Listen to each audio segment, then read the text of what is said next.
Hello, what's happening, everybody? Hope you're having a beautiful and amazing Sunday. It's going to be a Space Explosion Sunday again, officially in the 1.0 open beta for Nova Drift. Release date is August 12th, right around the corner.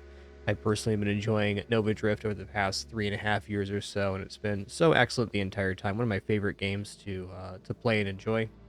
It really, for me, is a complete package. It's got beautiful art. It's really interesting to think about the various ship builds, and it becomes extremely challenging in the late game, including the new boss, which is part of the 1.0 and the beta. Let me cut here in chat, and then we'll kick into a run. I'm going to start with a hidden power discharge pulse run, which is something I've done before, and then we're going to try a new idea called electric skillet. And I think you guys will like it. I just kind of like dreamed up this build last time I was playing, and I want to get to it, and I've thought more about it in the time in between. I gotta tell you that this game is one of the games I've played that I probably think about the most when I'm not playing. Like, even if I haven't played in a long time, sometimes I'll start thinking about Nova Drift. Like, oh yeah, that build was cool, but what if I did this? It's been like 2 months since I played or something. This game's awesome. What's up, Cats of Reggae, Mr. Iswis, Stone a lot. What's up, Arcatraz, Tharson, Rillout, and all the other cool early people. Let's kick it on in. Annihilation Zappy build. Before we do, though, I gotta get myself situated.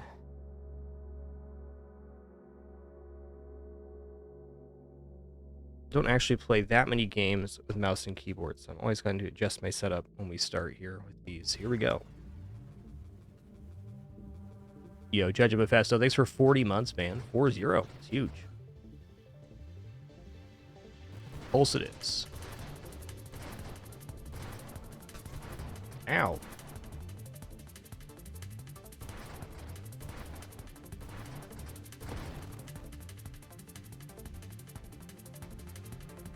Alright, what kind of shield do I want? I'm gonna go big shield. I kind of want to give Halo a go here. I'm building kind of into a pretty large defense on the shield, so having a big Halo shield seems delightful. Firefly's the ship for, I think, at least the first 2 builds today. Provided I don't die here. Okay.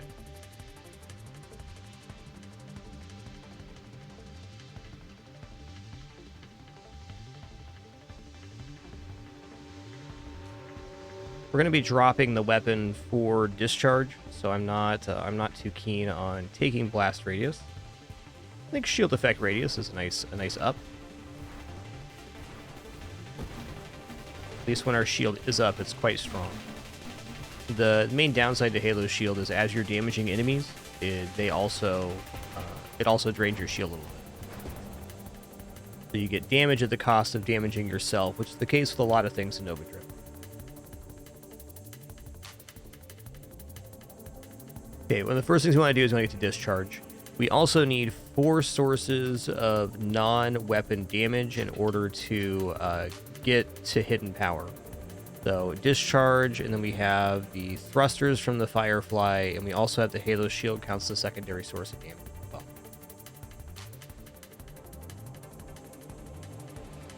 Discharge would be one as well. This will not be a flash shielding build. This might be a reroll right now.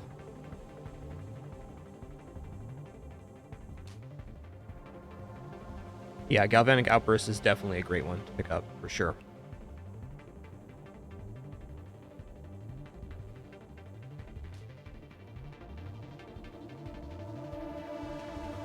Also worth noting that Hidden Power banishes constructs from the pool. So we gotta be careful with that and not take things that would seem normal like mines. Once you take Hidden Power, you can no longer make constructs, which is fair because it adds a lot of other bonuses. Okay, I'm gonna hold on to this upgrade, and as soon as the boss is defeated, I'm gonna summon the challenger.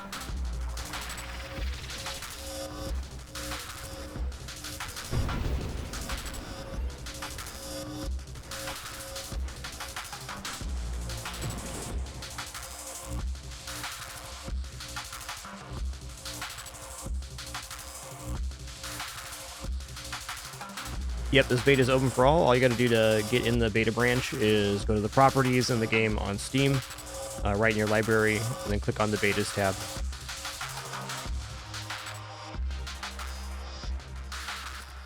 Once the game reaches the open beta stage, it's generally a very stable build.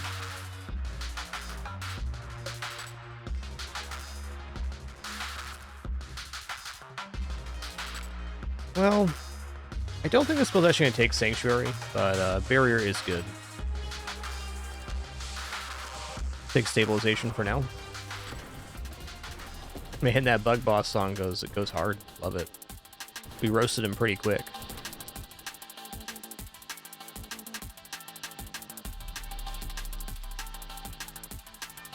A lot of good stuff here.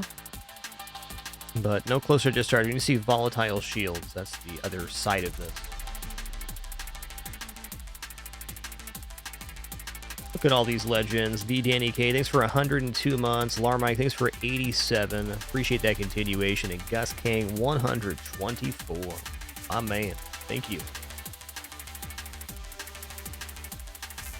Let's go kinetic boost. Global damage increases as your speed goes. That's us.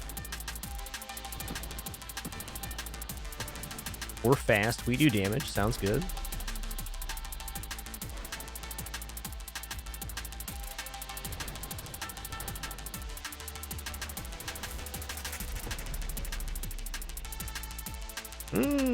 Let's pick our moment to summon this challenger, just like last time. Make sure we have a clear moment. This is something I realized last time I was playing too, is I can really pick and choose when the challenger is spawned. Like here, if I summon it, I think the next wave doesn't get summoned. We just fight the challenger.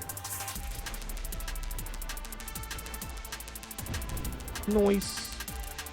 Challenger immediately refunds your upgrade. You get the level up back, and you've taken a wild mod, which is definitely beneficial. And you get XP from it.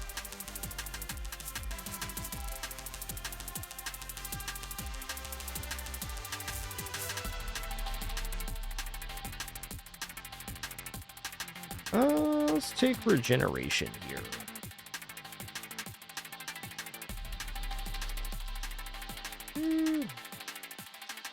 Efficiency is also quite good. Get some regeneration going.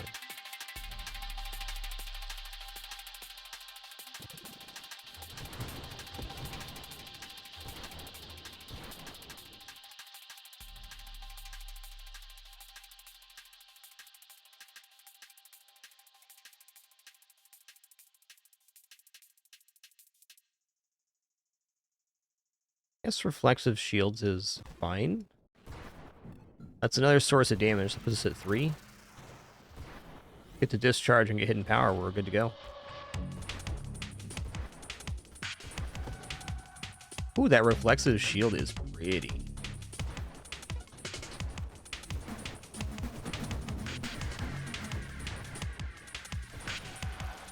Game currently has 37 songs in the soundtrack. 37. Miles Tillman is an incredibly talented composer. And for me, I think it's the vibe of the certain fights really well. They have a different feel because they sound different.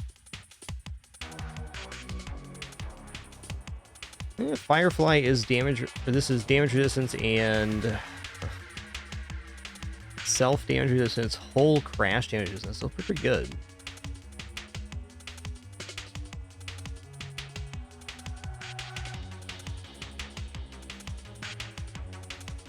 I think I'm gonna take Omni Shield here. Let's go in on this. Shield's like super tiny right now. What's up with that? There we go. Might be a little bit early for Omni Shield. Yes, damage resistance definitely helps reduce shield damage on Halo, for sure.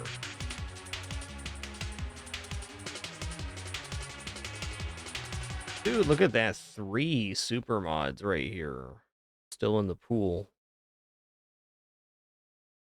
That's spicy. I think taking a Masochism here is fine. I don't really want to take triple Masochism, so I'm just going to take it now. Strafe's cool and all, but I'm not at the point where I need that. We're still very mobile.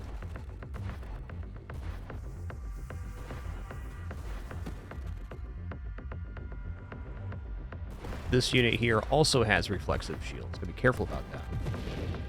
Lost run yesterday to that one. Ooh, another challenger? I mean, let's make sure we have a good wave here. That's a great wave to summon the challenger.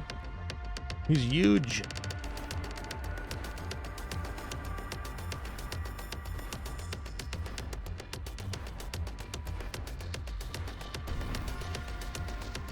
Definitely one of the better enemies to get is the challenger there. Already triple challenger. Wow.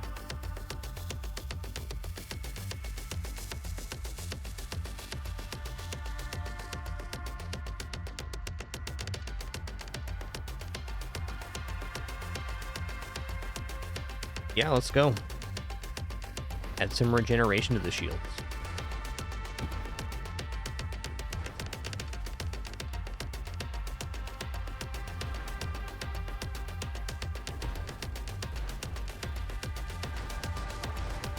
That's a lot of loot, man. Okay, discharge. Here we go. Now we deal self-damage when we fire, but we do a large amount of damage. Hidden power shows up right away. Love it.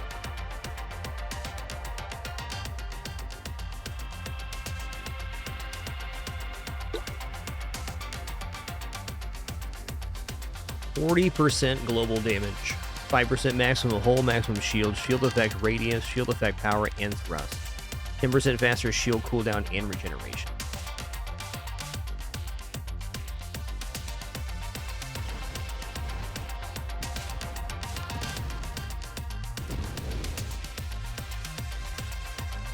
Okay.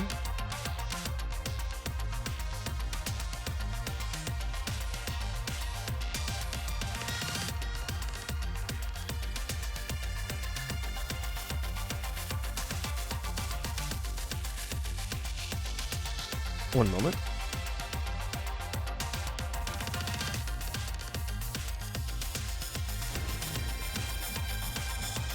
Peace out. One sec.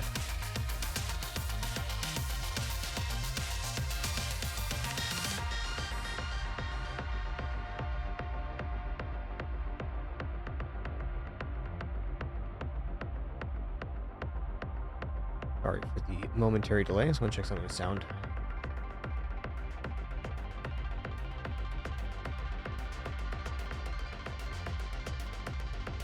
Oh yeah.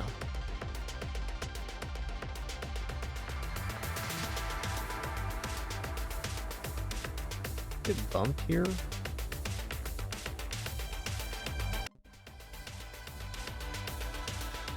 It did.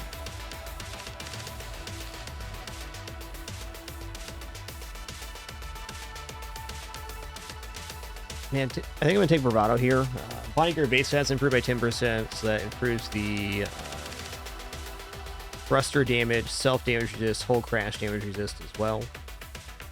Enemies encounter always leader champions. That is more XP. I think we can work with this, especially now that we have hidden power.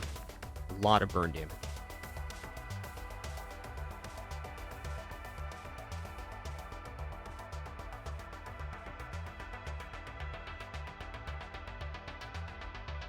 Look at these absolute legends. Thank you so much, Matthias Silvers. Thanks for 123 months. Legendary Ludwig, thanks for 24.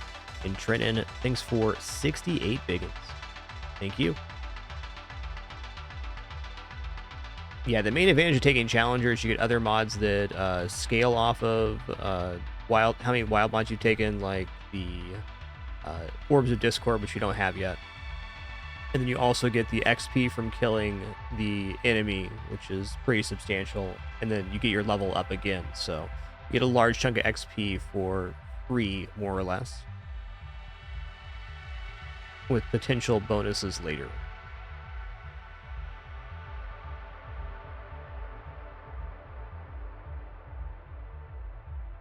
Yeah, I don't know. Like, Radiant Shields is pretty good with...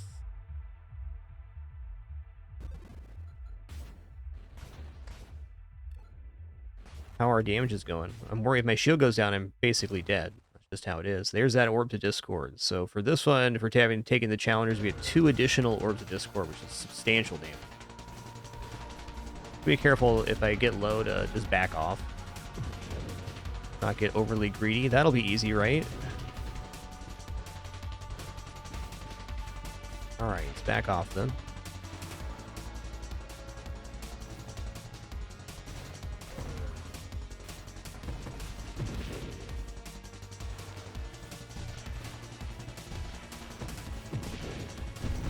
Boom, get roasted.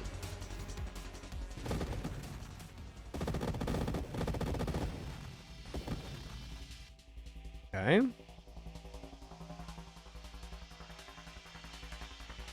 What does Aegis put in the pool? That's Sanctuary. I'm not actually all that interested in that. Not going to be Essence Sap. Full Strength isn't terrible if I go Gemini Protocol, but even then, I think it's a reroll.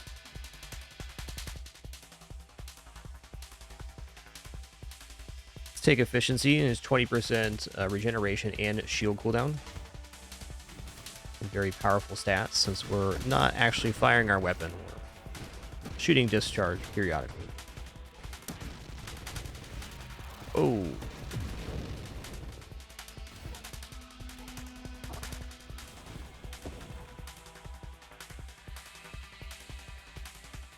Okay, Galvanic Outburst, a lot of damage here.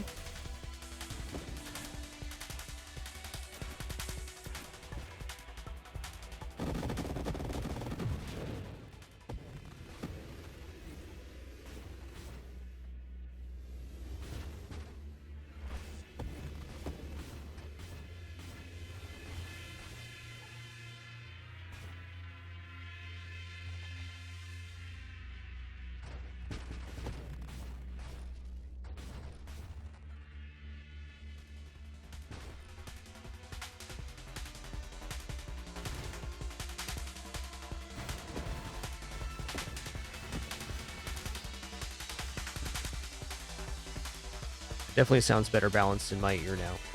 Sound balance, music to sound effects. I think I bumped it up when I was playing offline a couple months ago. That makes sense. Something I do. Alright, Incandescence, here we go. More burn damage. We're dealing almost exclusively burn damage. The orbs are blast damage. The lightning and their burn component and our shield are all flame damage.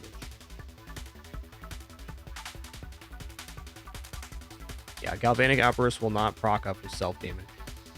But we'll be taking a lot of projectile damage, and it just gives it a good feel. Let's go for Adrenal Module here. The more damage we are, the more damage enemies take. So what we can do with that is take Gemini Protocol, which will keep our hull very low, almost always, but not kill us, to activate some global damage. I mean, Corrosion's definitely good, as is Purification. Let's just take Corrosion right now, because it's going to be one of the larger damage increases we can get.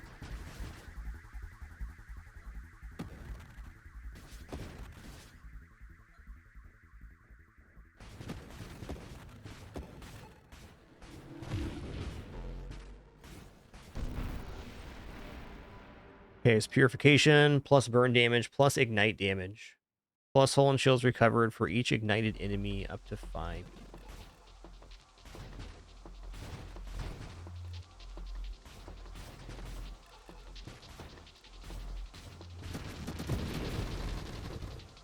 This build's at a very nice early power level.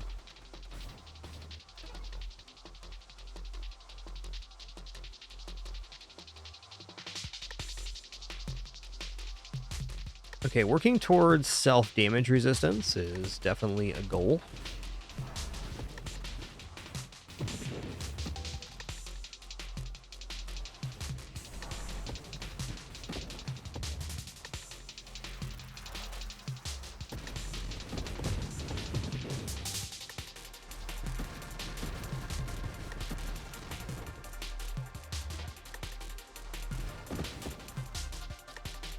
Ooh, okay, let's make sure that we have a good moment here.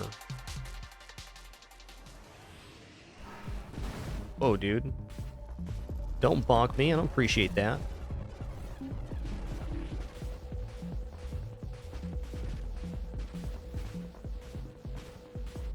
So I'm going to summon the challenger now.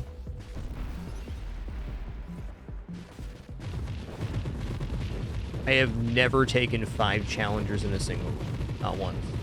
That was awesome.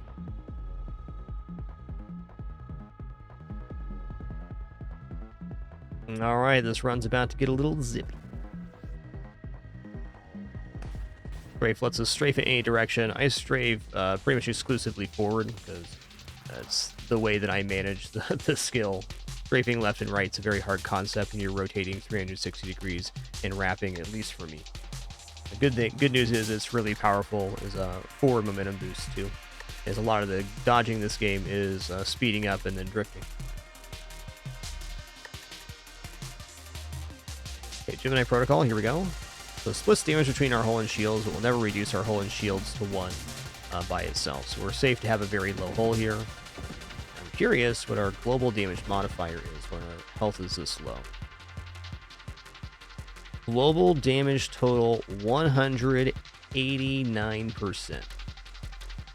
Nice. We got 40 here. We got...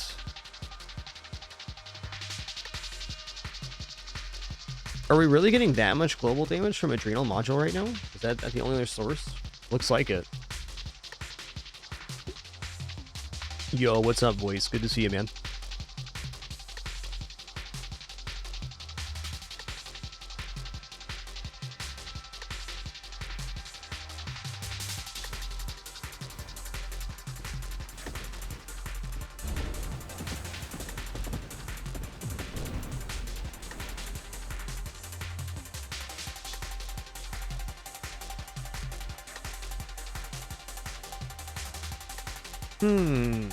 Ooh, let's actually take Rebuke here. Armor stacks launch at enemies when you fire, so when we take damage, we get this. So by firing, we'll be adding vulnerability. I didn't realize there was a vulnerability aspect to this, which is just going to scale burn damage directly. Hey, Oblivious, this build right here would be a good one to go for if you're newer to playing Nova Drift and trying to improve. Hidden Power Discharge is a really nice window where you can still take a lot of defensive things. Do all that. This takes some forethought to get to, though.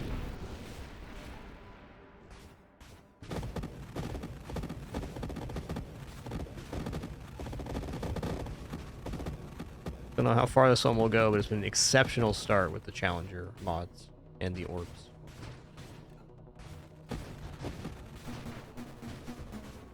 Build does diminish a bit when the screen gets really large. Yo, 3D Res, thanks for 104 months. Much appreciation. Thank you.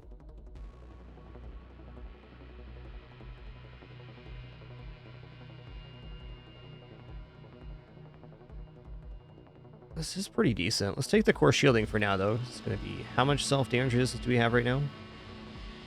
45% self-damage resist, and then 53% self-damage resist on shields.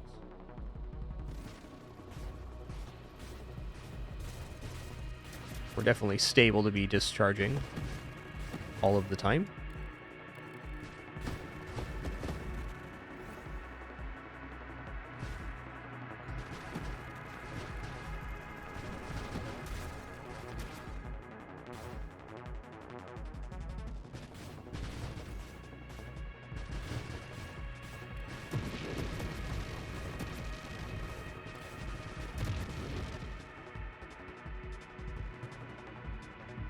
Okay, well.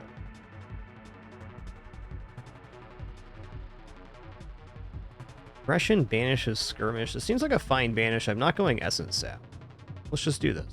We get minus size and friction forward as well. And a new screen to look at.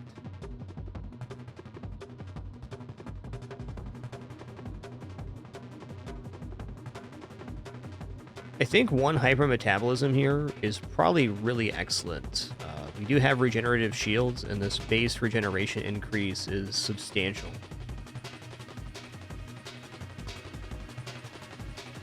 I'm going to take 1 hypermetabolism, but before I do, I want to see my stats.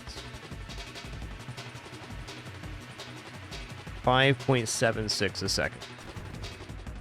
Okay, with 53%. We're almost able to take, yeah, almost up to 8 there. That's huge. The downside to this is that we're reserving some of our shields, so we lowered our maximum. But we gain a pretty nice defensive edge for that.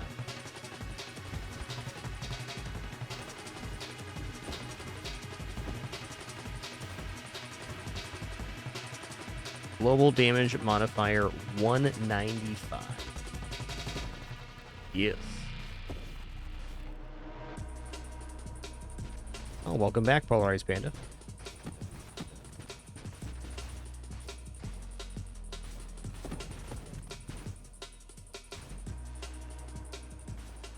Alright, got Crucible here. It's a serious boss. Gotta really watch my positioning with no blink. Or we're just gonna roast him. That can happen too.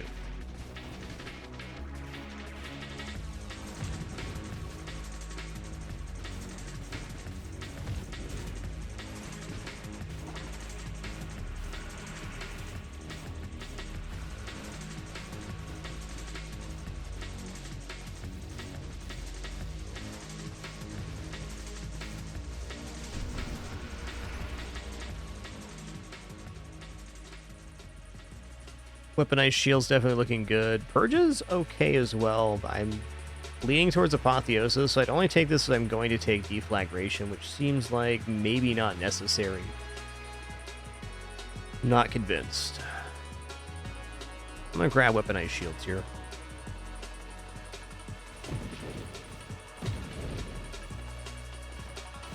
Now, anything inside the secondary radius of our shield will cause enemies to take even more damage. It's pretty much everything we're riding up on.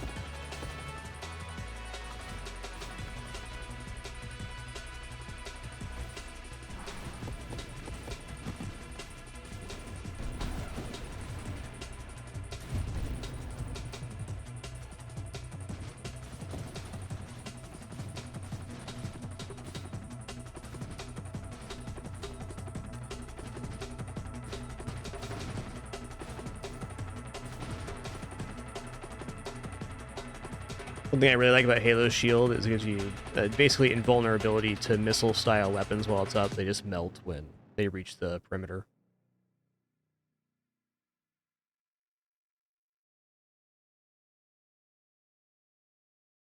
I'm thinking maybe roll here.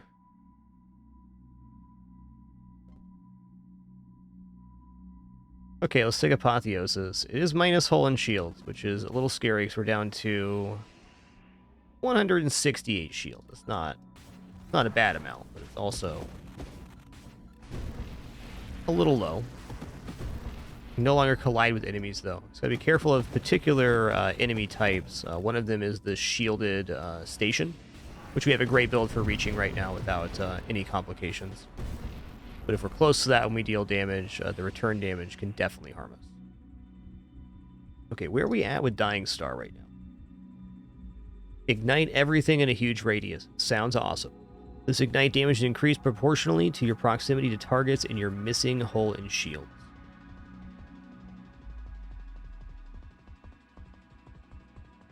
You constantly take 12 hull self-damage a second. I think this might actually kill me on health. We're going to take Revelation here. Not convinced with the discharge and the self-damage that we don't die going down to 1 HP and then taking self-damage.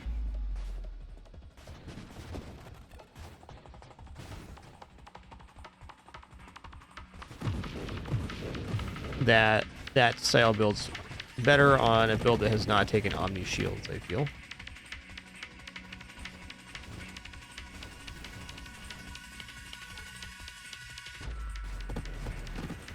Crazy to think this is pre-wave 100.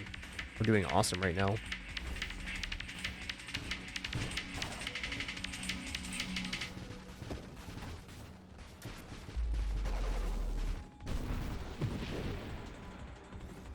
We roasting, they toasting.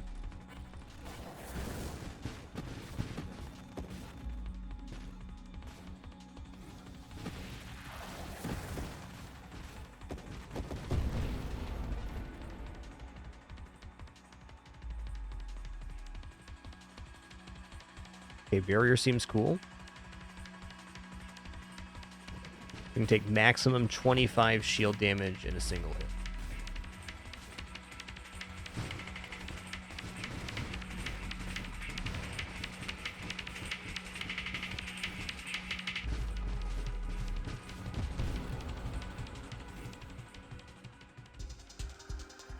Got a great build for Glaucius. Sorry, Glaucius. You're taking a lot of damage, dude.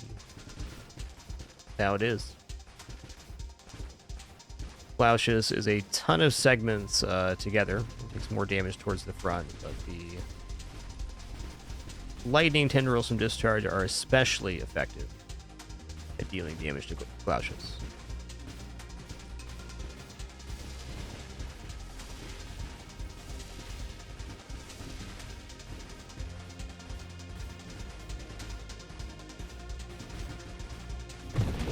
One cycle, basically clean.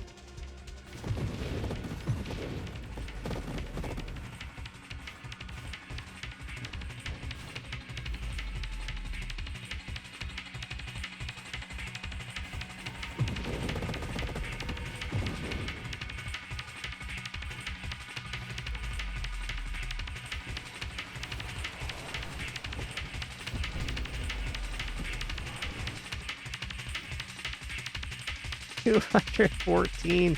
So we're pushing 225% global damage when I'm at full strafe speed. That's amazing.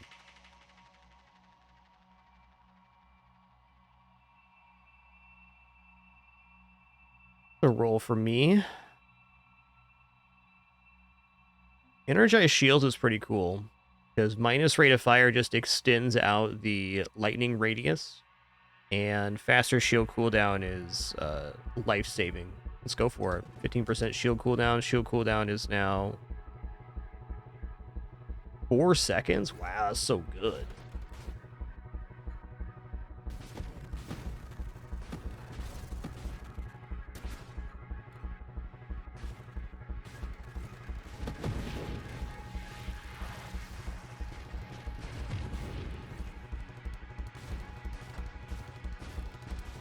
Yo, Zero Dragon, thanks so much for 9 months. Appreciate that continuation. Thank you.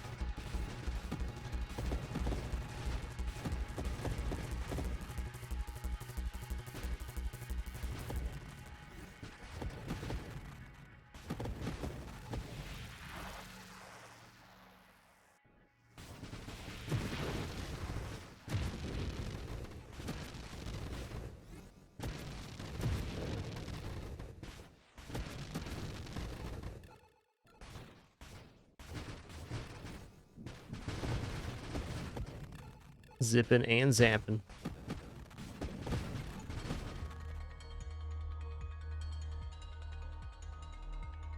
Conversion's pretty cool because we get plus base hull and shields, and we get convert part of our hull into our shield. Not like a super strong mod, but it does improve our shield regeneration and some other stats. It gives us more overall total, which is never a bad thing.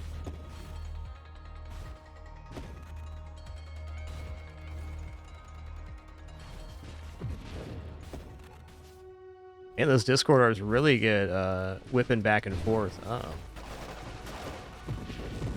Excusey, sir. Excusey. Wave 120.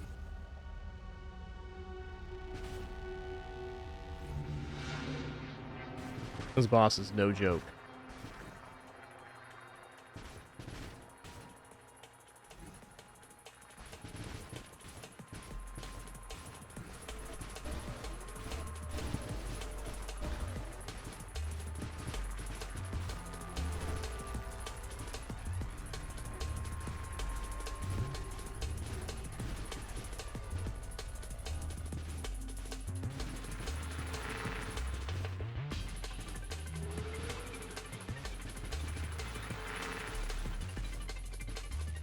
Oh, snap. I did that. Oh, I didn't notice the asteroids going in a circle here. That's amazing. I think other builds I had didn't allow me to see that.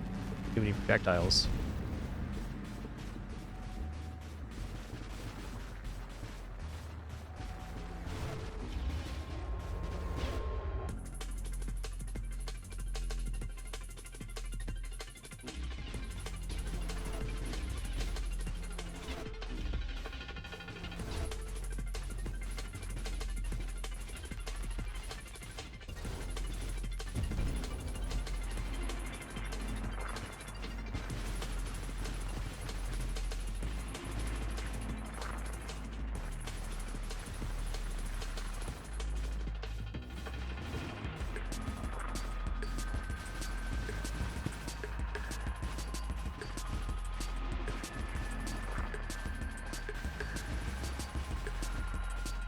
I finally am getting better at the coil pattern. I get it now. I get it now.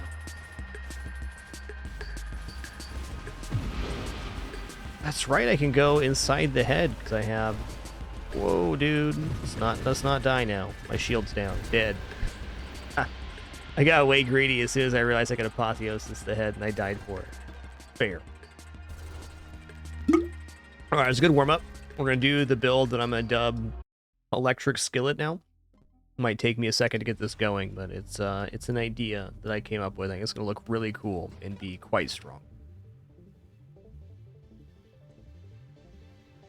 I think the ticket for me is just to never intentionally use apotheosis. It just keeps getting me in trouble because you put yourself in a position where you can be hit by certain things. So it is very strong. Okay, here we go. Tauren, deploy a close-range, widespread rapid fire of lattice energy. That's us.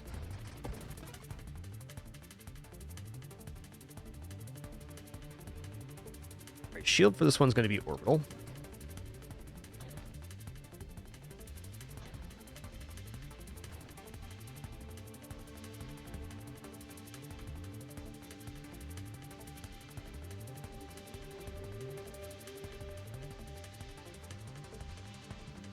Okay, I'm going to go carrier. I do not need to take hidden power on this. I could.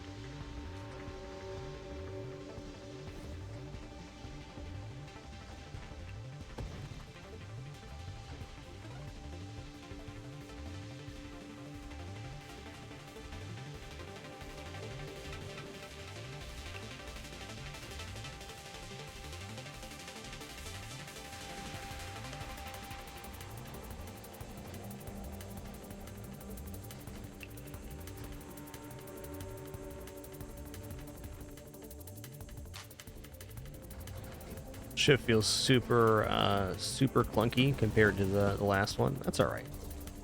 Should probably be doing this with Firefly, but I'm going to try this first.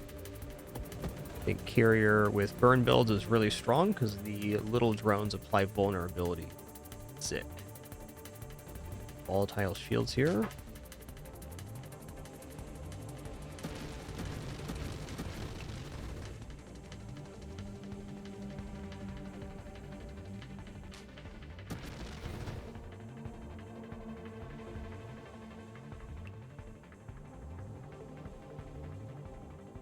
Go improve thrusters.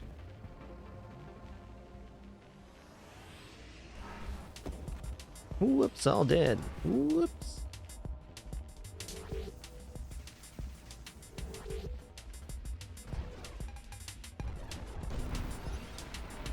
Get wrecked, man.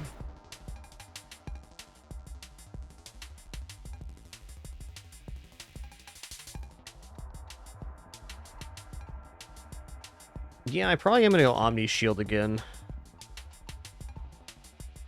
Debating. Streamline does seem really good. Let's go Streamline now.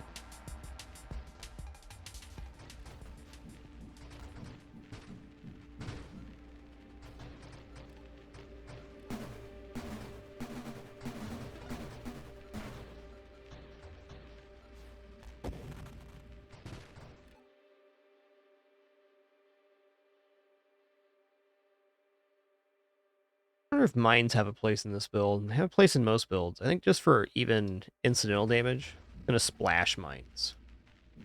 Like, I'm going to take elegant construction, other stuffs. Just a little bit more incidental damage around the screen is never a bad thing.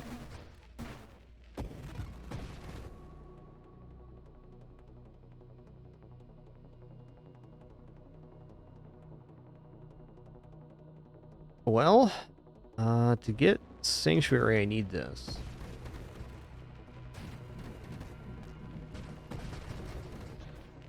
Build has started off a little bit weird, and that's all right.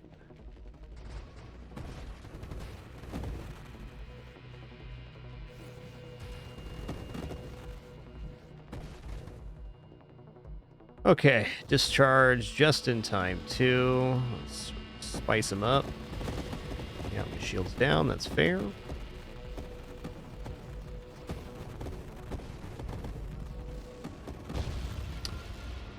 Fair play. going to do this with Firefly.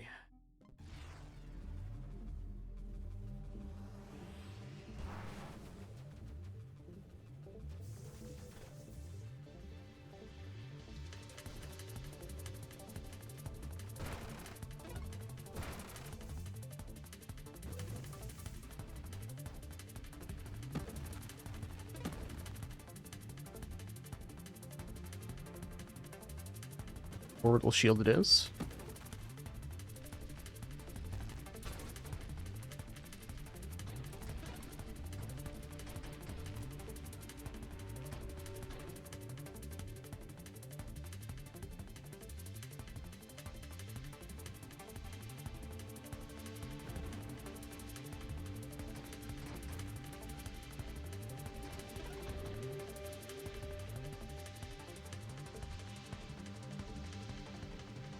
I kind of like starting with the Galvanic Outburst here.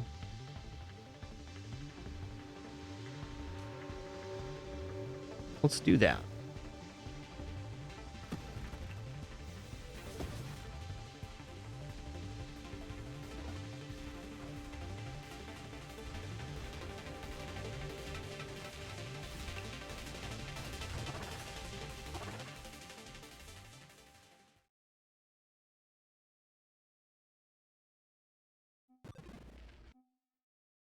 Okay, here's shield cooldown.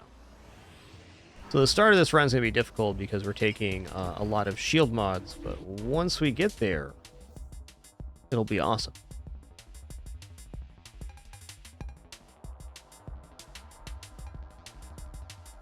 A kinetic boost for a speedy ship.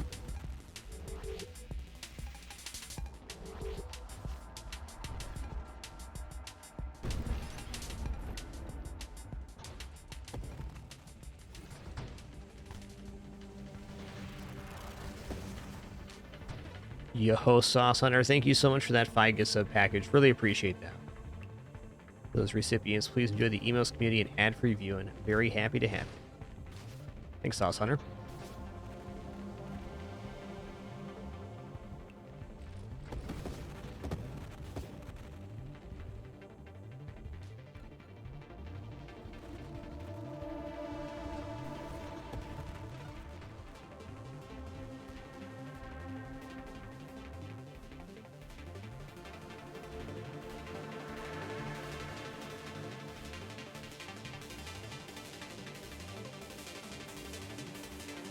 I don't know, let's pick up drones here.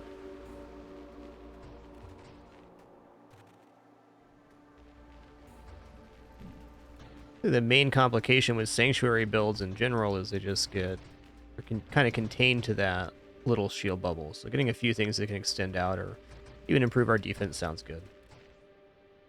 I'd rather invest in drones than I would mines on this build for sure.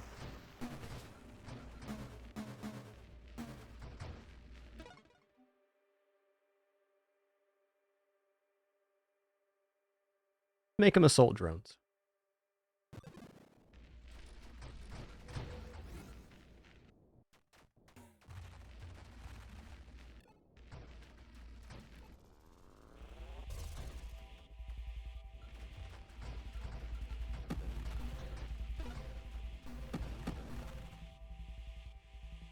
Alright, barrier is part of Sanctuary, so I'll take that.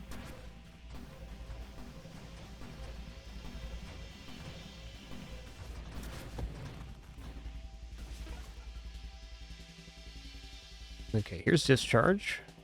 Let our shield come back up here.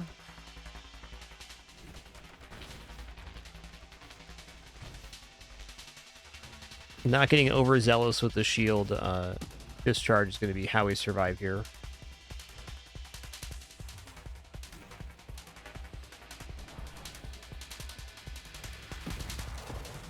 Boom, get roasted.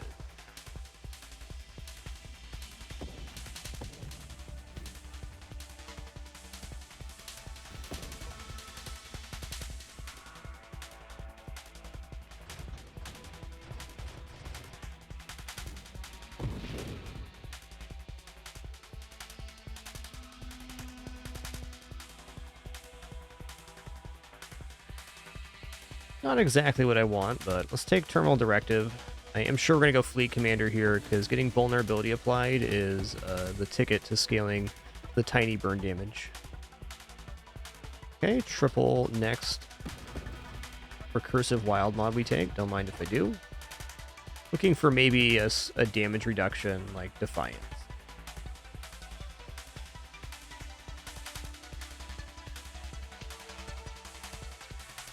I'm not convinced that I'm ready for Omni Shield yet.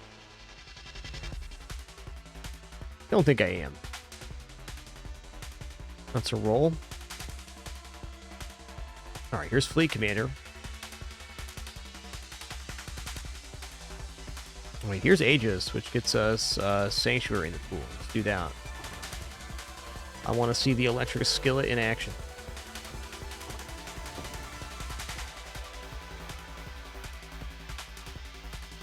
Wow, Discord orbs are huge. Also, 3 times Defiance is incredible as well. Even just the resistance, mobility reducing effects from weaponry gives us more mobility right now, which is pretty huge.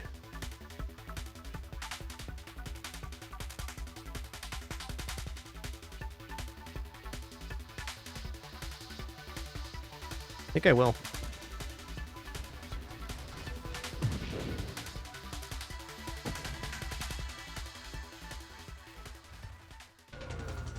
I think now we're ready for Omni Shield.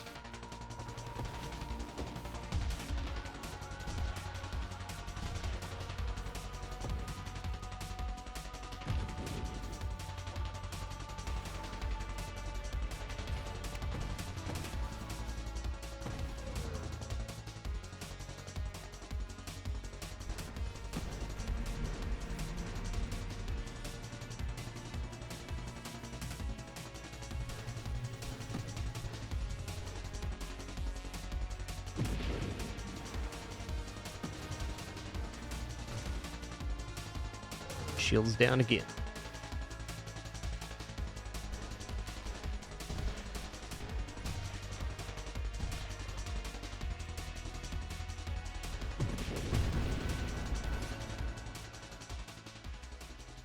Wow, drone specialist is actually pretty massive here. We're already into drones, and it's the only type of construct we're taking. I don't even think we're taking mines here, because loaded mines, Torrent is all right.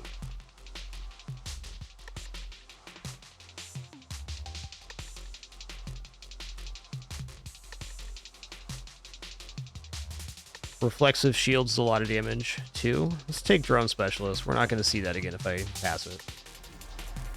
Very unlikely we do.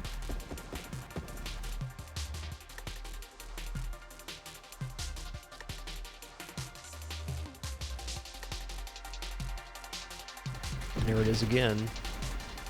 It's nice to give us a continual source of damage at the nose of the ship while we're firing out Torrent here. You can kind of see it looks like a little saber or something. Cut him real good.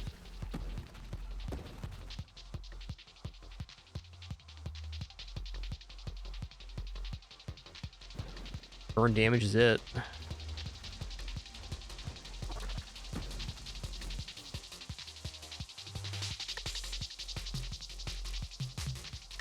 They do have a galvanic outburst already.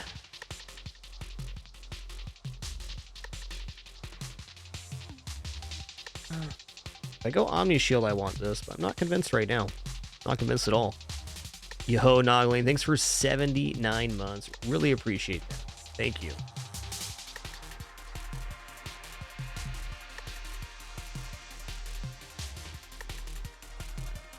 You can see Terminate Essence Sap. Definitely working on this one. I want to try it. That'd make Gemini Protocol very possible. Ooh. You hit me. Ow. Fleet Commander. Causes 2 of your drones to be prone to commanders that have increased hull and damage. Don't forget the vulnerability, man. Look at that.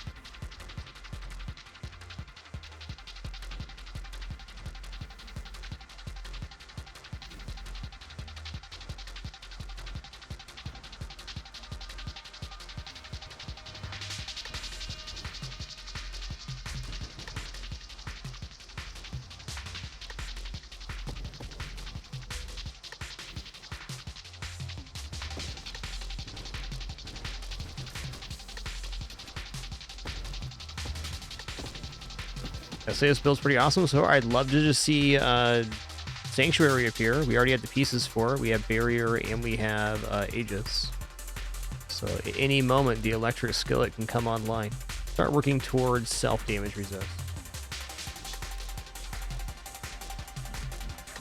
The self-damage on this build is significant.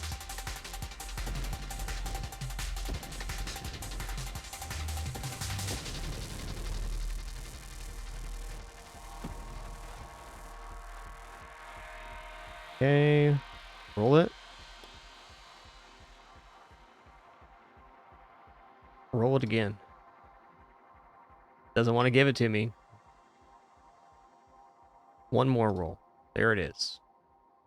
Okay, while your shield protects you, create a large sanctuary in the battlefield that slowly follows you. Your shield still protects you from damage, but shield effects originate from the sanctuary instead of you. That's our discharge. While you're inside the sanctuary, you gain 10% shield damage resistance, 15% global damage, and recover 6 shields a second. Minus thrust. Oh my goodness, I clicked the wrong button there. That's okay. We'll stay corrosion here. It'll be back. I was already thinking about next level.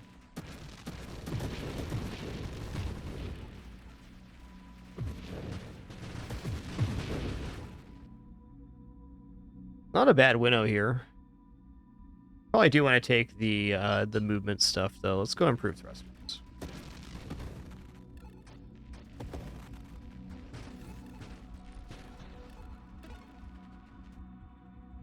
Okay, purification looks good.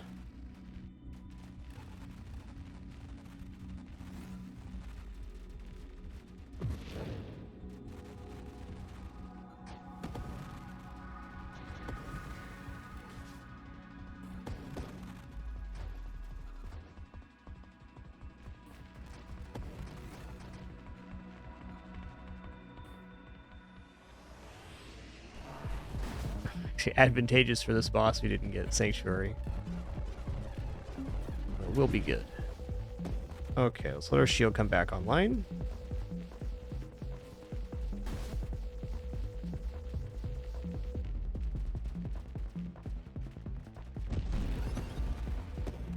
Toasted. Ooh, Discord Orb, let's go. Actually, like a very legit offense, a little bit up close and personal, but we got a lot of damage sources. We got the base torrent we're firing, the lightning tendrils, the drones, the orbs of discord, the reflexive shields. We're just a little ball of damage.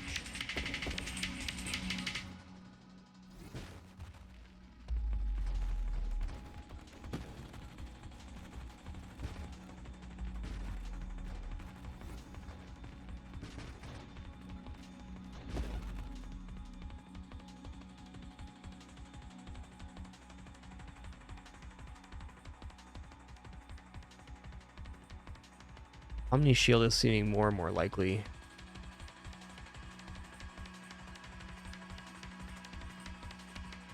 I'm gonna take Streamline. I really think the key to winning a build like this is mobility. Well, winning being getting a good score.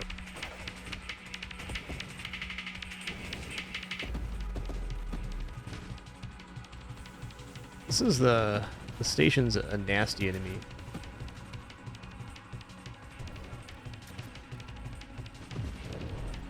Gonna get our shield back here. Here it is.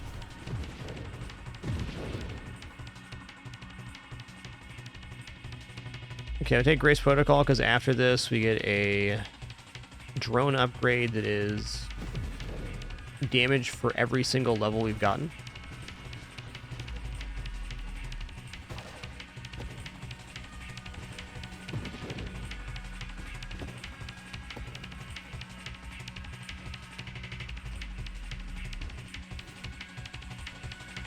Still gotta get like 10 levels or so before things really slow down.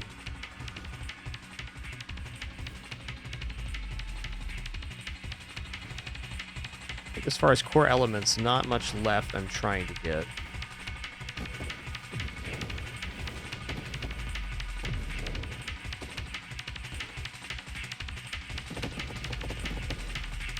Hey, return to us. Here we go. Electric skillets online. Do not step into the blue zone. I warned you. I warned you, sir.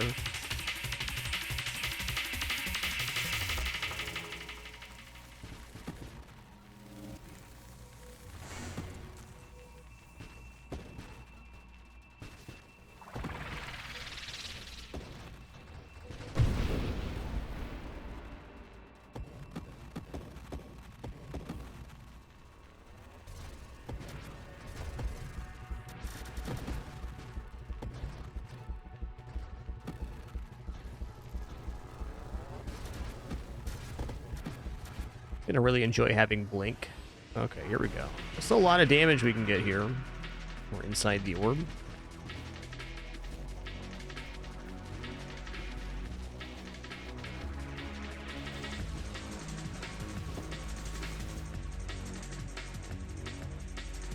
Ricochet's a little interesting. You can also take Magnitude here and Infuse. No, that'd get us killed. That's a different build.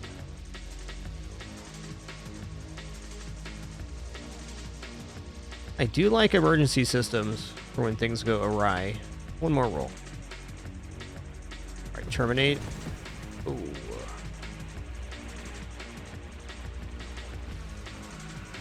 I'll be patient.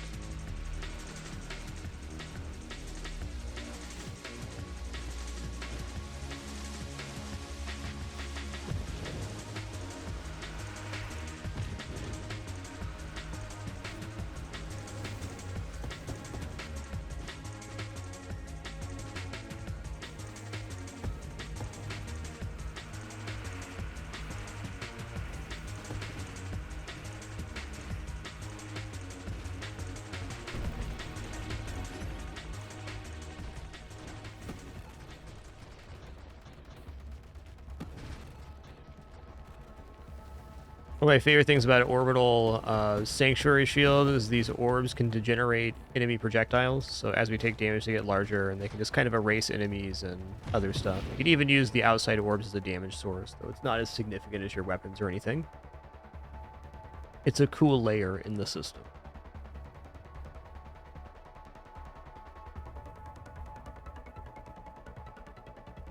You know, I'm going to take Purge here. Now, if we bump into enemies after they've been ignited, they explode.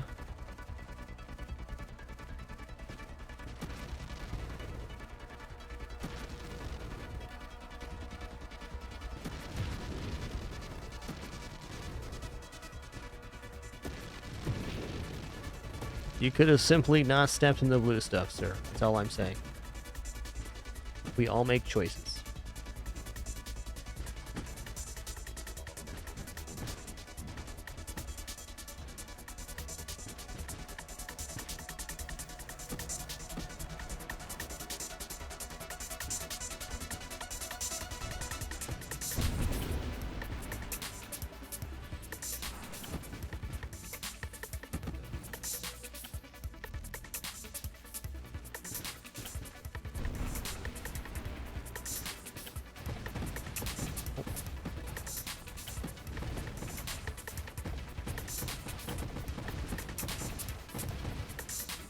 Welcome to Sizzle Time.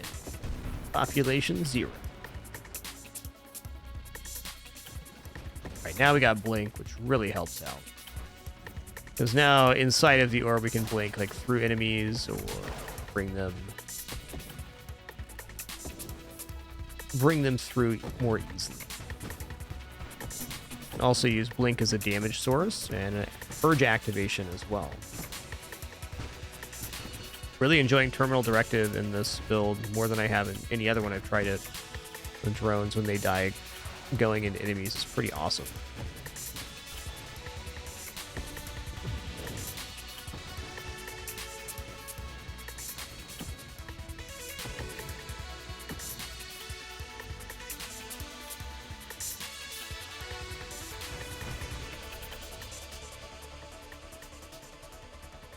I think Essence Sap's actually quite good here.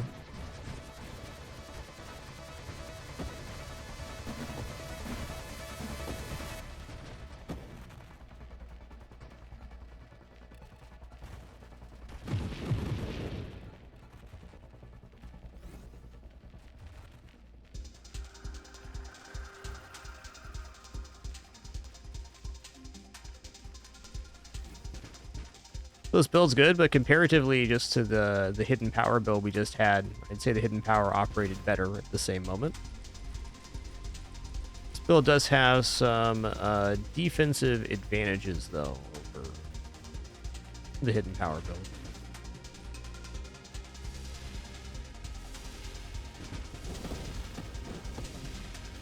I can see us surviving Star Eater with this build. It'll be a challenge.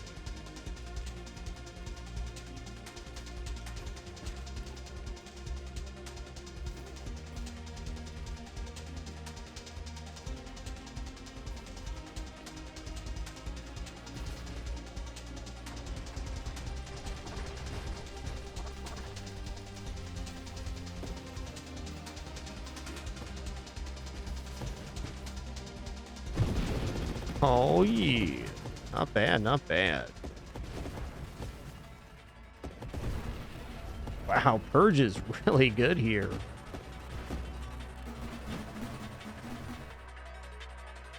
There's advanced engineering. Let's go.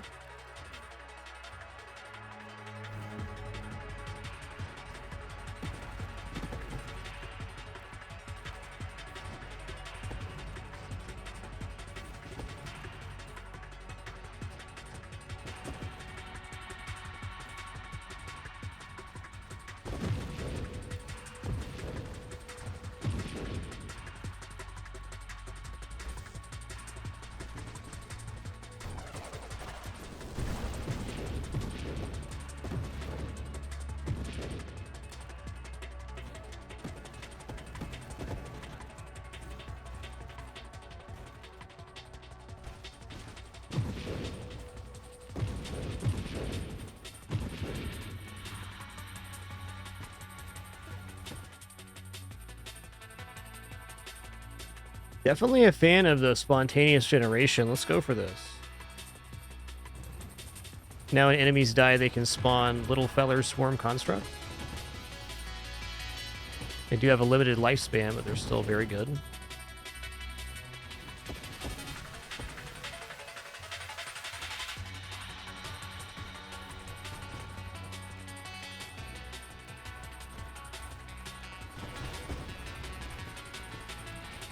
I really kind of want to try infusion torrent with like a Tempest Break style build. I'm suddenly realizing exactly how strong that could be. Very.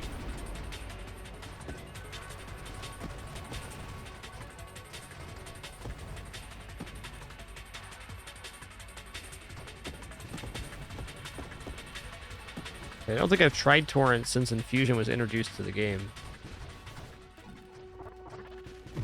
Alright, it's going to be a difficult fight for us. I guess I could take hidden power here and just give up the weapon projectiles. Let's try this. Oh wait, no constructs if we do that. Never mind. Let's not try that.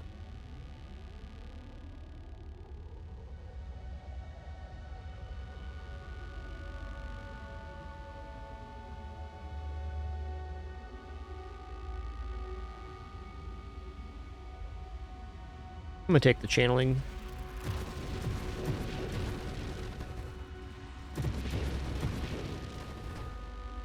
Yes, I know, Daisy. It's past my lunchtime. I get it. But can you see that it's wave 120 and you're just a cat? That's tough.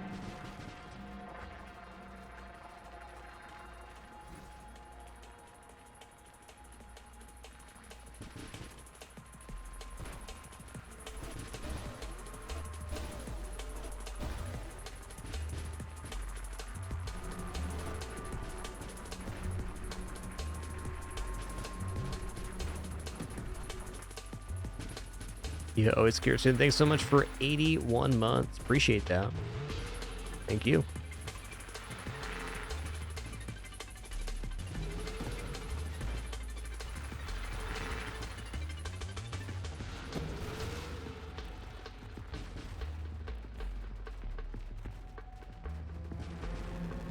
Oh man, we have no shields here. We're just devastated. Oh heck. Well, that's fair.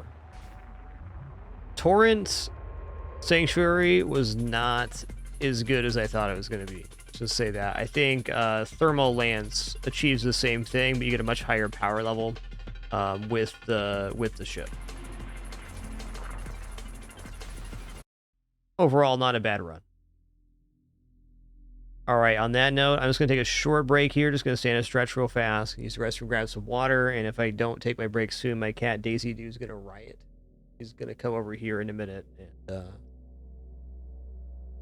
well, she's doing a day right now. We'll be back in just a minute for another Zappy style build. I want to try infusion torrent, so we're creating lightning from the weapon projectiles with like a Tempest Break style shield. I think it should work out pretty nice. Be right back.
It is now time for Search Grid Beta. We'll make 3 or 4 more passes to make sure she got every single scrap of every treat over the next half hour or so, and it'll be a peaceful half hour for us. That's nice. Okay, so that was tough. Annihilation difficulty is no joke, and we're acclimated to the new boss, and I think that build wasn't good for Sanctuary. What I'd like to do now, well, I'm caught between 2 ideas. I want to do Infusion Torrent, but the fact is that Torrent fires even a little bit too fast to properly infuse. So on break, what I was thinking was, what if we do Thermal Lance with Amp Shield, Tempest Break, and then we add more projectiles to the Thermal Lance, so we're getting a huge layer of vulnerability application.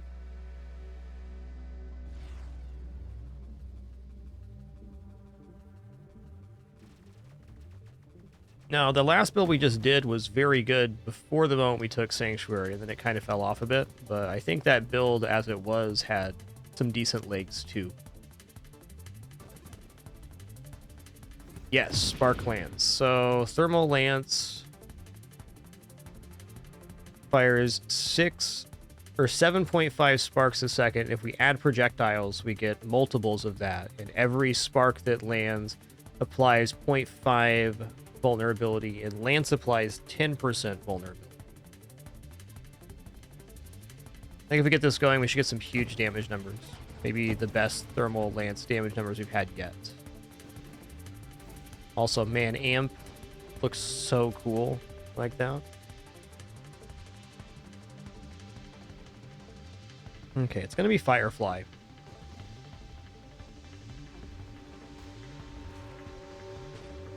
Really just want the mobility right now.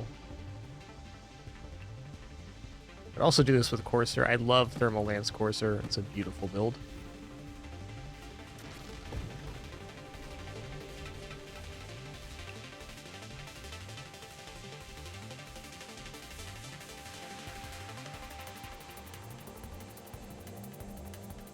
Well, grab Magnitude here. So very often when we take Thermal Lance, we build into like the biggest lance possible. On this one, I'm going to be trying to utilize burn damage, vulnerability application, rather than the lance damage itself. It's not as if making the lance bigger increases the amount of vulnerability it applies. It does make it easier to hit stuff for sure.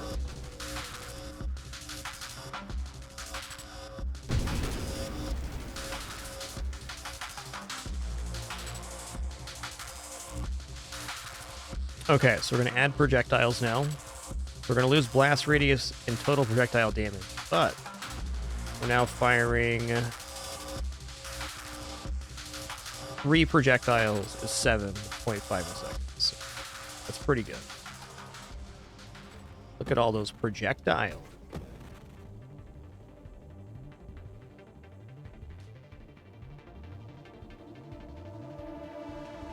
I think deflagration is a definite possibility here. So let's take blast radius going down that pool. This increases the lance size and doesn't really offer a downside other than taking up a mod.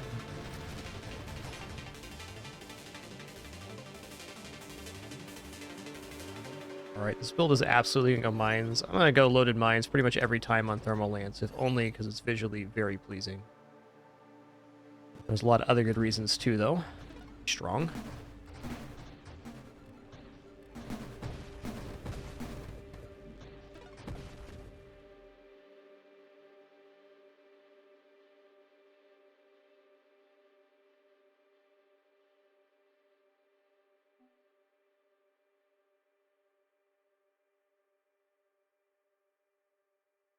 Like a reroll to me here. Maybe we take improved thrusters then.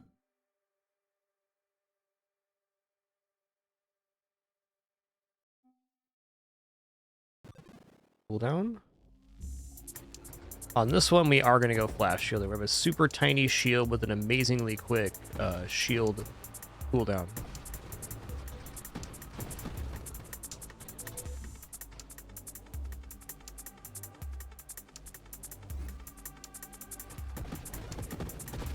Yeah, that was dangerous, but I wanted to hang in there. I did.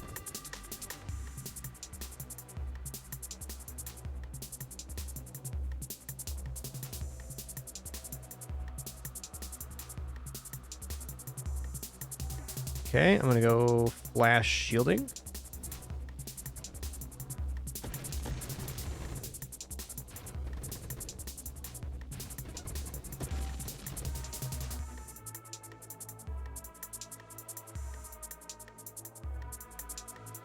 Prefer to have Tempest Break before I take Discharge. I guess I take Discharge now. Infusion is safe-ish.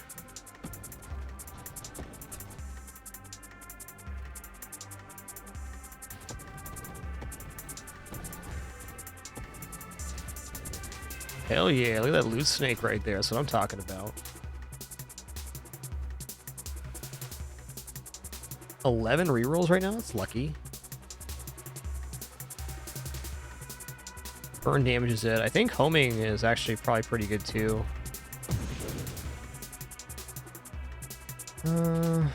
Loaded mines?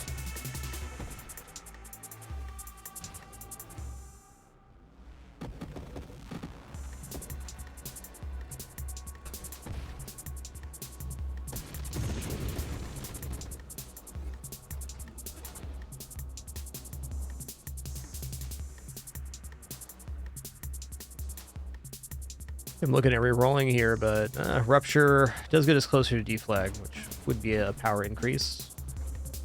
Destroys anything that has segments. As if that's a problem right now.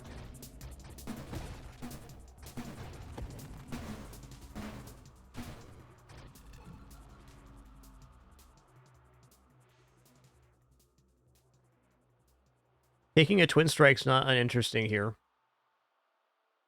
because it pulls the projectiles in just a little bit and also gives us more projectiles, so 7.5 more instances of the damage boost. Let's just take Purge here.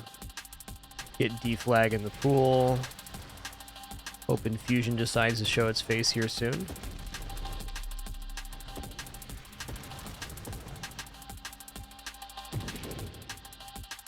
There it is. So the nice thing about Infusion is we're now not going to lose our shields to the discharge damage. We can lose it to other sources, and we will. But while it's up, we got lightning projectiles. Alright. Damage numbers looking pretty good.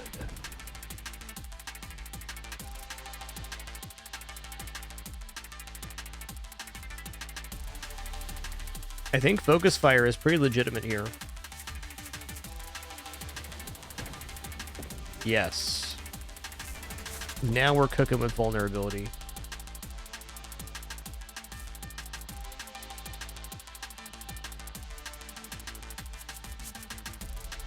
Not convinced I'm taking Elegant Construction here. Okay, Deadly Wake puts Tempest Break in the pool, which is going to be a key piece here.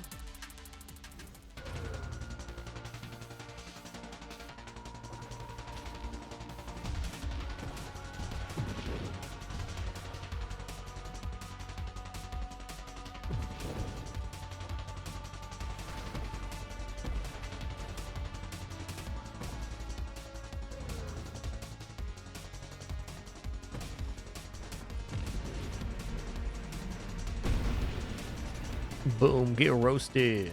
It's quick.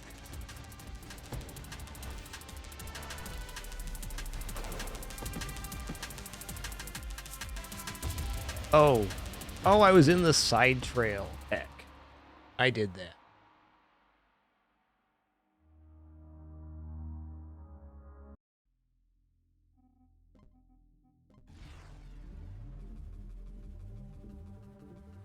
All right, well, for the little bit we experienced that, I'm not so convinced on that Infusion Spark build. Seems like getting Gigantic Thermal Lance is just arguably better. And who would have imagined that weapon damage is good?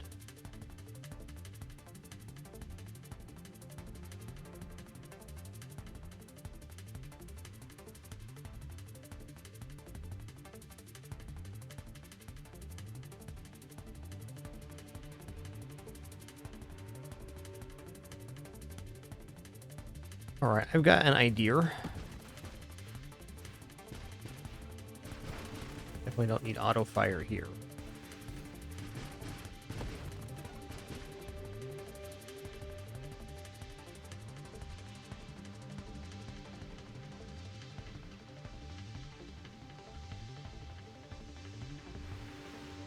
Alright, Barrage, Infusion, Salvo is the idea.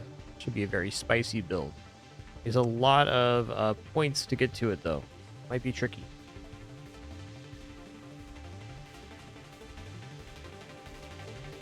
I'm gonna go Architect here.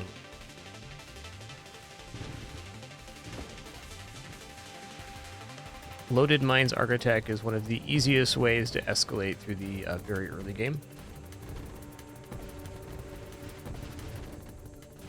Oh, that's awesome, Nomad King.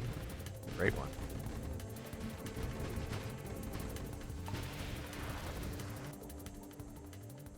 All right, here we go.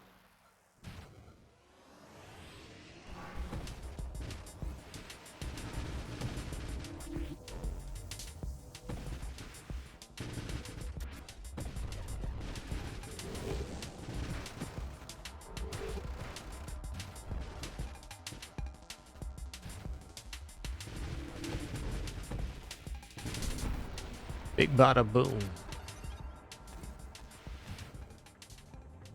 Yo, Mine Specialist here is so blessed right now.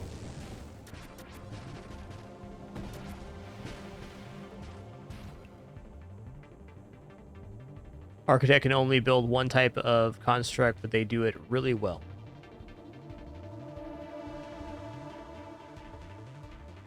Alright, let's take Velocity here, because it works towards Warp Strike, which is how we get our biggest power level increase.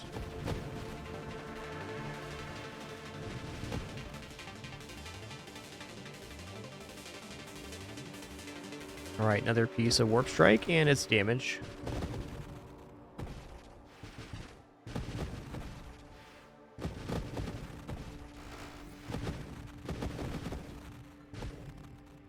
Did I skip the shield mod here?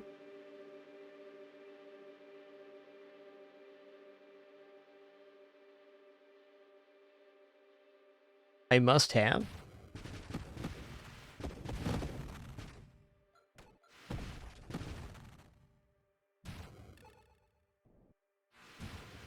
Okay, we can still take a shield mod later.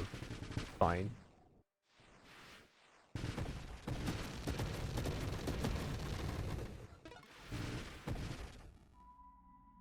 We'll wait till we see the shield we want down here and grab it. Still get the same amount of levels, so no harm, no foul.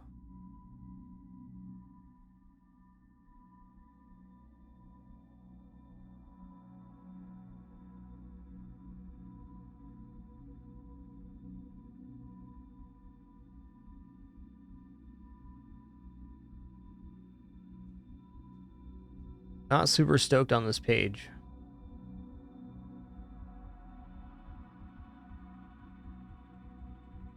Take stabilization then. Hard to go wrong with mobility. Oh, that's cool. I didn't see that change, Nomad King. So now Architect only gets the specialist types they've picked. Pretty big upgrade.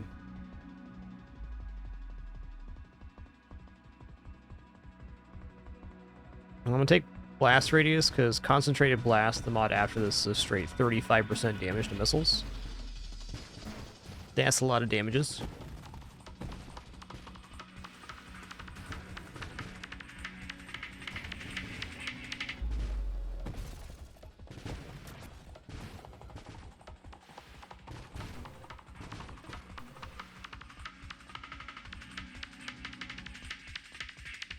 Targeting's definitely a good thing to have.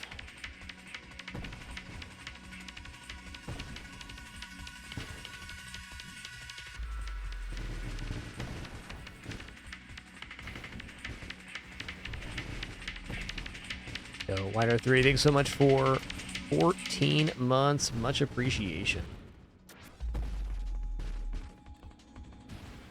3 months in advance as well. Too kind, man. Thank you. Really appreciate that.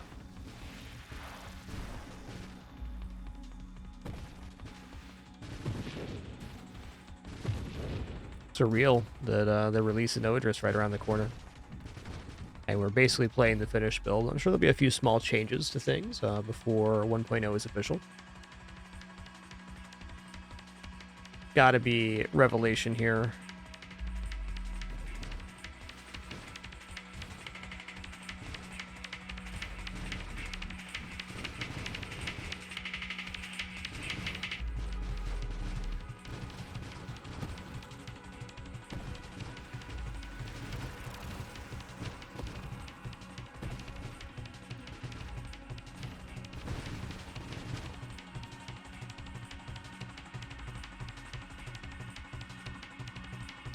Okay, let's take thrusters. I think getting Warp Strike has to be the very first goal. Then we can infuse, and then we can maybe go Barrage. I think there's room to fit all of that. Not much room for defense, but hey.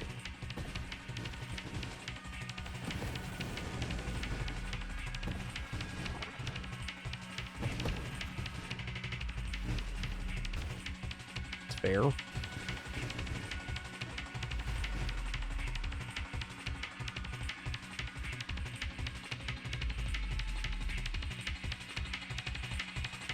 I think 3 times burst fire, or double tap rather, is awesome.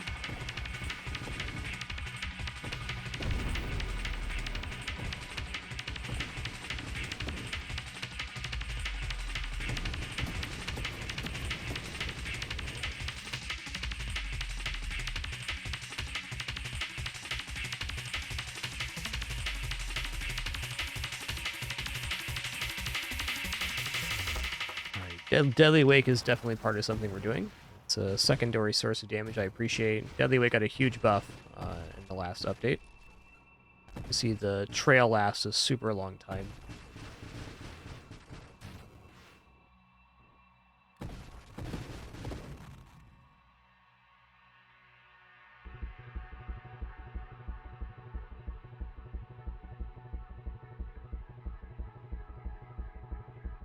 Oh, I need burst fire for Barrage, which is at the end of the build. More fire rate right now definitely does not hurt our chances.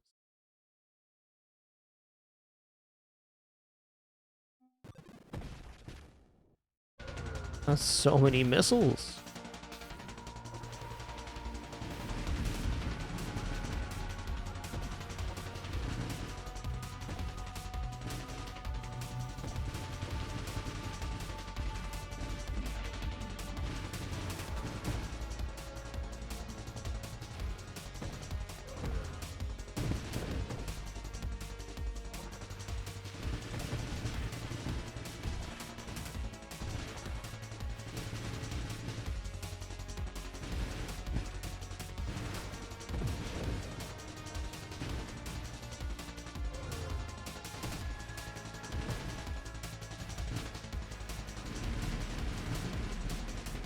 Well, getting somewhere here.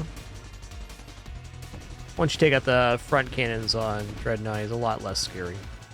Still a formidable enemy.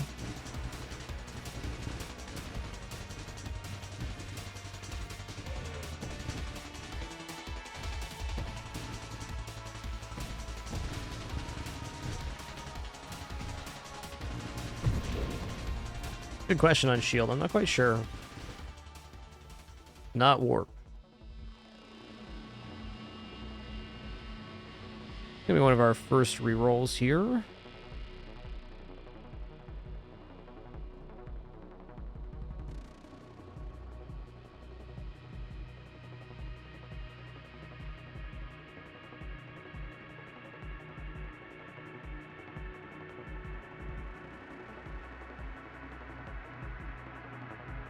I'm gonna take efficiency. We're getting to this build in a roundabout way. That's all right. Power level's still fine.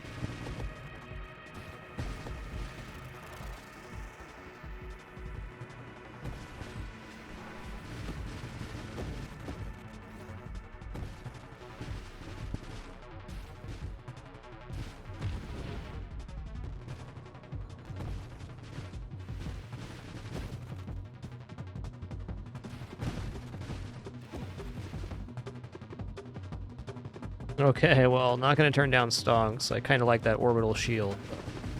Stonks better.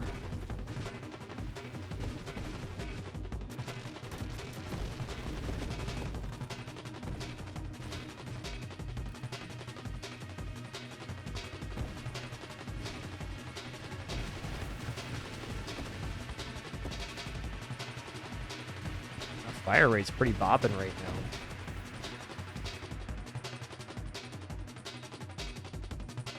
Okay, 4 times evolutionary niche does put a damper on getting to our in conclusion here. It's so good. It's 20% construct assembly speed and rate of fire, plus 12% mine effect.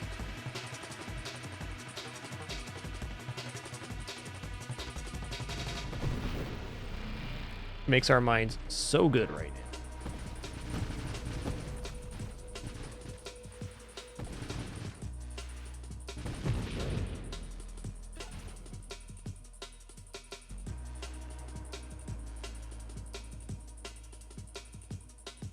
Okay, shield cooldown is on the way to what we're doing.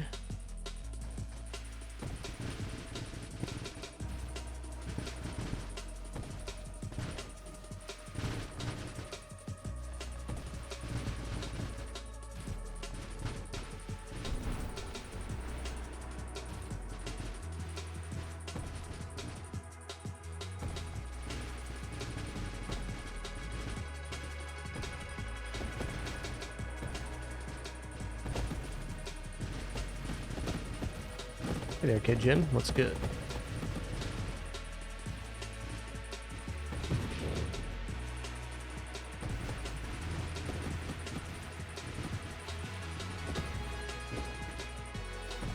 Oh, get out of here, bud. Okay, blink. Here we go.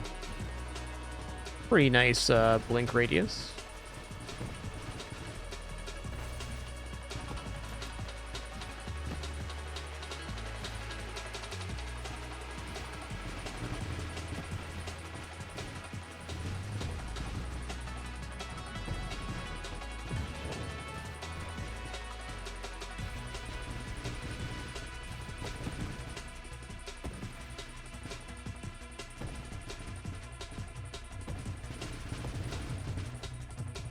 Hey, warp strike, here we go. Now our missiles from the mines can wrap around, which is very good because they fire in a 360-degree radius.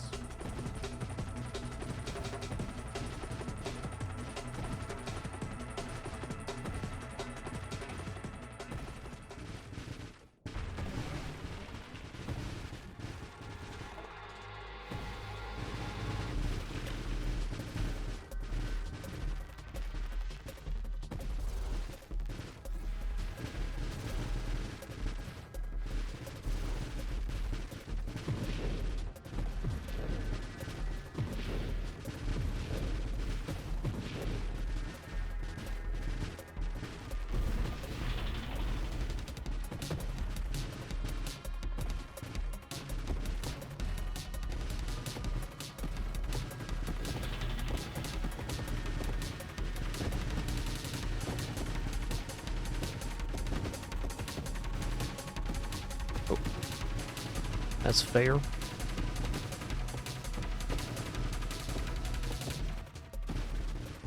think Driller's pretty resistant to blast damage, or the crabs are. It's a tough fight. We're prepared enough. We get a little weird dodging here in a moment. Even one more mod, such as Splinter, would greatly increase our effectiveness here.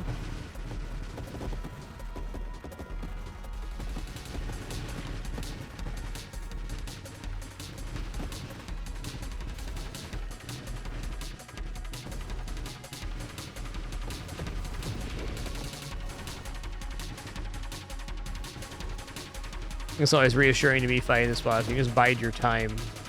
You're going to win eventually.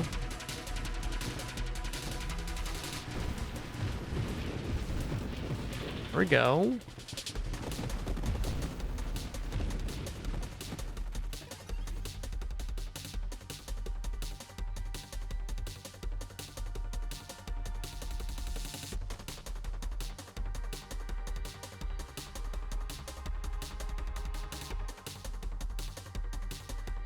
Okay, blast shielding is something I'm looking for.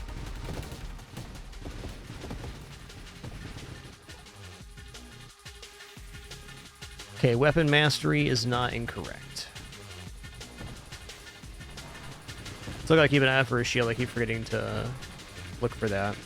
We just didn't take the shield earlier. It doesn't really matter if we take one or not. We could do this as base shield and take the upgrade for something else. Shields are pretty useful.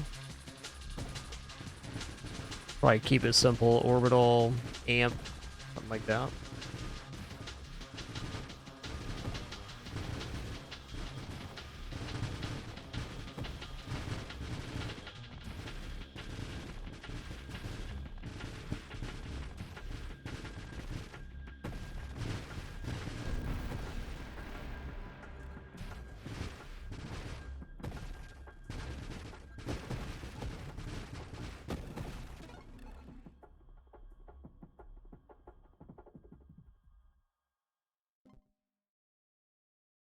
Heck.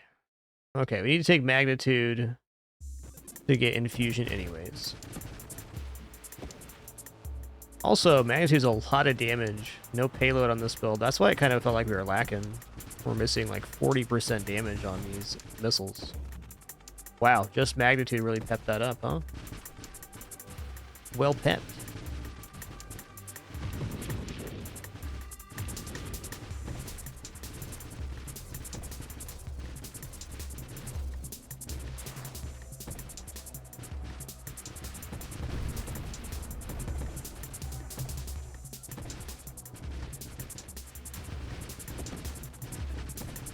It's been a hot minute since I've done a missile build here. I mean, one twin strike, when is that going to be wrong? In a missile build, it's not. You really get in trouble when you start taking more than a couple twin strikes, because you get minus 7% shield cooldown and recovery per one taken. One extra projectile produced every single tick is a pretty major upscale in our damage. We went from...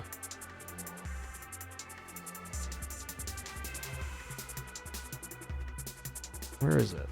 What's our projectile count right now? Okay, we're at 2.9. There we go. Projectile's 5, from 4 to 5.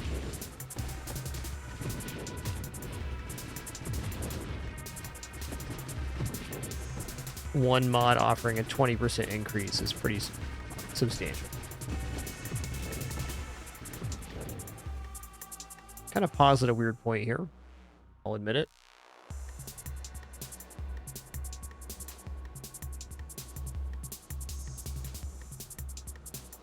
Still haven't taken volley either. Okay.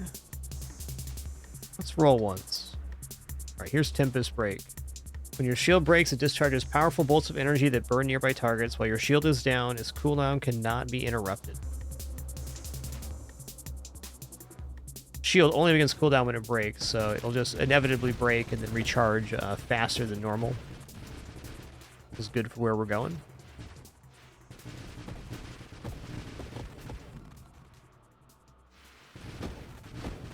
Another question we could ask ourselves on the shield is, what color missiles do we want? Also a way to look at it. Yeah, we're going to take elegant construction, so we get construct assembly speed per level that we take. So scales our mine production.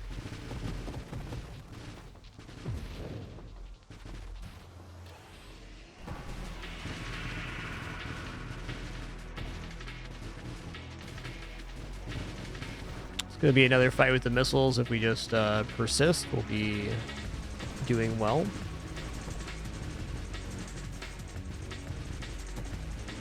Big time, Netrunner. Big time.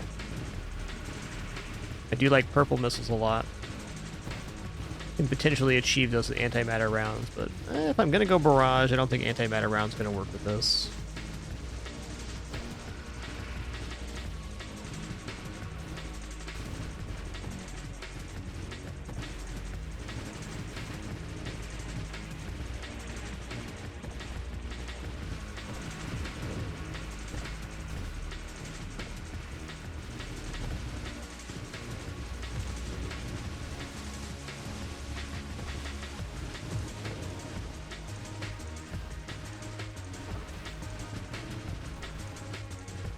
Oh, Pin the cat. You are national treasure, North America. Please stop mewling behind my wife. Thank you. Thank you.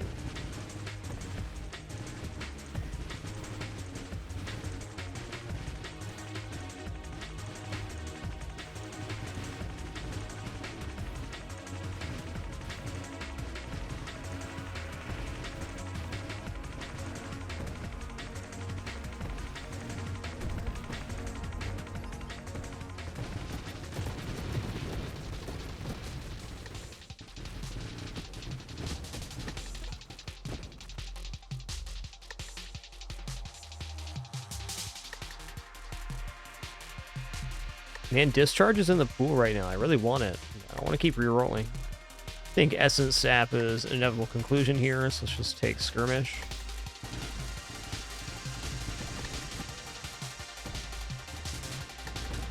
This build is definitely fine, but it hasn't reached any of our large power spikes yet.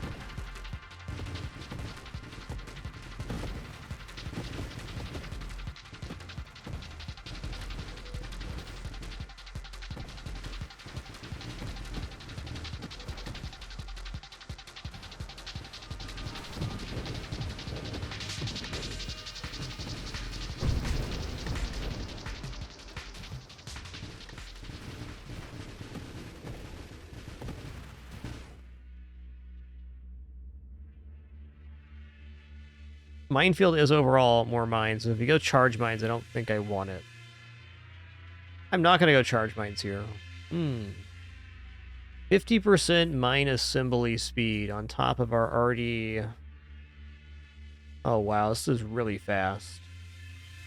Let's just minus mine maximum hull, minus mine damage, total mine effect, mine trigger radius.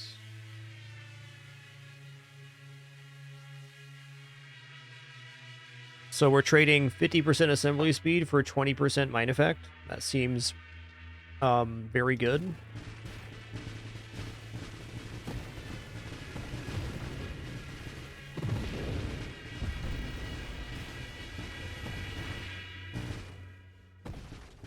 Which gives a lot more consistent map-wide coverage too, because we're generating missile burst 50% faster. It's not 50% more missiles, but it is better coverage.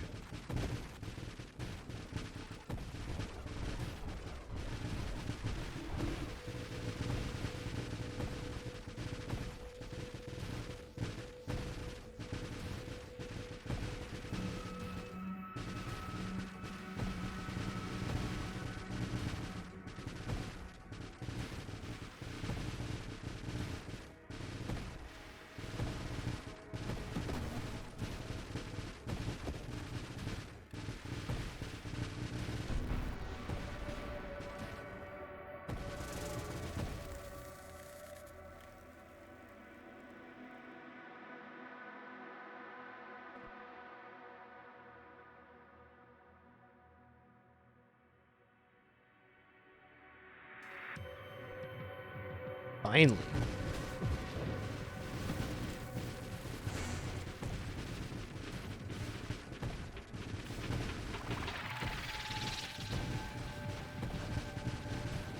We get infusion, we power spike pretty large.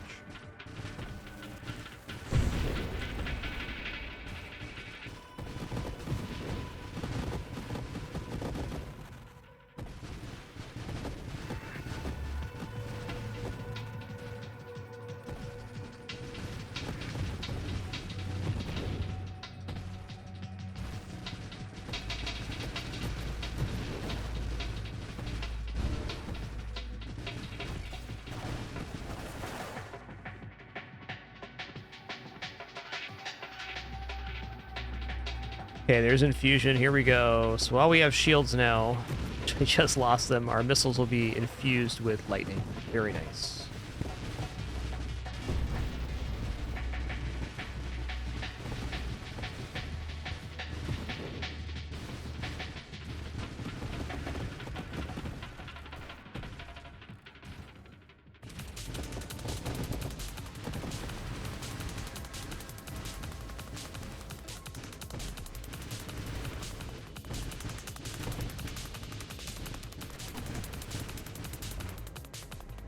Okay, what do we got here? Probably go volley. Really don't want to keep re-rolling. Hull strength is... Let's take hull strength, actually. I'm not going to be going into Omni Shield or anything with this infusion. Yeah, we definitely want Essence Sap into Gemini Protocol. That is definitely the play. Maybe Gemini Protocol is not as important with Tempest Break happening.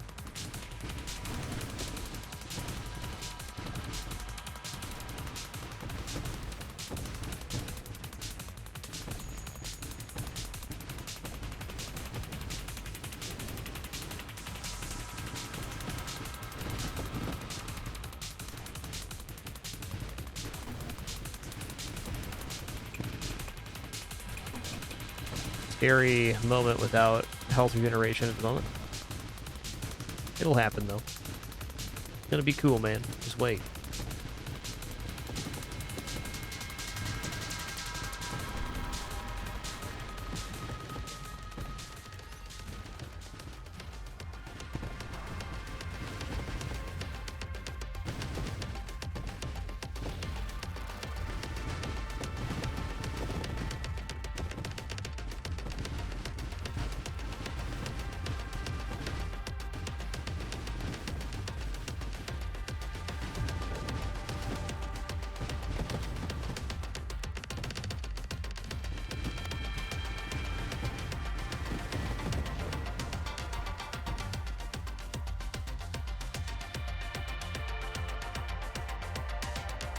Gonna roll again.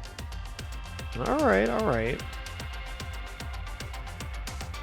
Definitely guidance isn't bad. Agility is good here too. Concentrated Blast is 35% damage for missiles. 35.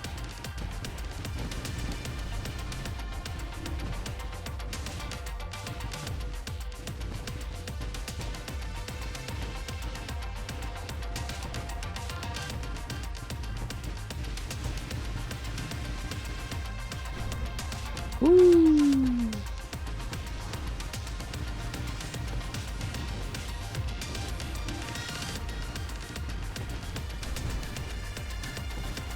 Ooh, I flew into that one. That's fair.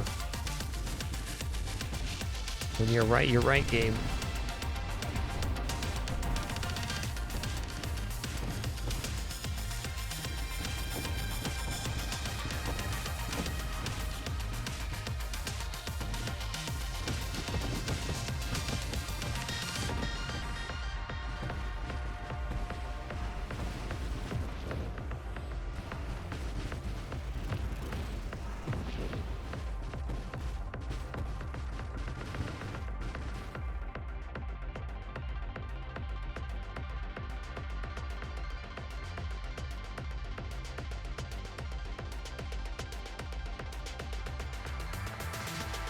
Alright, I'm gonna take guidance here.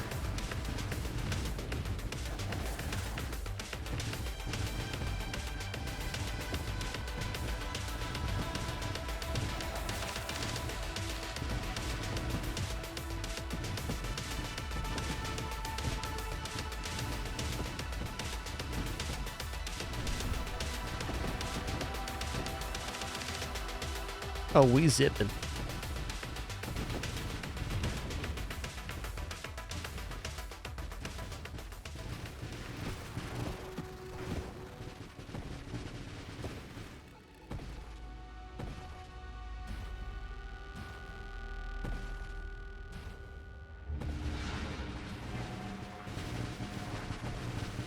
Yo, Bolt Vanderhuge, thanks for 117 months. Much appreciation.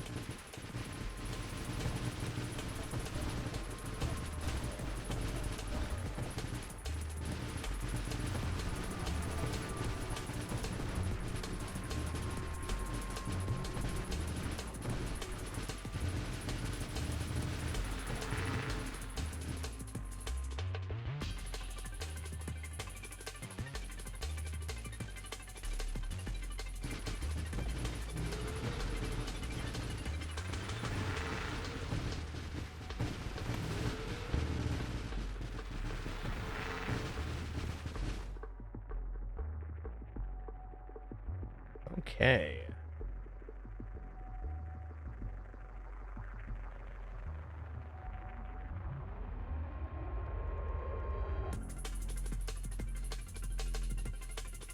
Let's see here. Volatile Shield is tempting because we are going to go into Tempest Break. Yo, CJ Turtle, thanks so much for 12 months. Much appreciation. Also, say if you guys have any feedback for this game, please do it with the developer. I just put it nicely, it depends on my mood, but I really don't like reading comments about things that people don't like about the game I'm currently enjoying. Like, I don't mind that you have that opinion of the game, but you're sharing it in a place where I'm enjoying it and other people come here to enjoy games. I'd appreciate it if you leave your feedback as far as game design, etc., with the developer and not with me, the person playing for enjoyment. Though totally understand having opinions on how things feel to you. Boss is definitely difficult and I'm not fully acclimated to it yet, but I can't say I agree with the statement that you need Blink or Strafe to beat this boss. You just need good positioning and experience, which I think we're all lacking right now.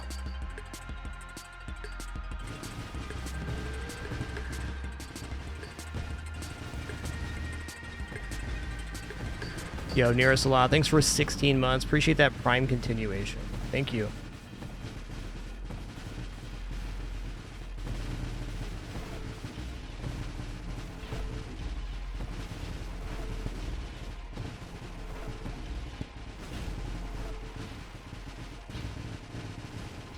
Oh my god. Okay, hugely mispositioned there.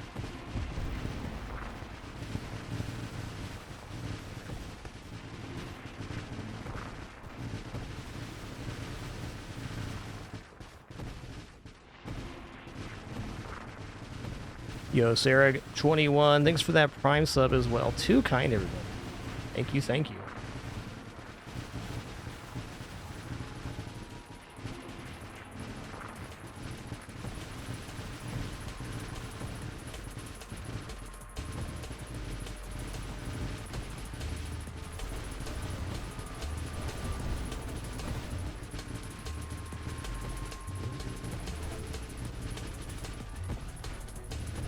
It's just going to be a slow ride here. I think this is the motto I should take for this boss, is just not trying to rush damage. I would say over half of my deaths on this boss were just trying to get aggressive on this phase or on the flame shooting phase. And just taking a huge chunk at once.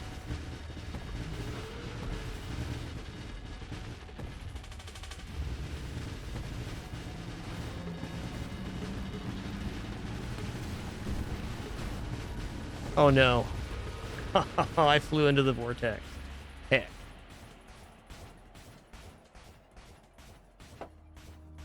Man, the infused missiles, I wanted to get all the way to the barrage with it, but I don't think the power level is right for Annihilation with that. I think singular strike missiles is probably the true missile build for Annihilation difficulty.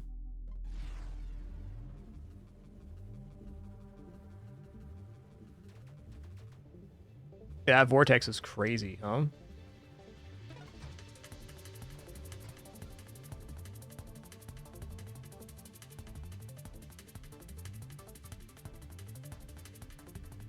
Okay, let's round it back to our initial build today.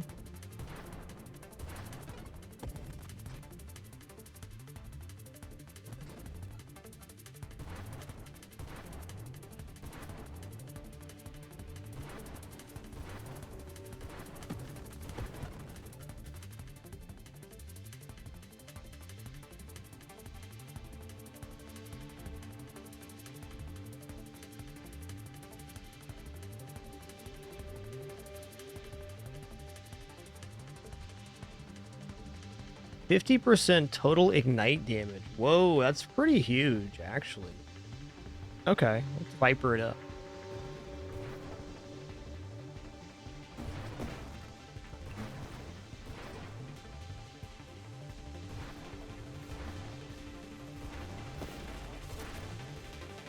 Hold on, if we're gonna Viper this,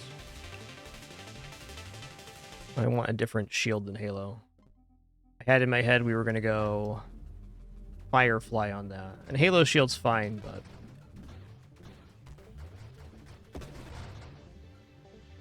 Maybe Halo Shield is what we want anyways. We're getting the bonus ignite damage and hidden power. Yeah, I think it is. Turns out that was fine. Just had to think it through. Alright, our punishment will be wasting one of our rerolls. Get back to that. Fair enough.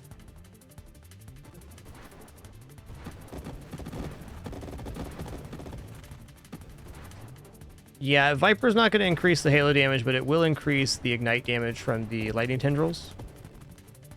Okay, how does this work?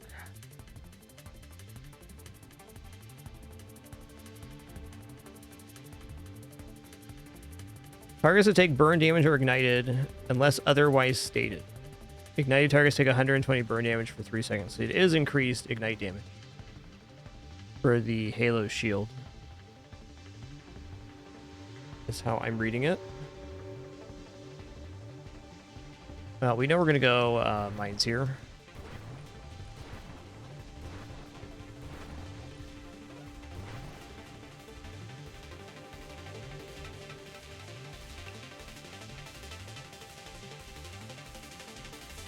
Load it up.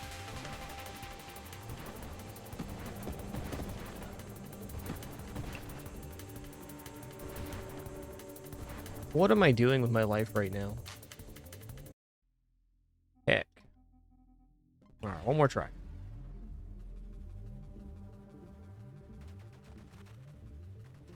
Yeah, I think what I actually want to do here is go Thermal Lance on Viper.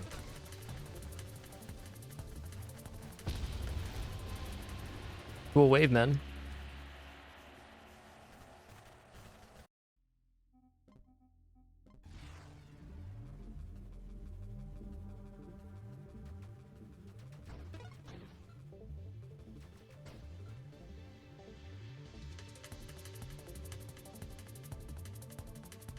Yeah, it's a great one, Zooksman. Especially if you get Mind Specialist. Yeah, the first wave's an Annihilation, so I just crush you. It's just part of the game. It's how it be.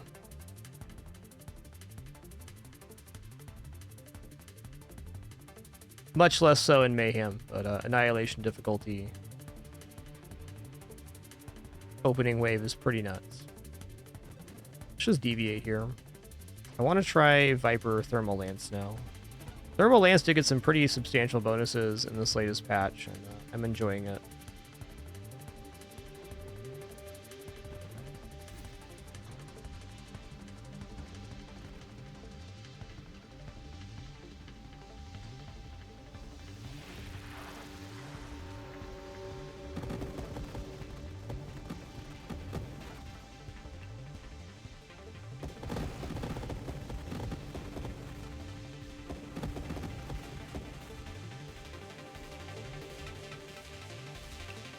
Alright, Viper. I haven't done a Viper run in a hot minute here. Let's go auto fire toggle.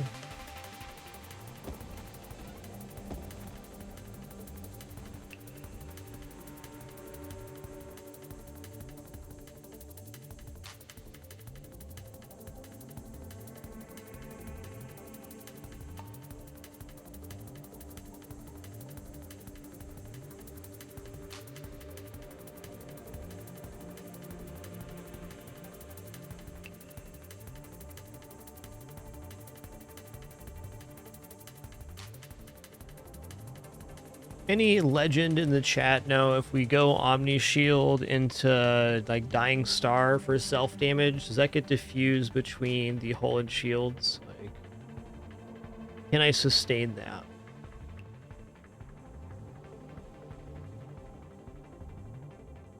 We're likely going pretty heavy into shields here. Let's just say Blast Radius is an inoffensive pick right now because it makes the lance 10% bigger, opens up a good tree for that, and puts Rupture on the table. That page for me was a tough set of decisions.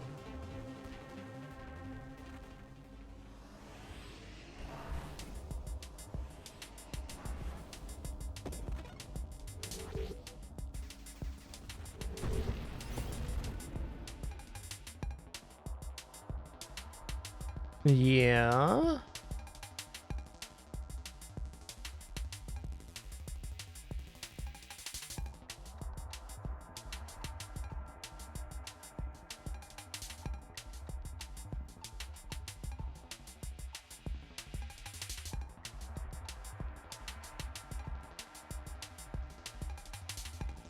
Okay, if we're not going infusion here, I guess we can drop the shield mods. Let's do it this way where it's a whole build instead. This will simplify the build and also make us very tanky in the early game.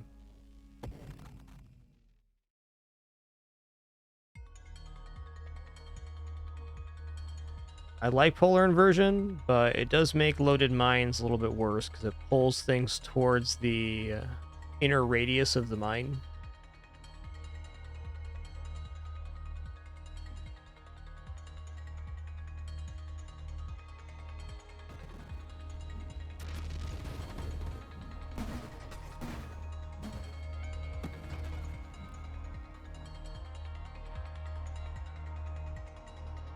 Yeah, Adelmar, I don't disagree with your statement at all. I think that's fair. That it's really hard to have Essence Sap on a shield or Dying Star on a shield only build. The tough sell all around.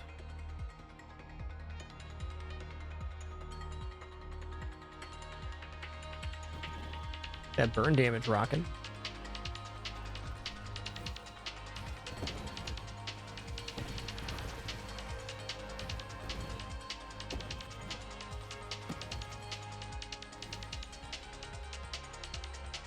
Yeah, Gemini Protocol Sanctuary could probably sustain it. Agreed. Until you have to leave the bubble. Then you're in trouble. You do get 5% ignite damage per evolutionary niche taken here.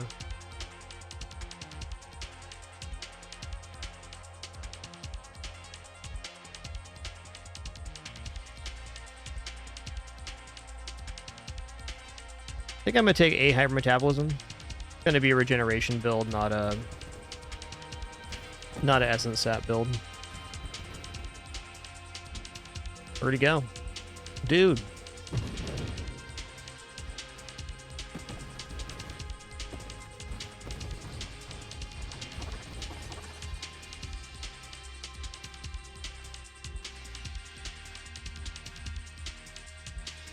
Okay, I'm going to take Purge because deflagration is going to be a really nice thing for killing anything segmented. Okay, loaded mines, let's go.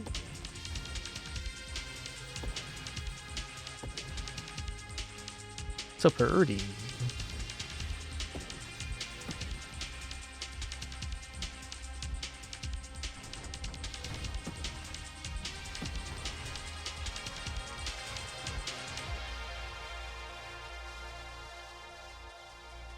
Yeah, I'm going to take Whole Strength because we're going to be dropping our shield. I've already kind of committed to that with the build path we've taken.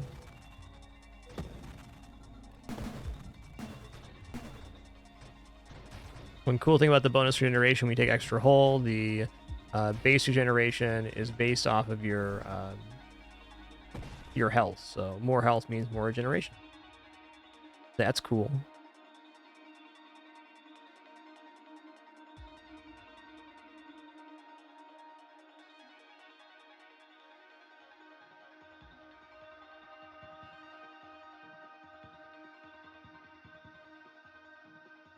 Up to 24 Venom Strike projectiles. It's true.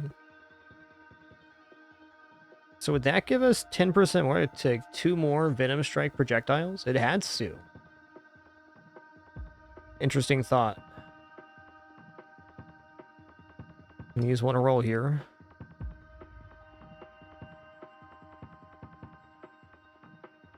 Okay, high explosive then.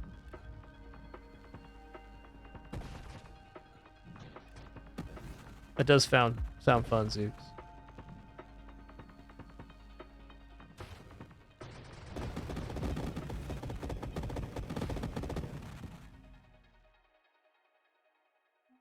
Yeah? Yeah, I'm gonna take this Leader Champions here. On Annihilation mode, that is like super dangerous, but our body gear powers are really strong for this weapon. And overall, that means more XP for us. If we live. There's certainly an if. Yikes. May have taken Bravado a little bit too soon here.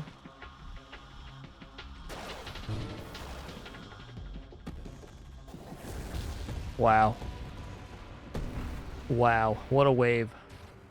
What a wave. got destroyed there. Fair enough.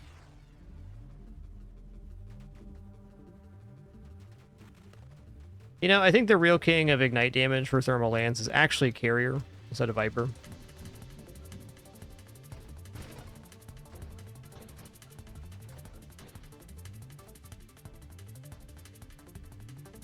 Yeah, do it, Quickstar. You'll love it.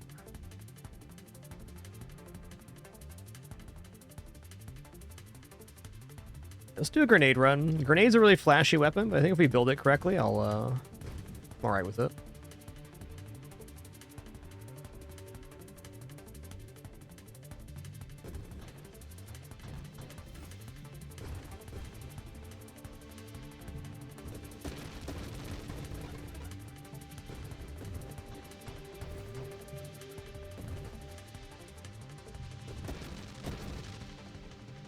I want to try infusing this. Yo, Ballcat, thanks for 57 months. Alright, I can't do it.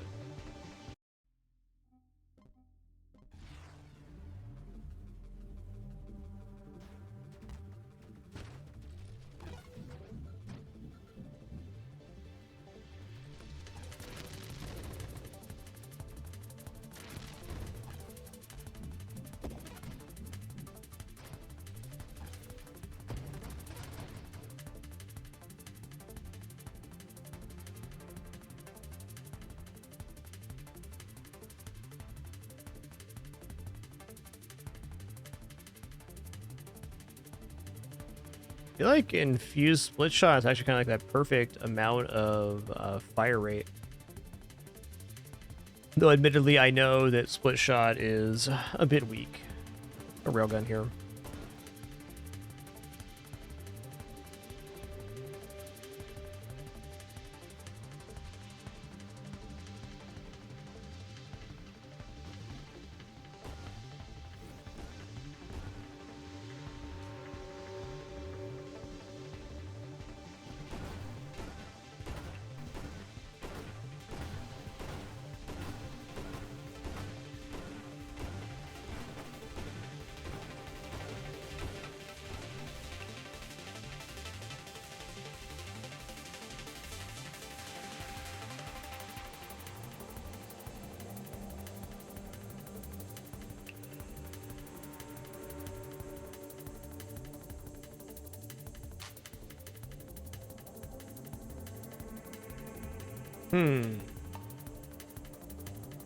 The Corsair railgun here without thinking about later in the build. And here we go. I'm gonna drop shield here. I just wanna get a clean railgun build going. This ship can definitely do it. I like Corsair a lot. It's super awkward in the early game, aiming wise, but once you get over that initial hump, it's got a lot of extra projectiles and really great mobility. Ow. We'll take Revelation.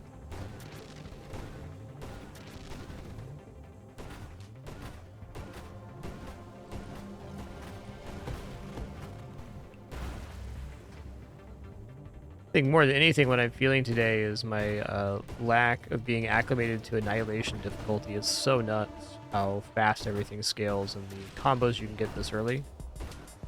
Pretty nasty. There we go. Now we're fine. Ish.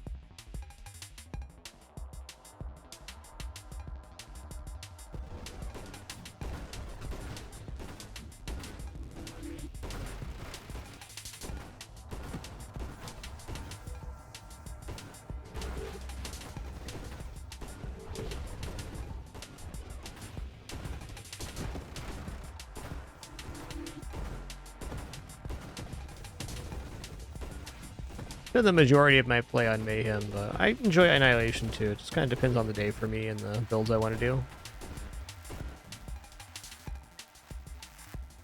Alright, let's load them mines.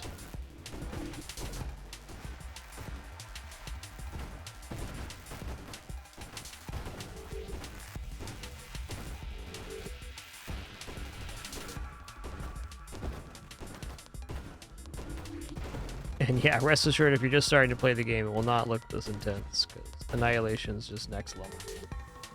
It was really kind of added as just an optional difficulty for the most hardcore players. Really great challenge. You do get a little bit more XP in this mode because there's more champions and things. It's pretty minimal compared to Mayhem. You can have a similar score effect. Probably actually better chance on high scores on Mayhem in a lot of cases. Okay. I'm going to take 3 times Defiance here.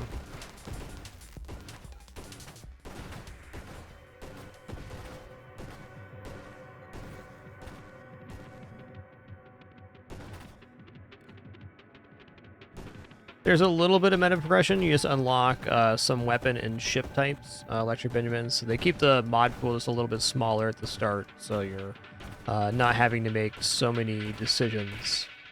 So still quite dynamic. You don't have everything unlocked right away.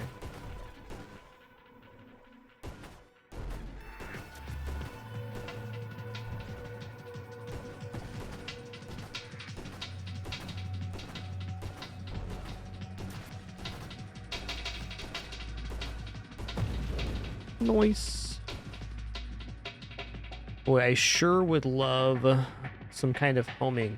I think blast radius makes every connection on the railgun do an additional blast damage.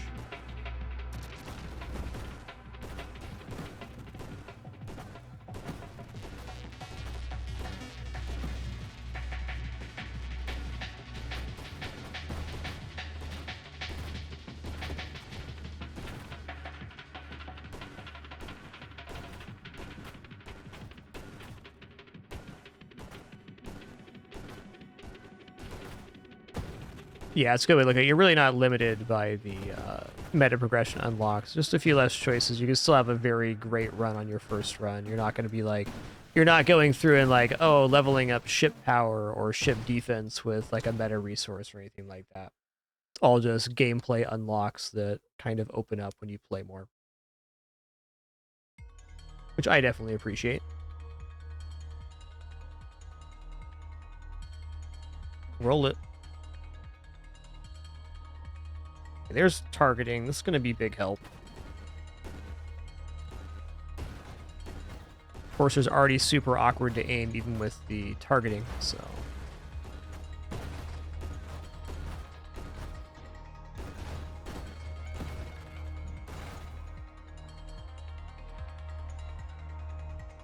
Okay, this is a piece of Warp Strike.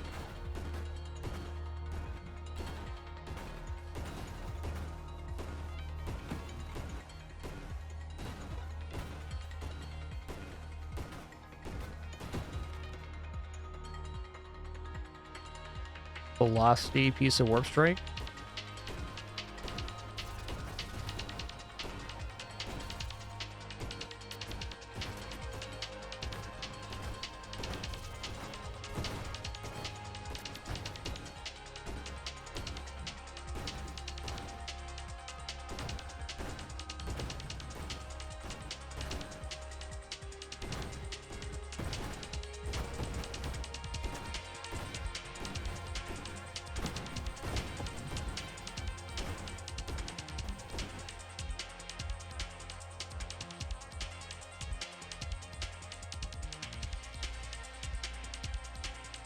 I should probably take volley, but I can maybe get away with it on the ship not doing that. I'm gonna do it.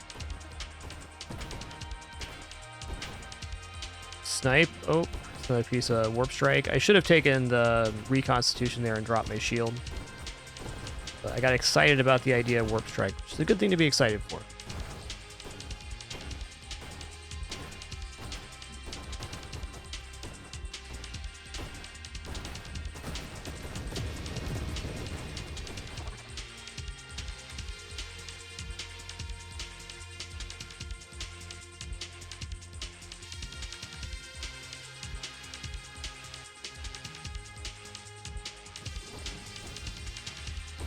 Yeah, the sight aiming does take some getting used to, but if you look closer on the ship, you can see there are points of light coming off of it.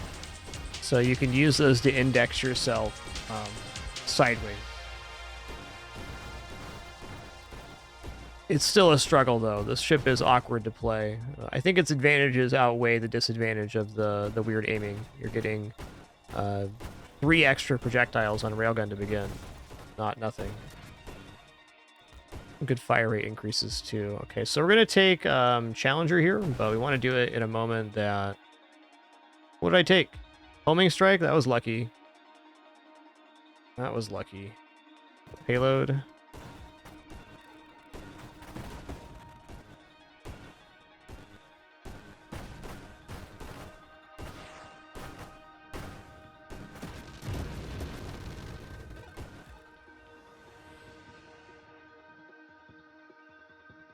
Okay, Deadly Wake, Yeah, we're gonna go Deadly Wake. I think this build doesn't take Streamling, so I want to keep my regeneration as high as possible and not drop total hull.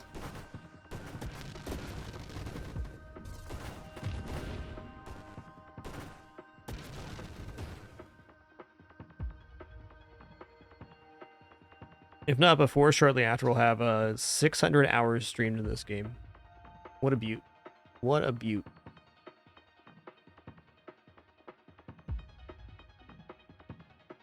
Right, I'm going to go for Charge Shot here, because getting Infused Mines now sounds great. Get that out of the pool before a lot of other super mods are in.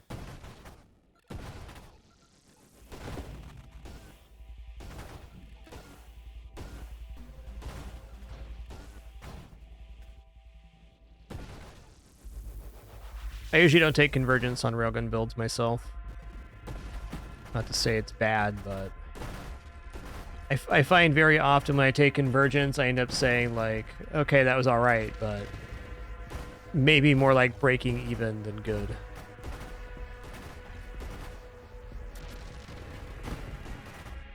Convergence can be awesome, though. For sure.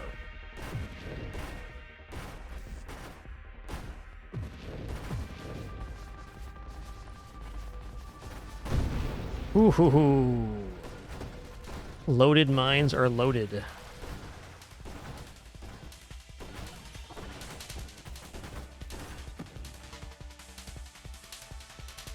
I guess how I'll verbalize it is usually when I take Convergence, I usually feel like it's worth a half point or a half level. So I often say I won't take it again, and then I totally take it again. This is certainly going to be Essence Sap. There's no way around it.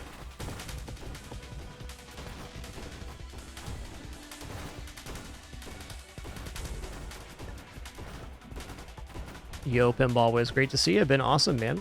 Hope you've been well as well. Saw you checking out all those crazy Minesweeper style games. Pretty cool.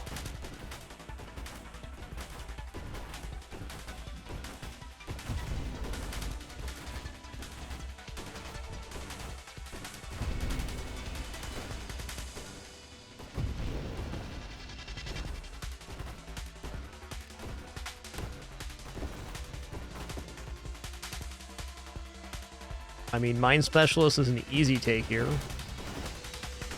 The only type of construct we currently have, and look at those mines. Big bada boom.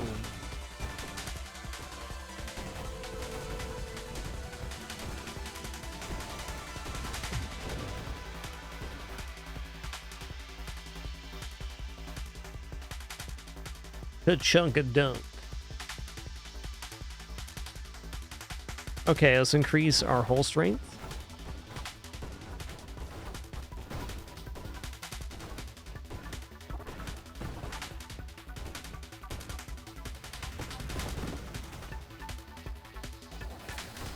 Oh, overshot my target.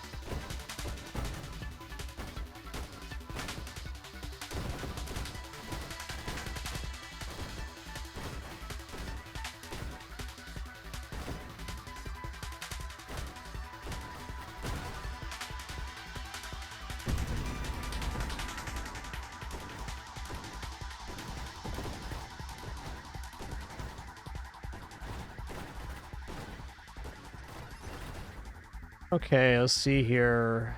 I just want to work towards Barrage, but getting into Warp Strike is the ultimate here.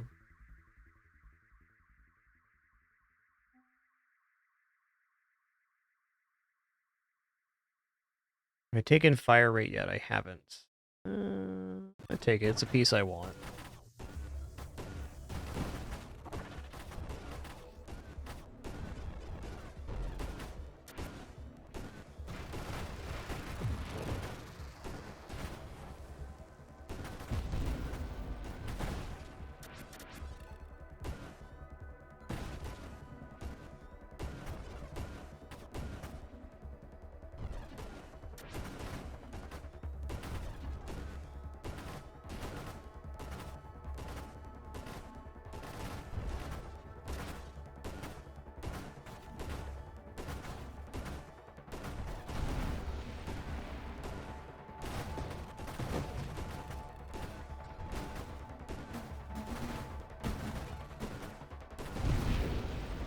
Okay, here's Blink.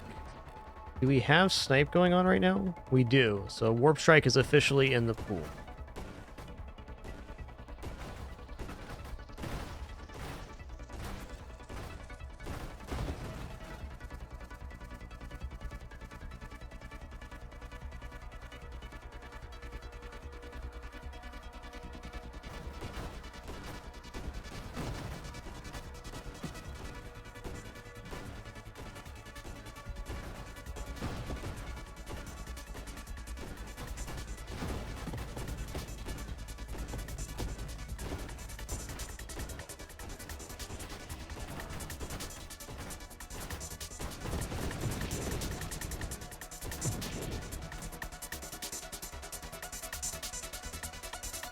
Well, one more reroll then. Ooh, okay, one Twin Strike. I'm down for one Twin Strike.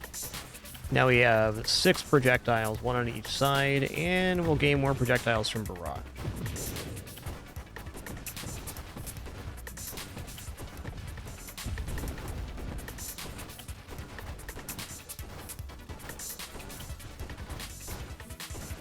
We are Warp Strike away from this build popping off into a whole different level. If only it will appear. Oh man, also firing array is good here. There it is. Your projectiles can screen wrap once, minus total weapon targeting, minus rate of fire. When we wrap the screen, we lose a set amount of hull and shield. Hull only in this case.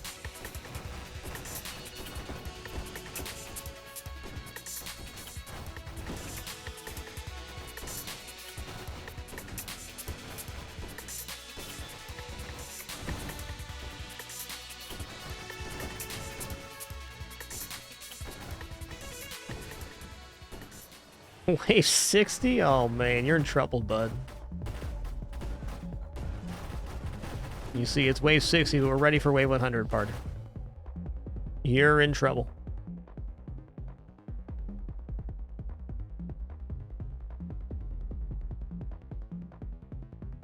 This would actually be a really great build for like quad Farsight, but not single. Absorption into force armor is very tanky. Adrenal module is also damaged. Let's go ahead and take absorption here.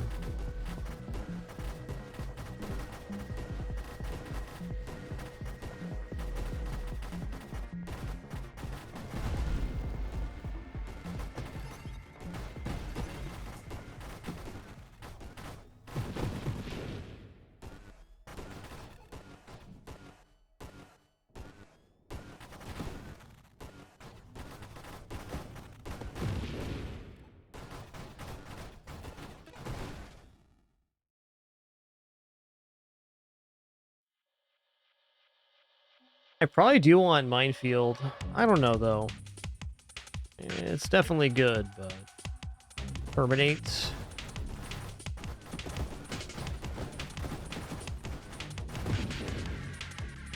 Love this track. Great space battle music.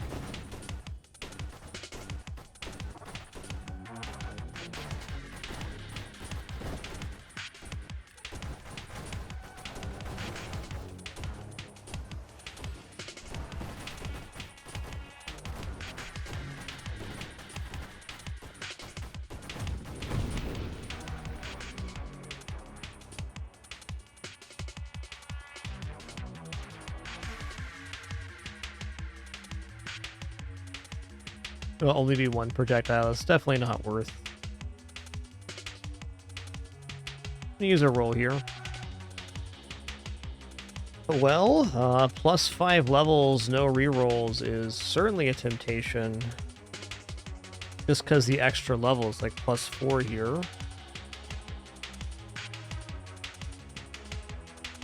We also have shield mods out of the pool, so it seems like very takeable. I'm gonna go for it.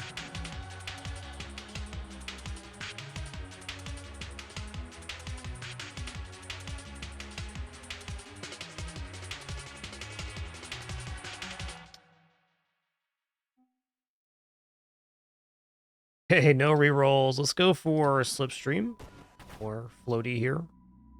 Essence Sap, there we go. Elegant construction for mine creation speed.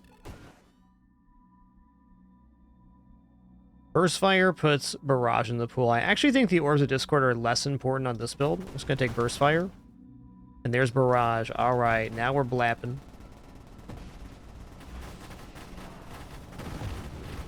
Little wrap.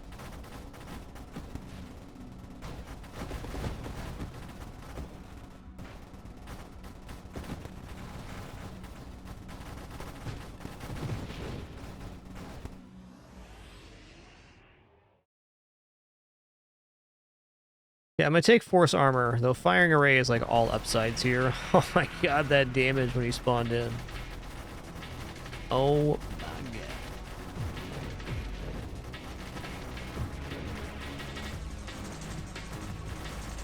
I'll line up horizontally here, so we're getting access to both sides. Wow.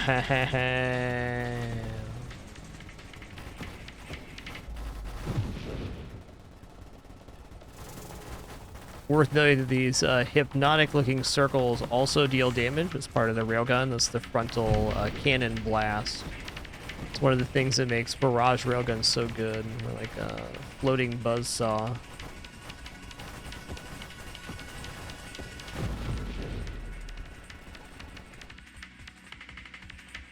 Alright, well, weapon mastery is like good everything here.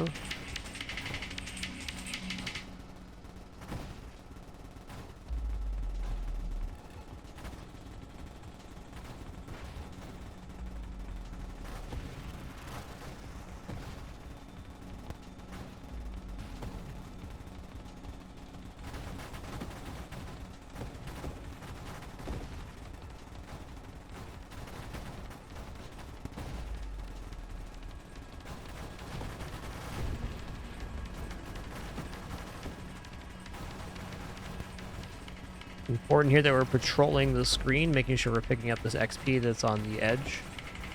Once XP starts floating towards the player, it does not ever expire, but if it just sits there floating, it can.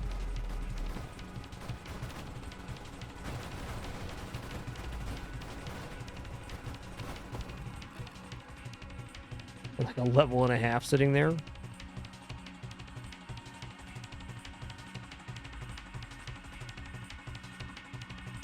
I do think even more fire rate's the way to go. Singular Strike is also really interesting here.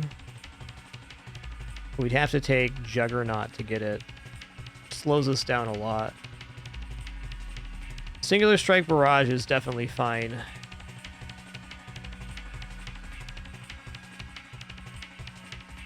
Get much slower but much more powerful railgun blasts here.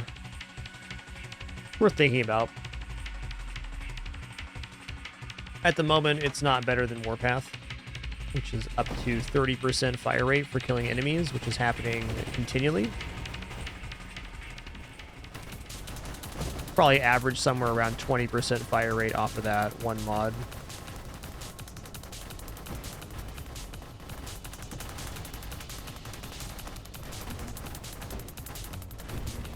Woo! Look out, spicy boy Hecky lad coming through.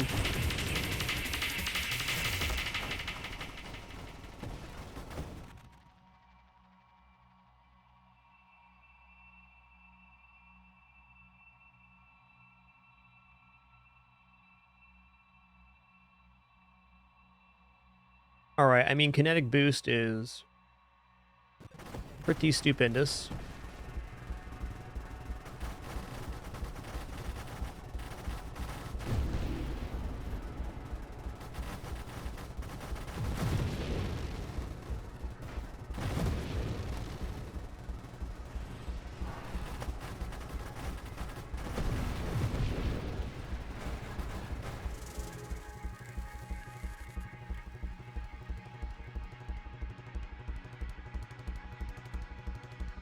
So with siege weaponry, we can kind of play with self-damage here. We have the triple defiance already. So we got some hull damage resistance here. The minus total thrust while firing makes that a lot more painful. I think what I'd like to do is just take Juggernaut here and become a little bit slower. We're still quite mobile. And look for a singular strike, which will make our our charge mines like insane. More insane than they already are.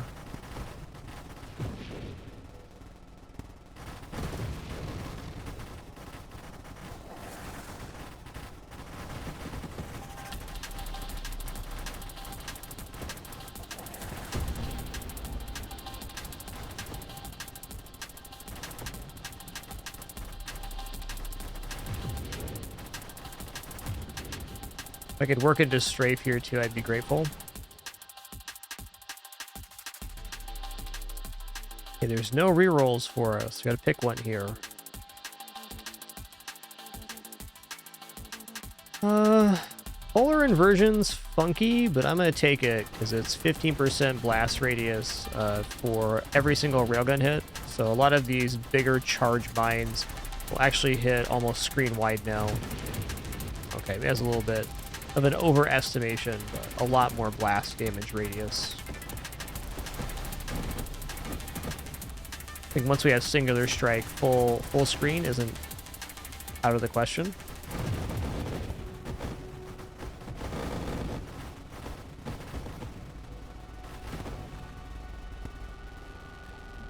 Alright, I've died the last couple times here to being greedy on this guy. I'm going to be less greedy, but still pretty greedy, though. Woo! Chunky monkey.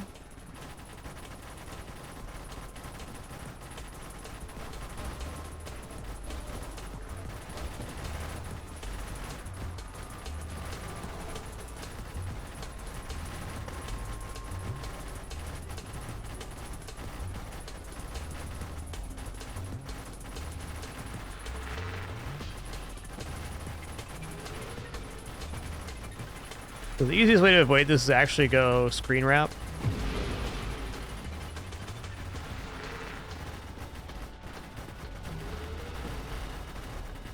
Wow.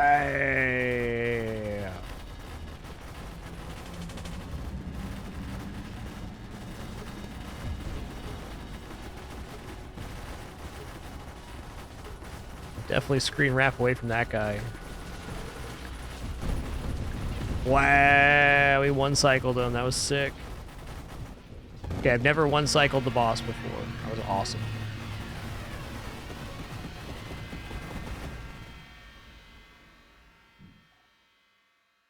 And that's when you know the damage is pretty alright.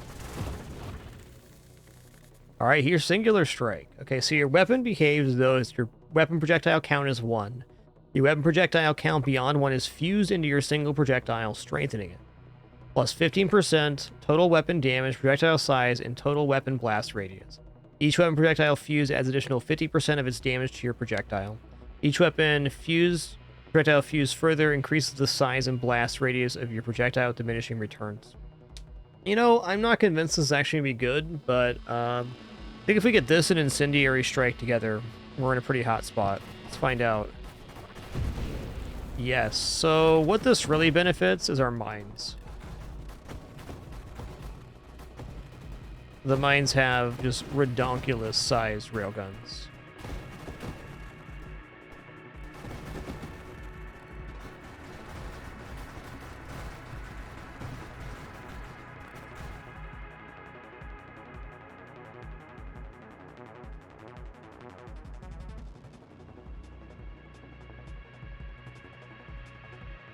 Okay, Minefield's definitely worth it now. So we get more mines out to take the charge.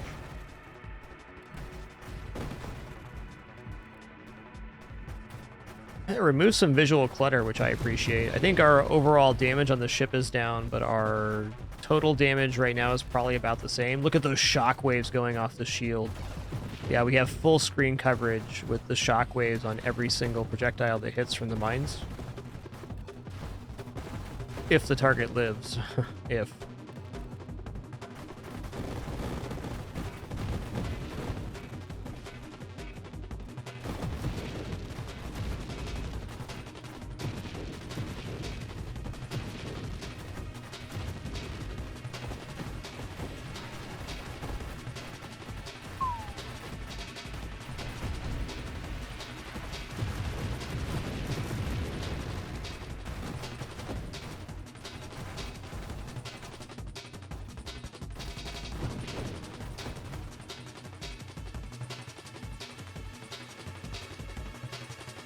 All right, now we're going to take Splinter as well, which is going to slow our fire rate down even more, but our weapon projectiles can now bounce, which is going to stabilize us out.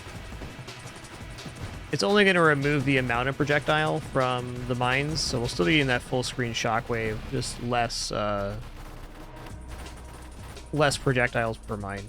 Still very good. Makes me feel better about my wave clear overall having Splinter.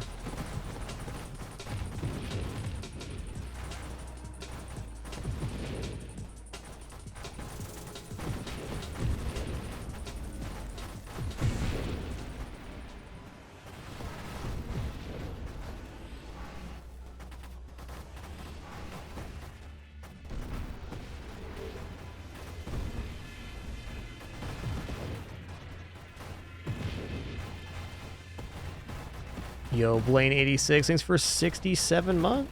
Cheers, man.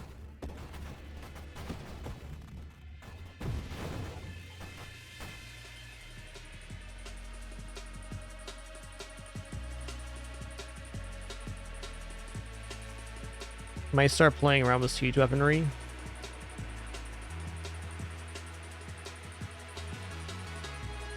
Saturation fire would be it. I don't know if we're actually going to make that, though. I'm going to go for stabilization, because getting to agility or even strafe on this run would be amazing.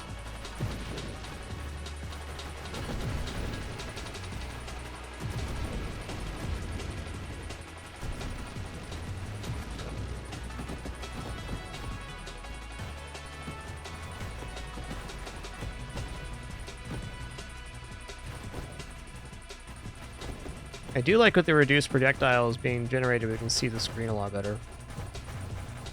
Does really help for dodging. But what's our regeneration right now? Are we in Essence Sap currently? We are. Okay.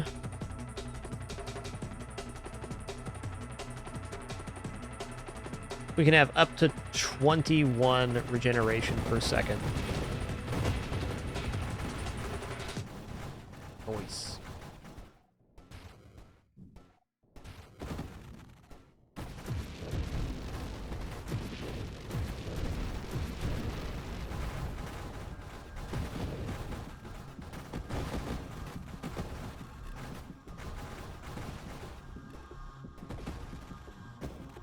Already dropped our shield via rapid construction on this run, so there will be no changing of the railguns.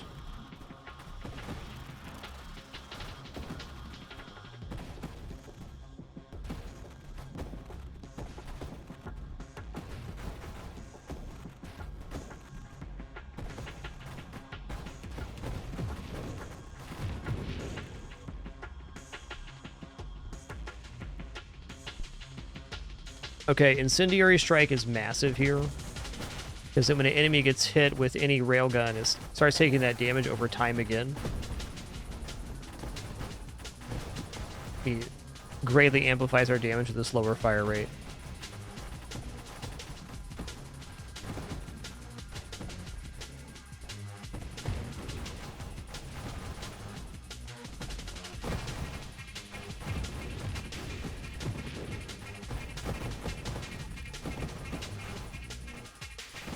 Also, no reason not to auto-fire now.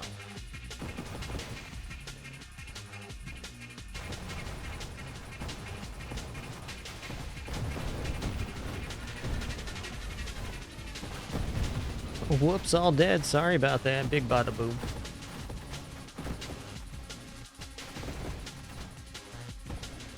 Hey, broke a mill. Officially a run.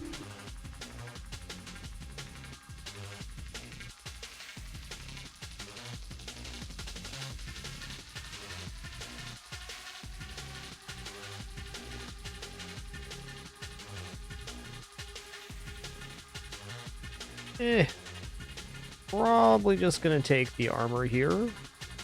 We're not going burnout reactors, so we're getting our best effect off the mines fully charging.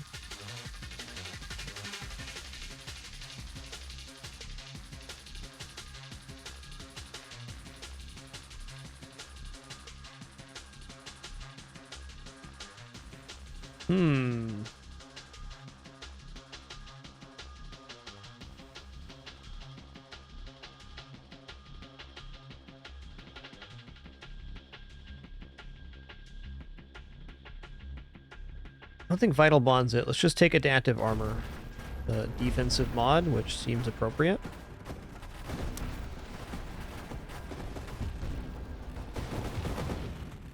Love when that wave just goes bye-bye. Goodbye, railguns.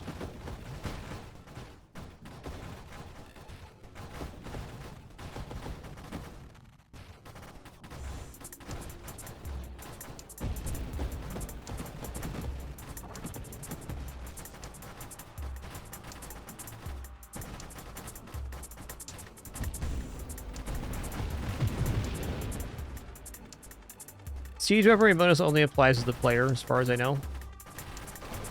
If your fire rate was amplified when the mine was created, it might boost it a bit. I don't know the actual answer to that. I'm going to assume it only affects the weapons coming from the player.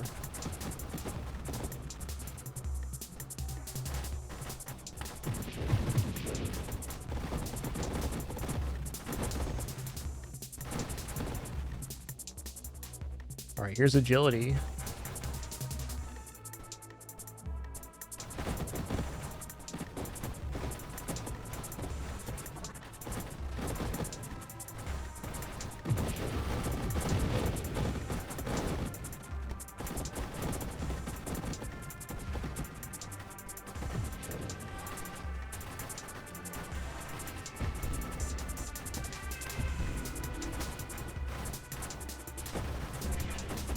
Wow.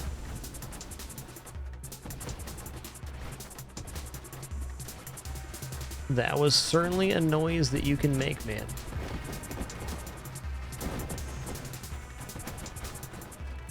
Before I take out the siege weaponry, I bet it does apply to the mine when it's created, whatever your current boost to attack speed would be. The malice of 60%, minus 60% thrust while firing is a pretty big downside. We're already kind of on the edge of lower end movement. Like, we're still maneuverable, but not comfortably so.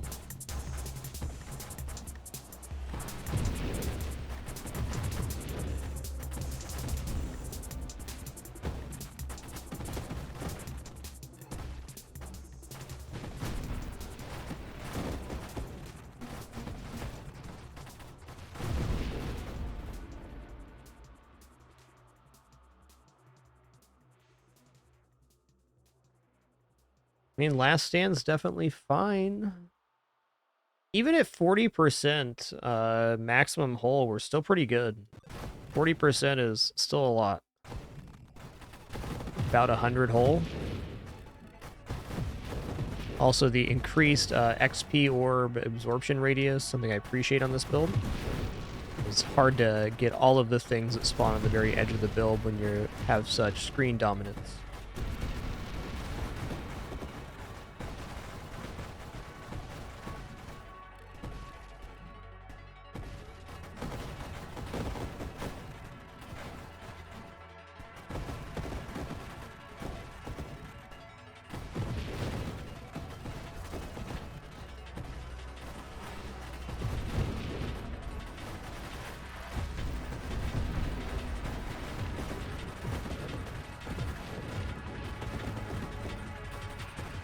Yeah, how I feel is that the Last Stand orb generation or orb absorption radius more or less pays for itself on any run that goes past like 2 mil. You're going to get that level back more or less.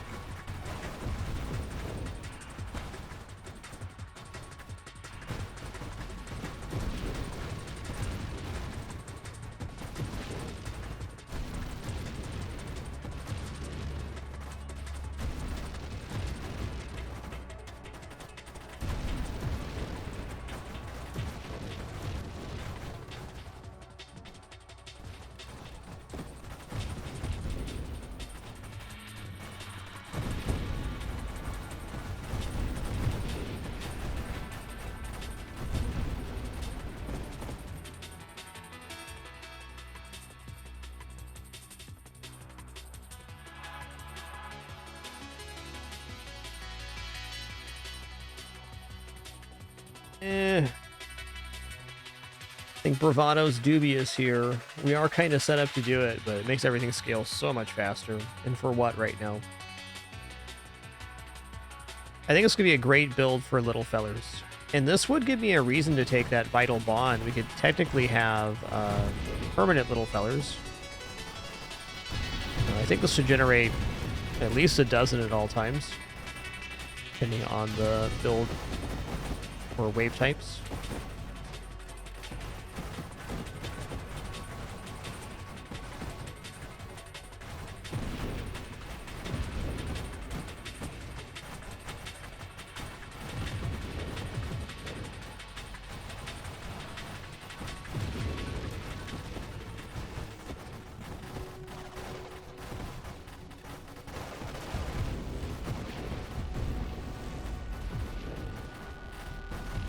Listen here, guys. I got a boss coming up, so if you could not do that, thanks. So we fight this boss again here, and then again at wave 480. So it's 120, 240, 480 in the current iteration. All I gotta do to win this is simply dodge, because the mines are gonna take care of business. I'm gonna focus on doing exactly that.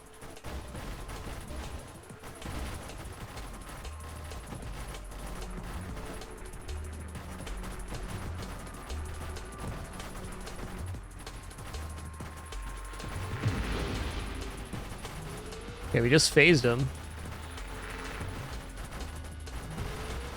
Oh my god. Wow. Alright, this build's official right now, man.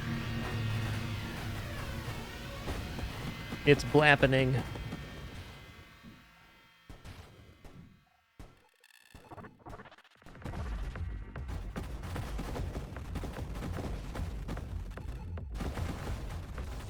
Yeah, that single huge chunk there was the phase shift, so we got him down below the HP threshold to go to phase 2 before phase 1 was over.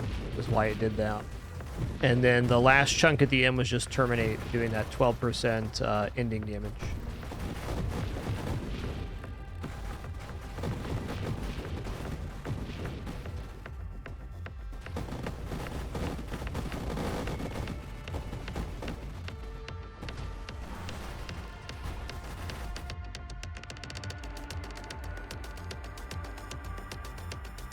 Okay, adrenal module is damage when we take damage. We're going to take damage.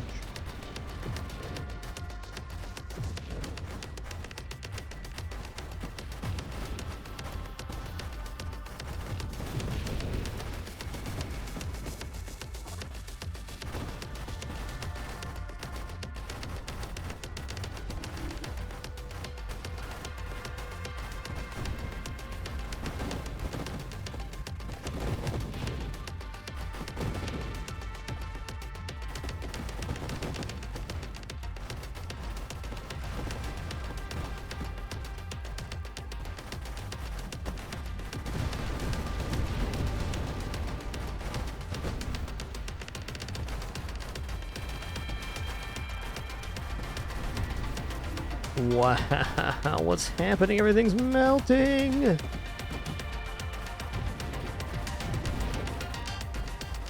Speaking of melting, so we had this cat toy that was like a little circle thing. You could put the batteries in it, and like it poked out this little feather thing from the different areas on it. You know, it's supposed to like entertain your cats. Well, anyways, it did. But what Penny really likes is the little feather piece on the end, and we ordered replacement ones, which just kind of became things that end up lying around the house because the cats just kind of fling them places.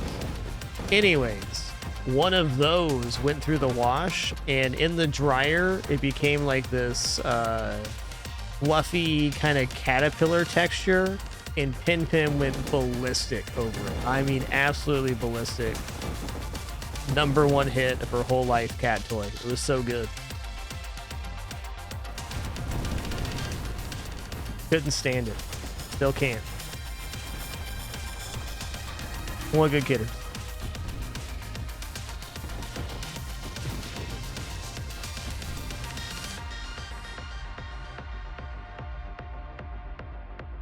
Alright, I am not going to get lulled into taking siege weaponry here. It will kill us.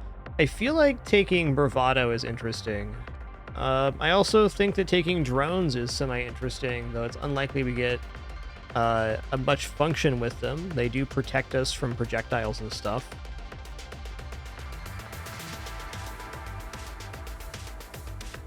Admittedly, Celestial Lance is okay too.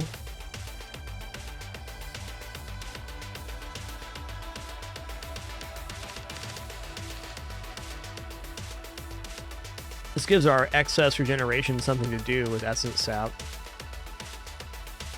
I don't know, Bravado is another 10 hull here as well. It's just more regeneration. Alright, I'm going to take Bravado, which is super, super dangerous, and probably a bad take this late.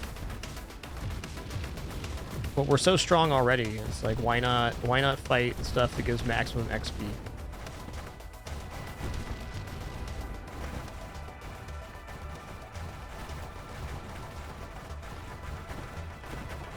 Without question, Bravado will be the reason we lose the run a little earlier than we would have, but it'll be fun in the interim.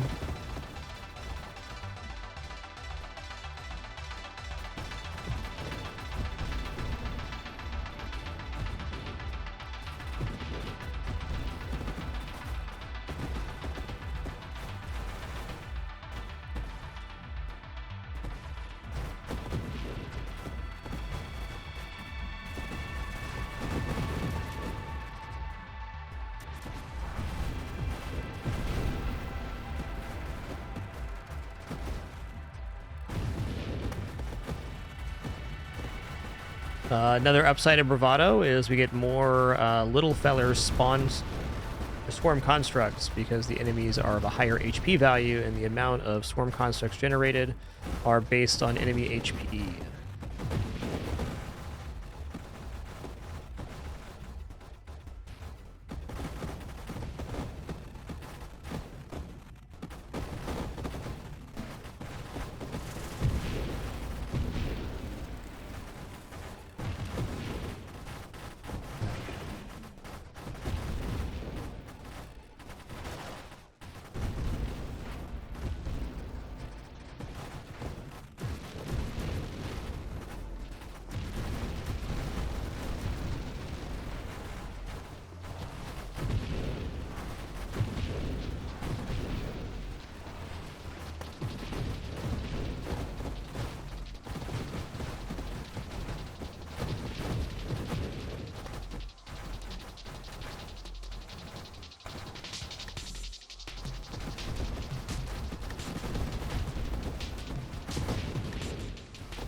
Oh, we're still scaling amazingly here.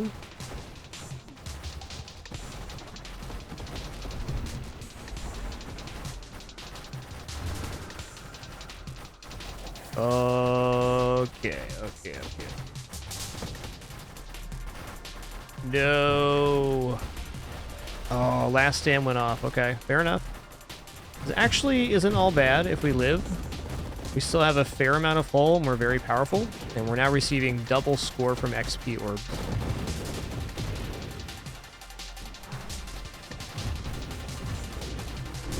Nasty wave.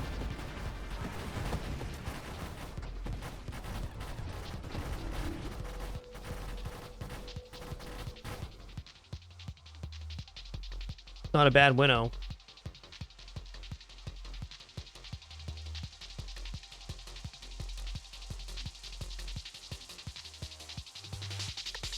You know what? I will take winnow here.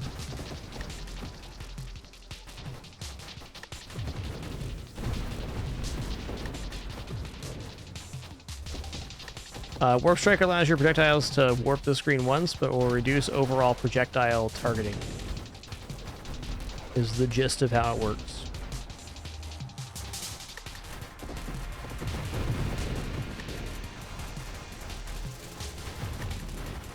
Ooh, our essence sap regeneration got diminished a bit here. I'm gonna be like focus mode because we're now one mistake away from death. On the before we resurrected, we had a bunch more HP. This build was actually pretty forgiving. Not so much anymore, but it's just as powerful. In fact, I believe this is currently our #1 score since I reset my scores for the beta.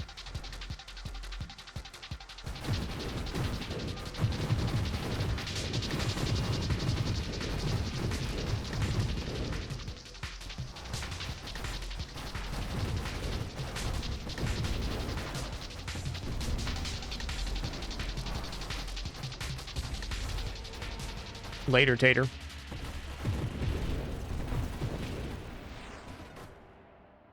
Alright, that was a spicy run. I really enjoyed it. But let's go back to doing a Zappy run now. I'm gonna go back to...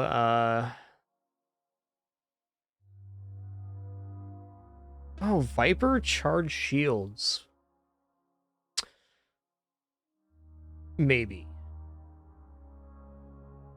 Alright, that was our second best run since we reset. What was the top run here? Top run was...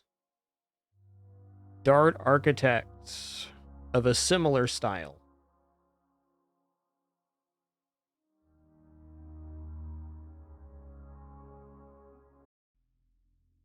All right, give me just a second. I'm just going to stretch out my hands and legs, grab a refill on my water, and then we are going to head into another run. We're going to go back to Firefly, Hidden Power, Discharge with Halo Shield.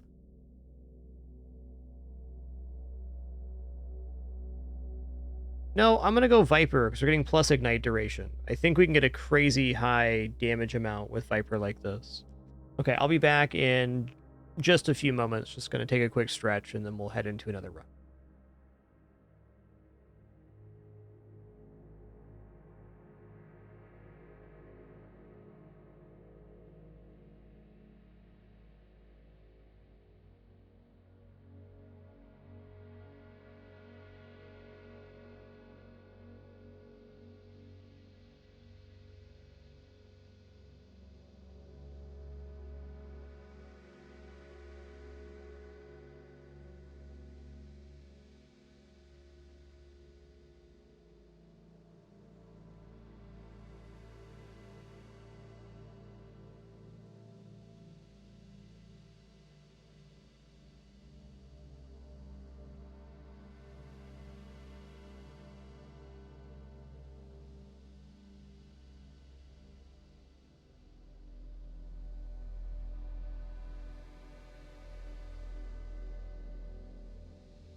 All right, here we go. We're gonna get back to the build we were doing earlier, except for this time, even better. So this time I'm not gonna try to pull Sanctuary into it. The electric skillet was fun, but it wasn't our best concept. Okay, so we do have choices on discharge infusion. This is 0.9 a second. What's the fire rate on pulse?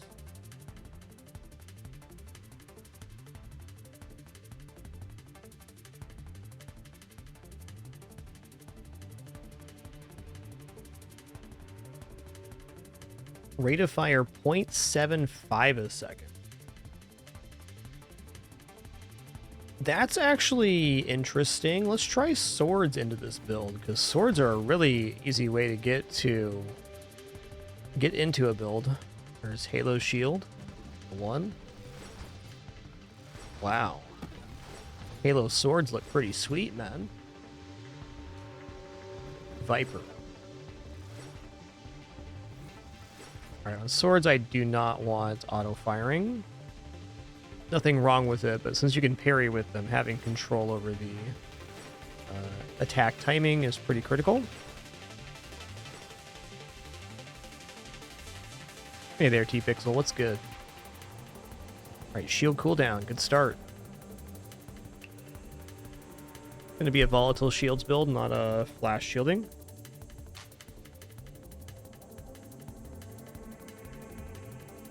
Go ahead and take thrusters. If this works well with swords, I'm pretty excited, because I like this way better than Pulse. Pulse is definitely good, but... Oh, that's a hard one to turn down, but I will. Sooner I can get into this build, the better.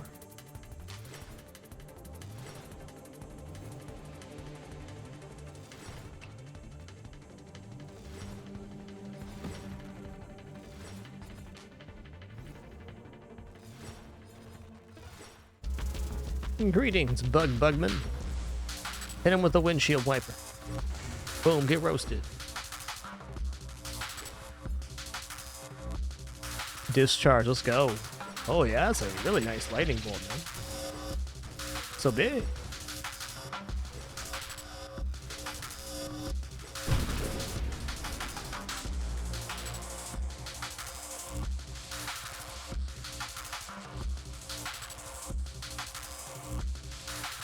Alright, I need sources of damage that are not my weapon. I currently have Halo Shield, Viper, head-on crash damage.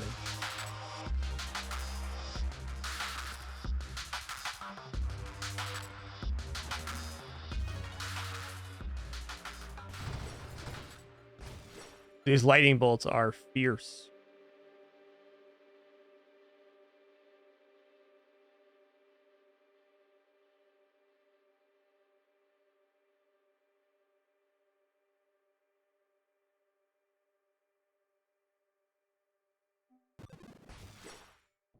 I think playing with swords is really probably a great way to learn a lot about playing this game in terms of dodging enemy patterns.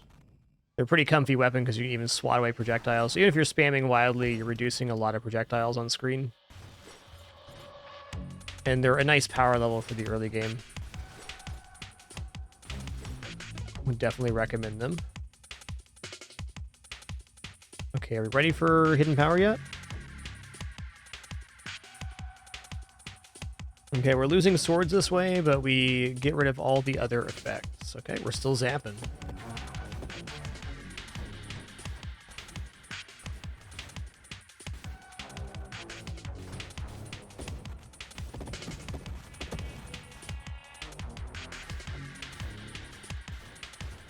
Feels a bit faster. Maybe we're back to base weapon speed now?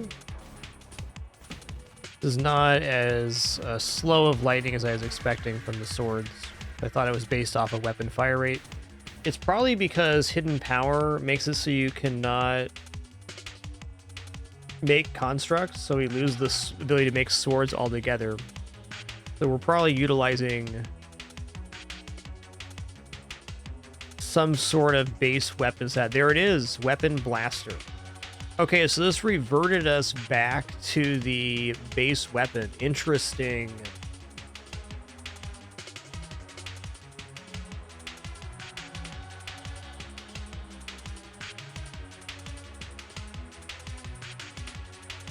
There's an interaction I wasn't expecting. See how it goes.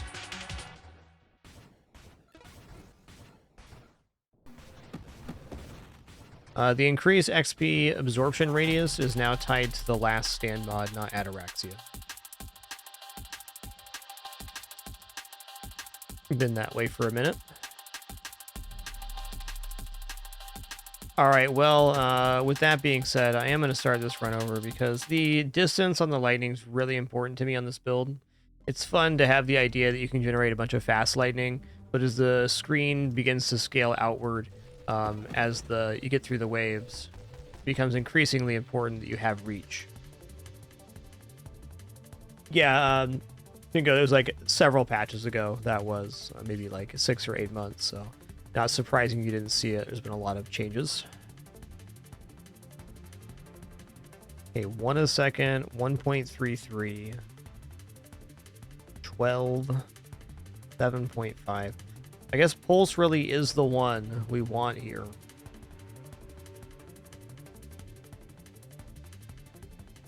Grenade being slightly better. Grenade's a little flashy for me. I'm glad this game has so many choices for weapons, but that one's not for my style.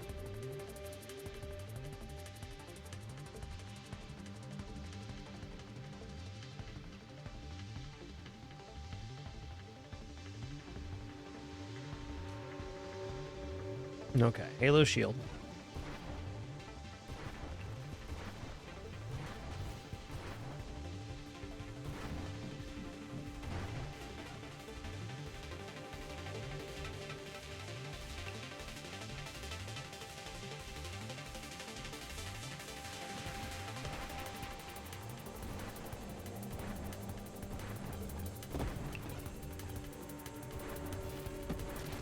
Oh man, that head-on return damage is so good.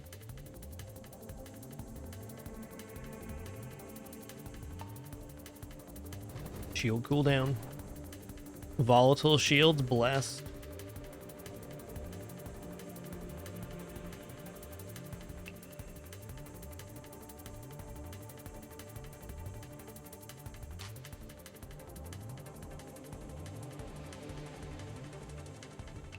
Wondering how this build feels about Essence Sap.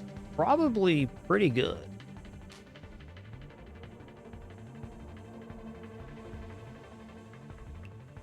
That'd probably be the way we get into Dying Star at the end, if we're able to.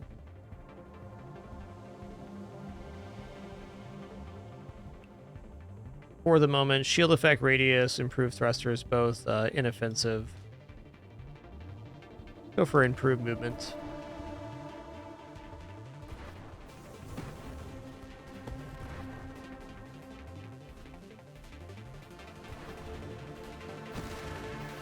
Oh man, that damage though.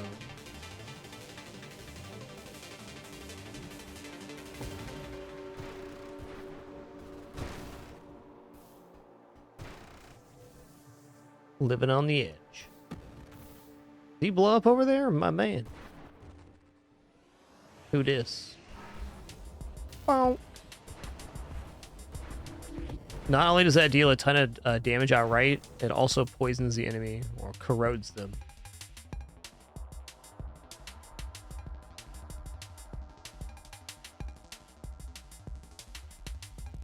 Efficiency's just good for us. Oops, all dead. Oops, all dead. Oop.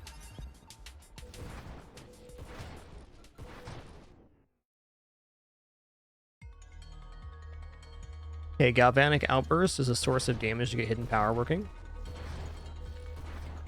Actually, once we have Discharge, it's in the pool. Perfect. Oh, it already is in the pool. Heck. Well, so is Discharge. Let's just go ahead and take the shield effect radius for the moment.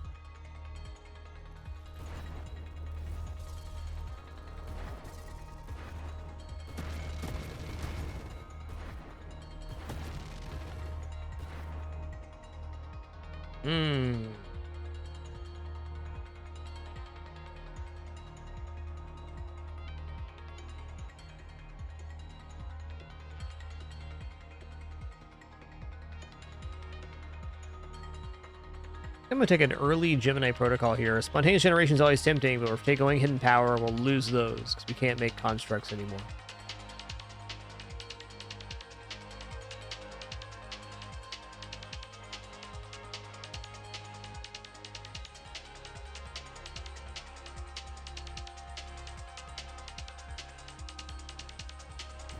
Let's Gemini protocol here.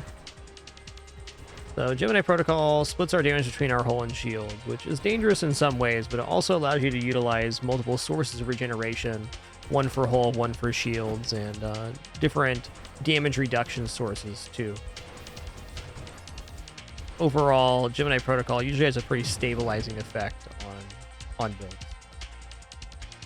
Okay, discharge time. Now we're looking for hidden power.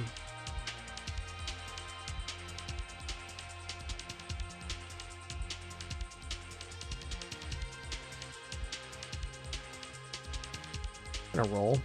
There it is. Okay, so plus 40% global damage, 5% maximum hull, maximum shield, shield effect radius, shield effect power, and thrust. 10% faster shield cooldown and regeneration. Banishes all non-wild weapon constructs, and upgrades from the upgrade pool returns upgrade purchased weapon gear, which we did. So we get a level back for taking this. We get a whole bunch of bonuses. We just can't fire the pulse anymore. Luckily, we can still use discharge. It's a pretty easy build to get to. We got here in 9 levels. Awesome. Okay, we definitely want self-damage reduction.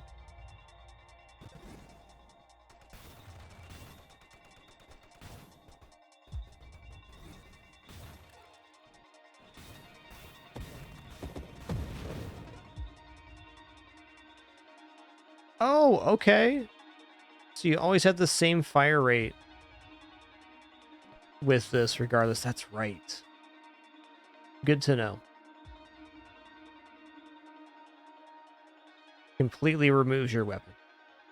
Wasn't even about the swords. So understandable confusion, because it does remove constructs too. It double removes swords.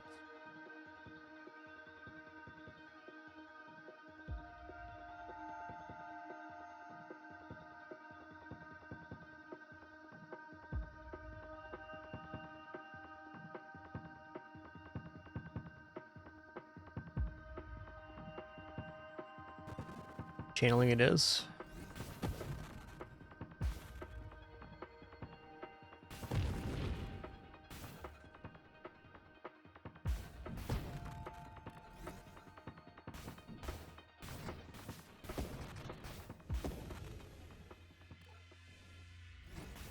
Our ignite damage is filthy right now.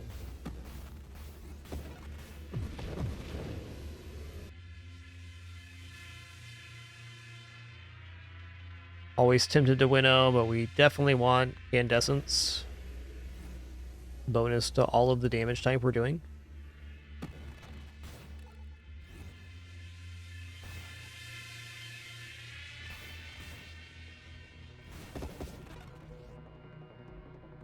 Okay, core shielding for self-damage reduction. What do we have now? 24% self-damage resistance for hull and shields. Right on.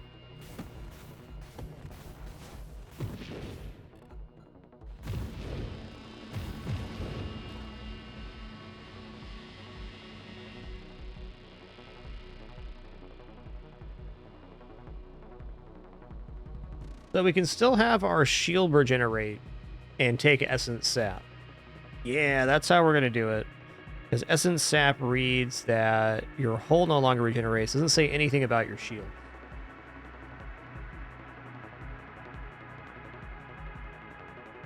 And the rate of shield regeneration is based off of this regeneration stat, which we will pass on. And kinetic boost also good. Stabilization also good. Let's tank it up a little bit here.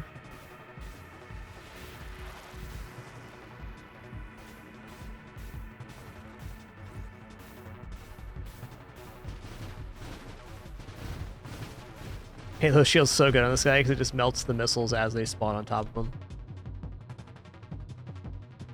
Okay, I think I want to take Essence Sap before I take Regenerative Shields. If I take this first, I'm going to get in a little bit of trouble. It probably won't kill us, but could make it very sketchy.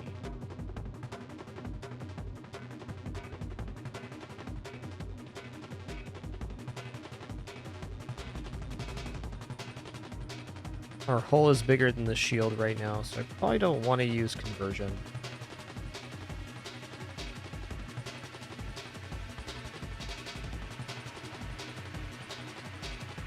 Energized shield's definitely not bad. I prefer to take this as a triple or a quadruple, though. I'm gonna do a roll here. Okay, we're not ready for Dying Star. Let's do some quick math here. We're going to take 12 self-damage a second, which is going to be reduced by 24%. Yeah, okay. We're nowhere close on this. Doesn't mean we can't get there, though.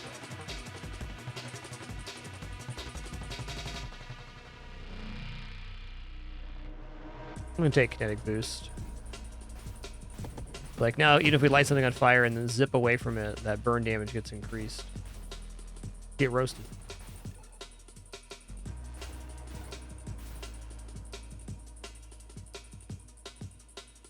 Okay, well here's getting into Essence Sap. Let's just take it. What is Regression Banish here? The one thing we need to take.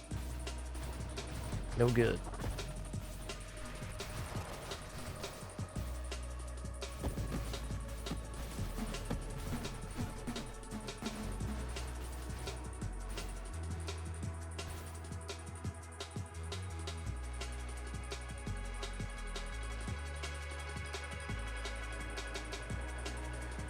I mean, deflagration seems very likely at the end here.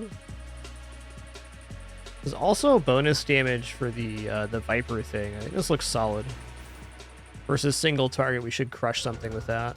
Like, let's check it out here. Oh my god. Sir, what happened? What happened?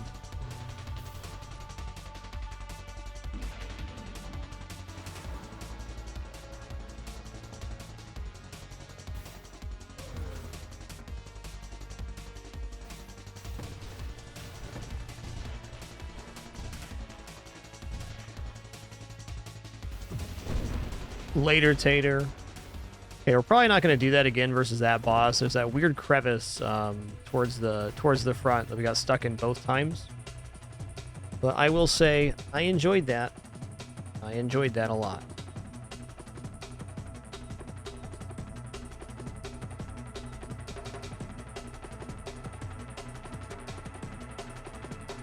I guess Blitz is actually the one we want, but I tend to take Terminate to skin here. Plus rate of fire. No, we'll wait for Blitz.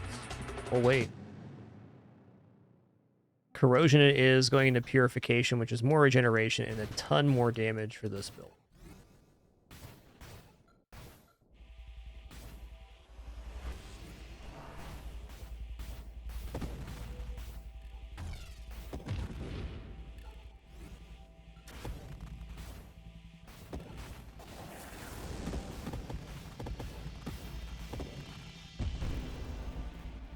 Alright. Well, here it is. Purification. Plus 20% burn damage. That's every lightning tendril and the shield damage. Plus 20% ignite damage. 0.4 whole and shields recovered per second for each ignited enemy up to 5 enemies. If you have no shield, your recovery from purification is double.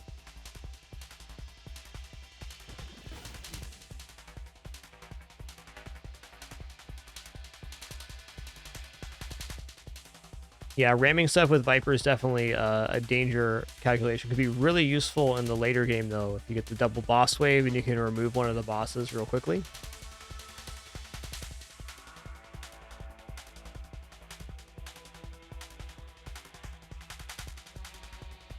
I'm grabbing whole strength here. I am. This build affords a lot of luxuries in terms of defense mods.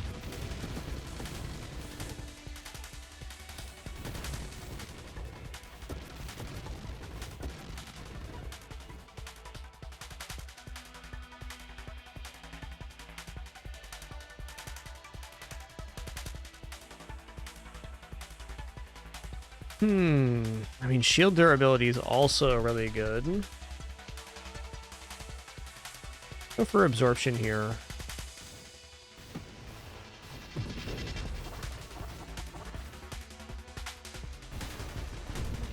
Boom, get roasted. You do have to charge those projectiles back up to a maximum of 24. You can get more with body gear power increases. How much damage is that, though? Oh, Venom Strike projectiles are increased by 2% per level. So for every 5 levels, we get 2.5 more Venom Strike projectiles. Or can we get 5? That's cool. Max charge at 10 seconds is actually pretty awesome.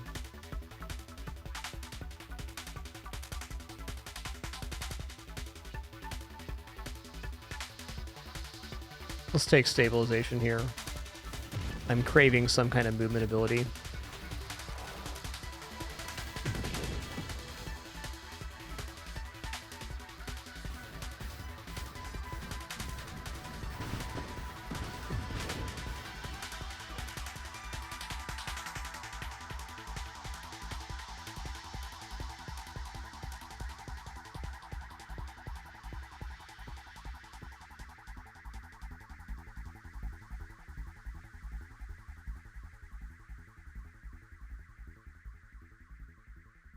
All right, yes on Masochism here. The self-damage resist is significant already because we're damaging with every single lightning bolt generation. And I guess the big dream on a run like this is to maybe make Dying Star towards the end where you're creating a huge halo of burn damage. That has its risks. We need a lot of self-damage resist to make that happen. Currently at what? 29% self-damage. Okay. That's pretty good.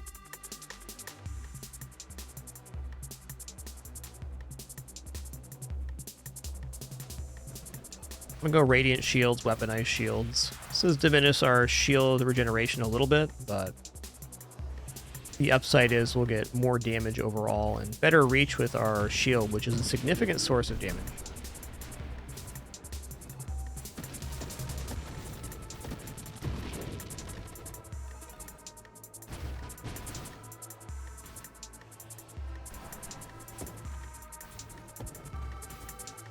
Hold on a second. Am I seeing that I'm shooting off little return damage projectiles from the discharge? Okay, so that's another source of damage on Viper. How's that work? When you take a hull hit, you disgorge Venom Strike projectiles towards the offender. Okay, so it's just another source of burn damage on there. Awesome.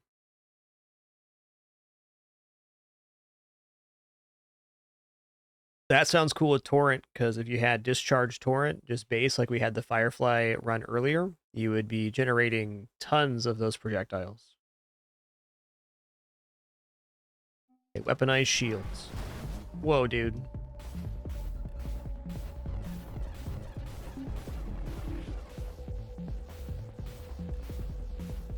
Yeah, but what if you got roasted instead? Hmm? Checkmate.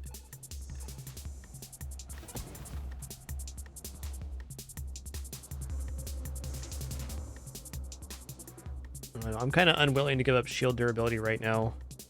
Already struggling to find things that I really need to take, so this is more stats.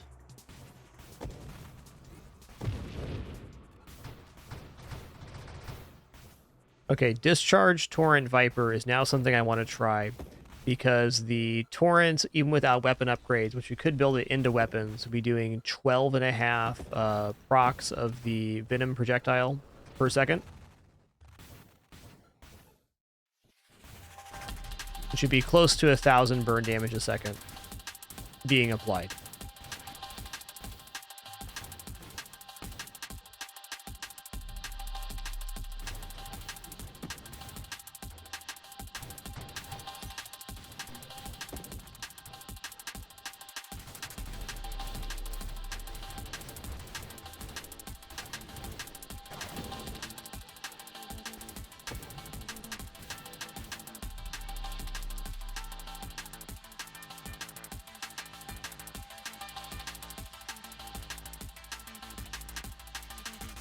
Well, both Barrier and Deadly Wake seem okay. Let's take Deadly Wake here to get Blink in the pool.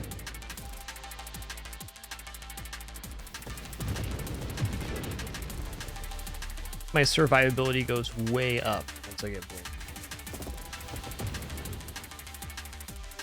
Still looking for Blitz too. Come on, man. Give it to me. Reflexive shields is another source of damage for us. Let me use a roll here. Ooh, stonks. The next recursive wild mod you choose is gain additional 3 times and then banished. Okay, now we're cooking. So we get a self-damage resist mod with that 4 times, and then we get into Essence Sap. Taking Dying Star is very close to, if not a reality then.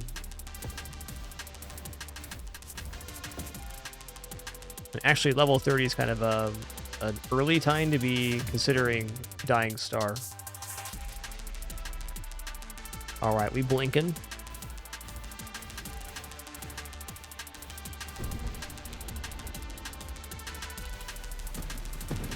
I didn't realize how dominant Viper was going to be on this style of build. I've been building this other ways, but plus 50% ignite is crazy damage.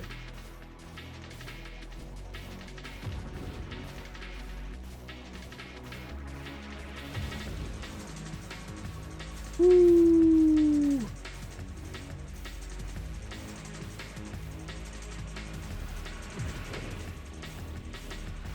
Hit him with the cheesy 10k burn.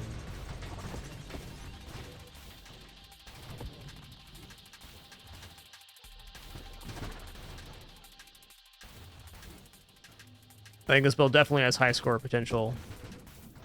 Could easily see us breaking 3 or 4 mil. The power level is just pristine right now.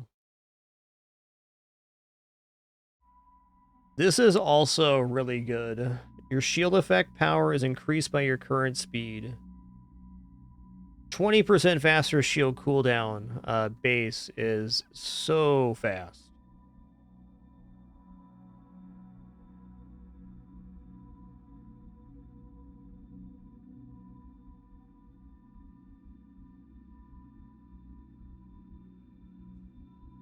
I'm just going to take this to remove it and get a new page. Let's see what the reduction on shield cooldown would actually be, though. We're 4.51. It'd be of the base of 6, so 20% of 6. We'd be down like just below 3 seconds. Or right at 4 seconds shield cooldown. Sounds pretty good.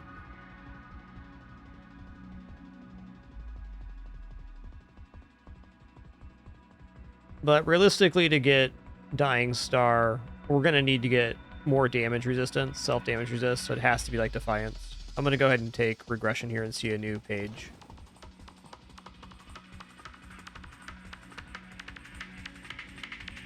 Agility, sign me up. Man, Viper is so good in this build.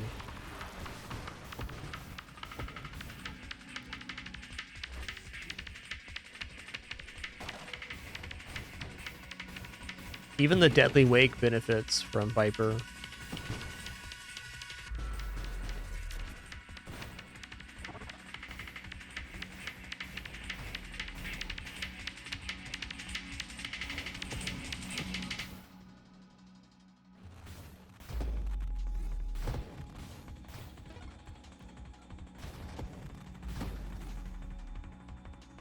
Yeah, 4 times Scorching Wake is certainly a temptation as well.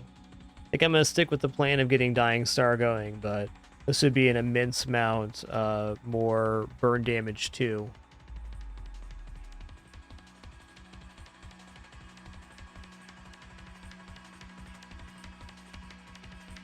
Hey, here's Blitz finally. Let's grab this now.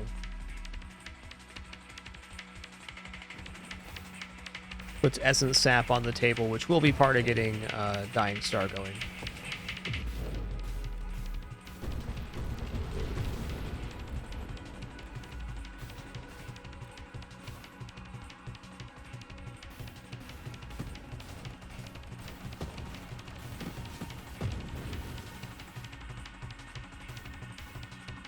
Yes, indeed, Arcane Order.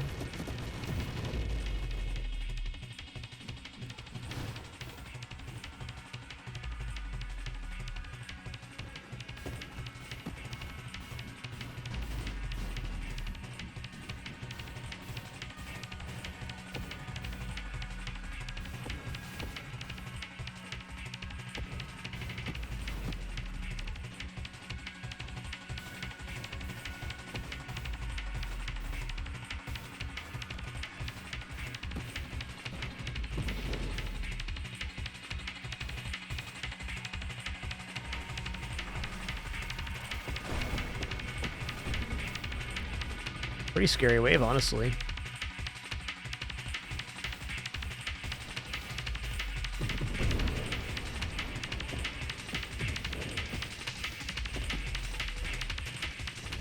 Wave 100.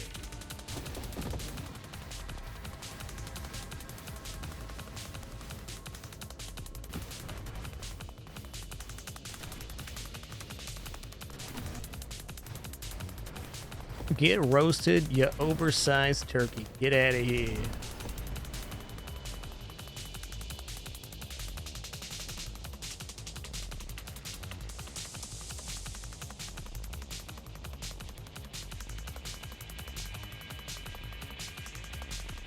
All right, force armor, here we go.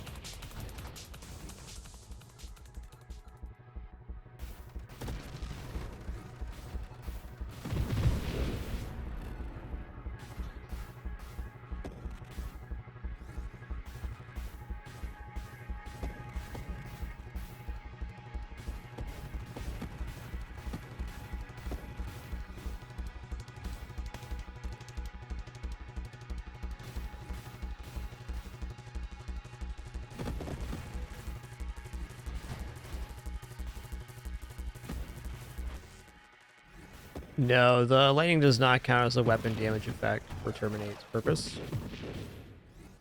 Terminate also here increases our fire rate, which makes the lightning tendrils slightly less long.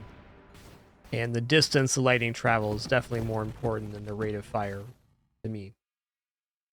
Okay, I mean, here's a bunch of self-damage to this. We can just outright take Dying Star with this. I believe this would even put us above the cap for self-damage to this, 70%.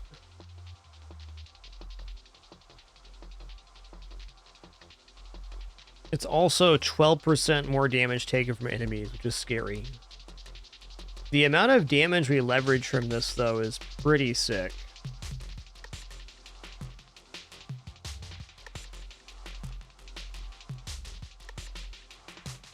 Feels like it'd be nicer if it was Defiance. What level are we right now? 37? With 15 rerolls. I think it's likely we see a Defiance eventually. Let's roll. Strafe is sweet. Reflexive Shields is also damage here.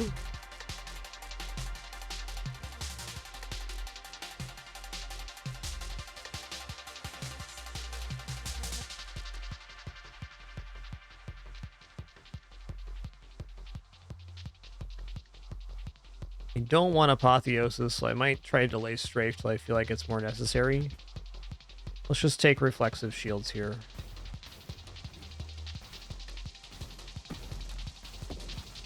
Wow, the extension on that Reflexive Shields is incredible right now. Like a little baby thermal lance.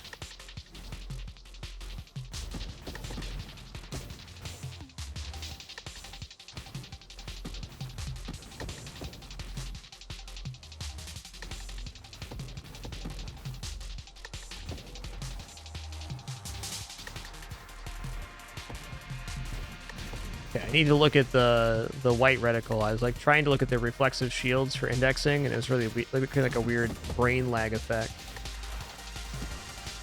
because the light effect is delayed. Felt like I was still pointed that direction, but I was not. Brains are funny.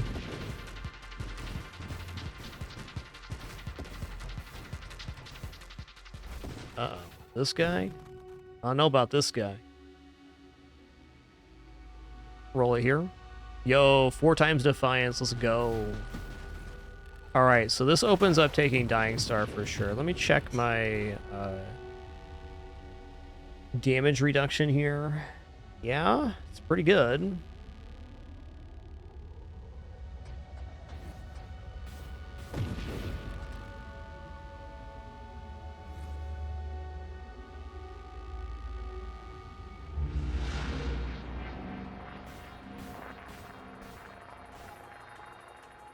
Patience going to be a virtue here.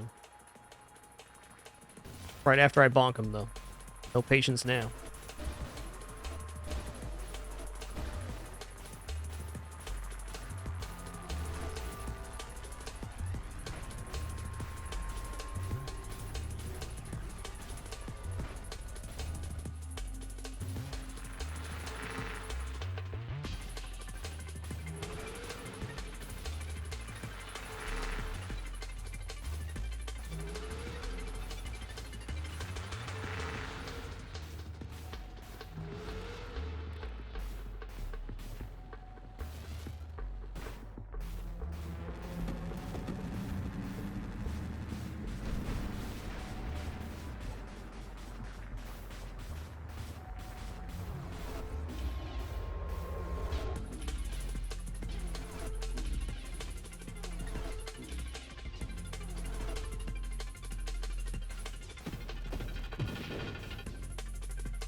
This boss is so freaking rad.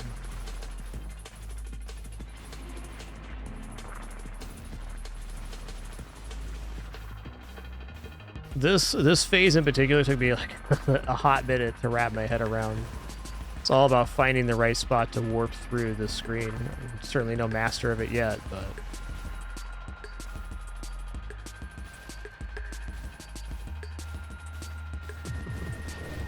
a lot better at it than I was even 2 days ago.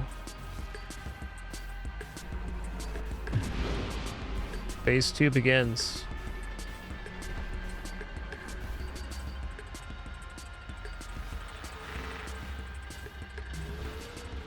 Whoa.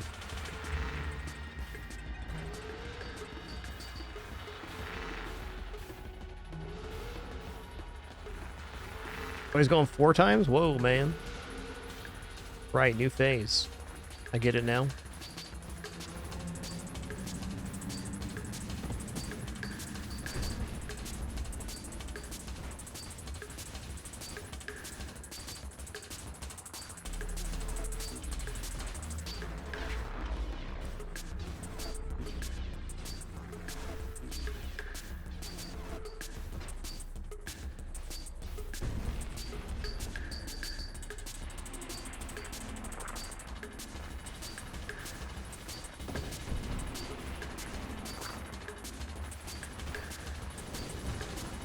Okay, let's hold off on that then. Shield, please. Shield, please.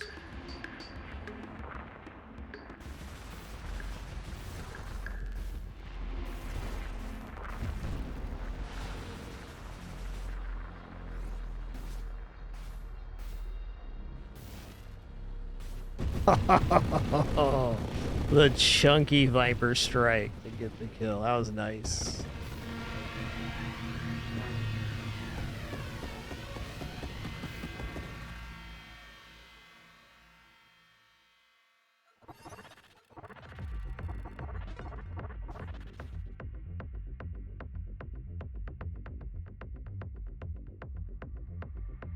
Alright, do have 14 rerolls. I think we go for Dying Star now.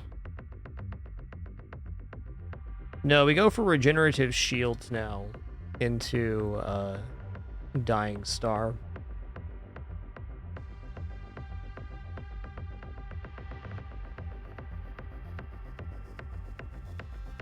Trying to get into Rupture for deflagration. Probably not a bad way to go either.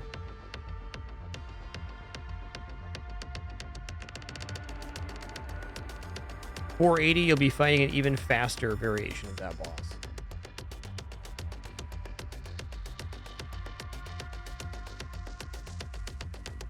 Let's reroll here. There it is, regenerative shields. So we're regenerating shields based on our shield amount, and then we're regenerating hull based on damage we deal. It's going to help offset the damage from Dying Star as well. We're ready for Dying Star officially.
What a tanky lad, man.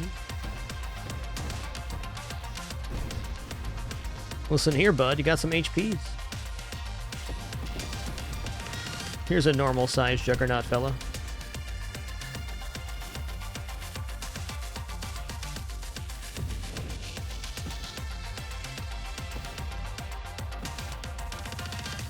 Everybody gets a Bobsons.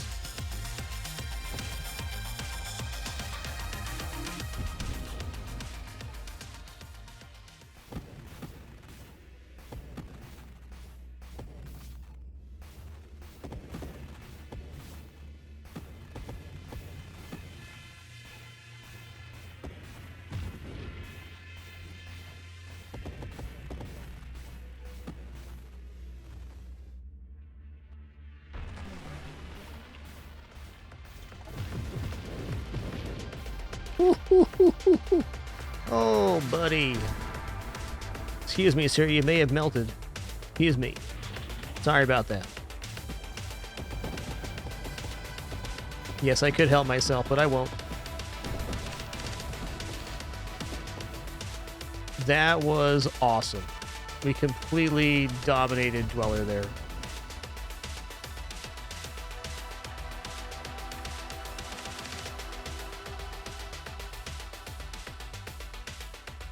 Alright guys, before we go any further in taking a Dying Star here, which is going to increase our burn and ignite damage a bunch. So even better damage than we currently have. A little bit less defense, but we got some good self-damage. I was going to take a short break, stand up, stretch here real quick. Encourage you to do the same. If you do allow the ads to play, I appreciate it a lot to support me. If not, totally understand. Regardless, we'll be back here in a few minutes for some more Nova Drift on this pretty special run. I'm glad we figured out Viper's so good on this build. I built this build a lot of ways and gotten plenty of 3+ million scores, but this is next level. See what happened. As I'm standing up here, T-minus thanks for 15 months too. Be right back.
All right, we're back. We're clear. Thanks for your patience during that brief intermission. We're going to click in and get Dying Star here.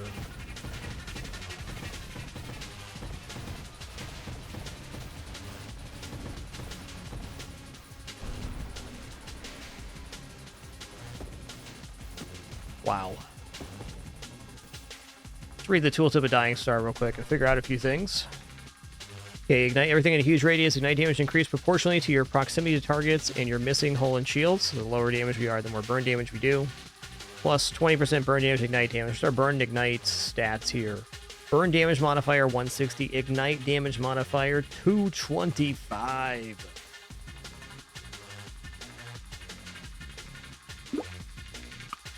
We're definitely stable on shields here. Feels good. Oh, heck. Oh, heck.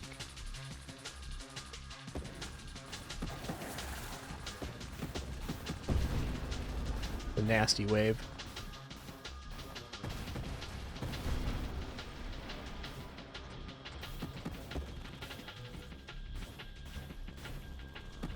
Now, stuff isn't burning for all that much, but it's enough.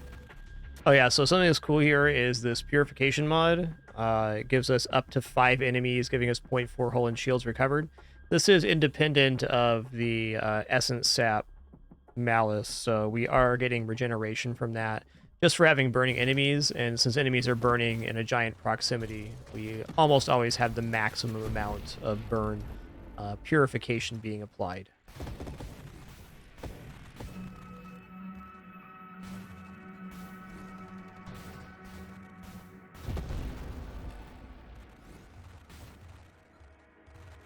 Definitely a little scary for your hull to be going down like that when there's no enemies on screen. Really not a huge problem. There's almost always enemies to hit. A little disconcerting though.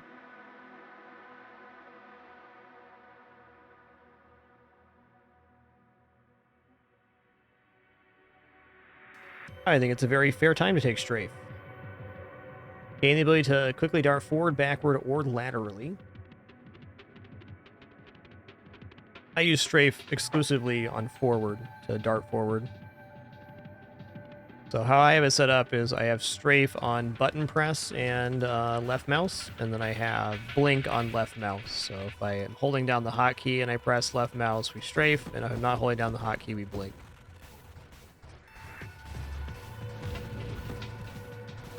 When I first started playing Nova Drift, I didn't take any mobility mods because I was finding the controls plenty difficult at base. But the more I played, the more movement stuff I tried, and gain a nicer moveset. The movement in this game is a really fun skill set.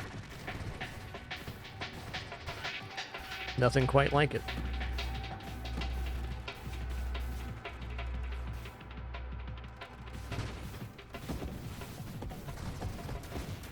Okay.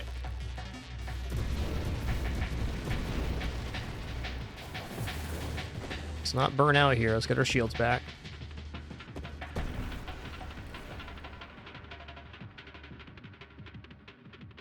Okay, how many wild mods do we have here? 2, 4, 6, 7. This would make 8, so we'd have 6 Discord orbs for that. That seems like a worthwhile pick. Adrenal module is also really good right now. Might actually be even better.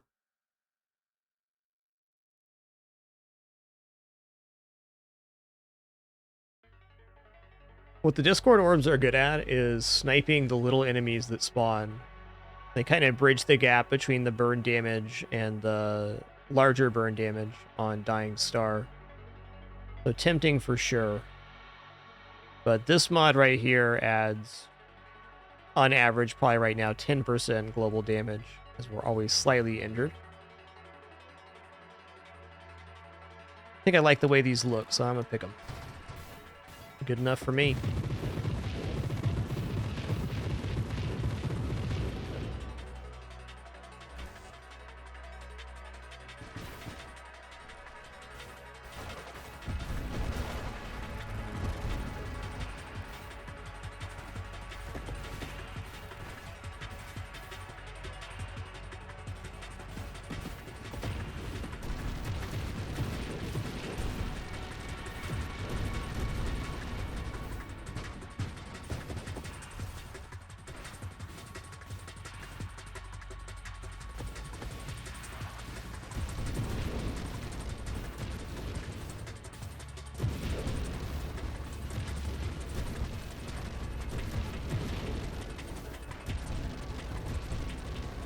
That was a spicy wave right there. Oh my god, this one. Here's the thing, man.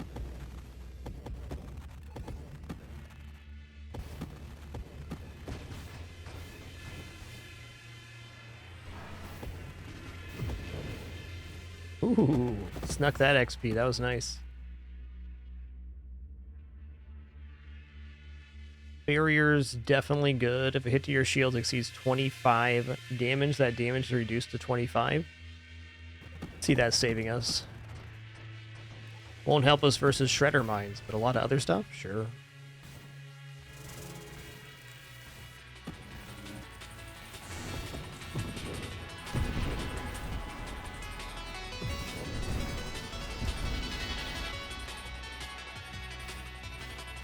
If the enemy disappears into the singularity and it kills it, you miss the XP, but if you kill the enemy yourself before it enters the singularity, the XP will hold still. It used to be that XP orbs were also pulled into the singularity, but that is no longer the case for quite a while now. Yo, Dr. Love Wizard, thanks for 120 months, 10 years. Appreciate you. Thank you. Oh man, but if you consider that you're being melted right now...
Let our shield come back here.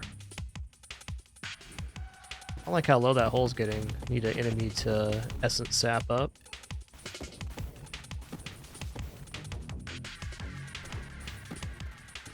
Here we go. There's the wave. Just like it never happened, except for it totally did, man.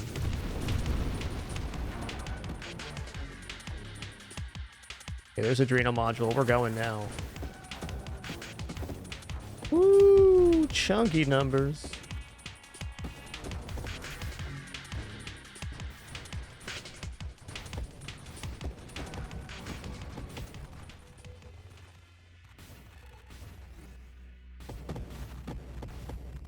Yep, enemies that are segmented are especially vulnerable to burning damage.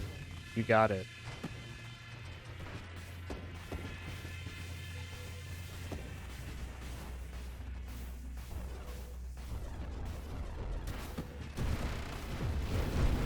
Played that a little bit risky. That's a lot of XP to be leaving behind.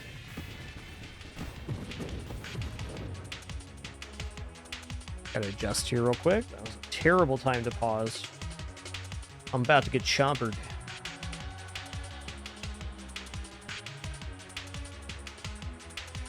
I don't want to get chompered.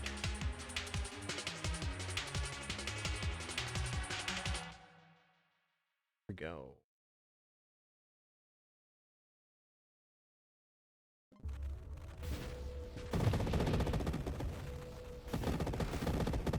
Well, I was about to get chompered, but then I didn't.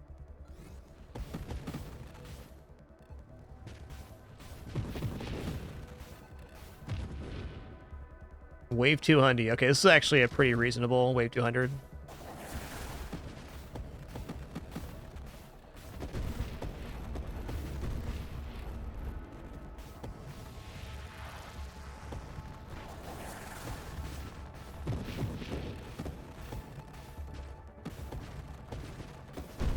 Bless. I'm all out of kilter here. Oh, because my pillow's sideways. I get it now.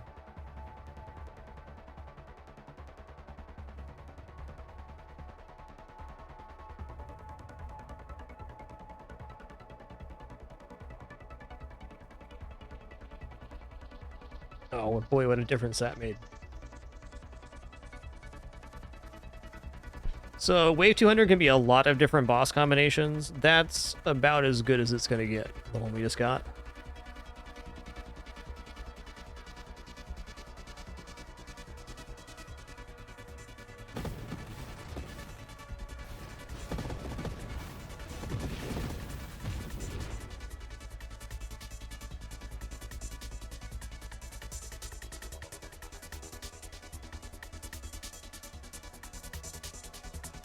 Conversion's inoffensive. Let's roll here, though. We can do better. Let's actually start chasing down this rupture tree, because deflagration would escalate our damage hugely versus anything with this segment. And anything that's crowded, too, which is almost everything now.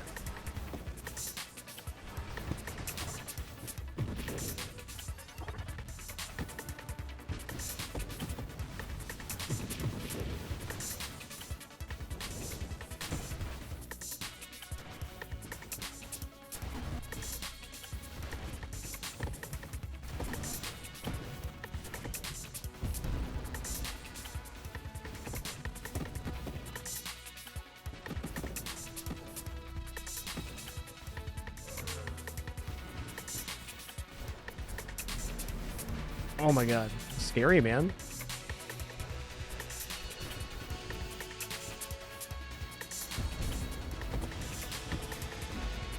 Got a couple cannons being removed there. Feeling a lot better.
All right, we level it. I'm looking for like the blast radius stuff.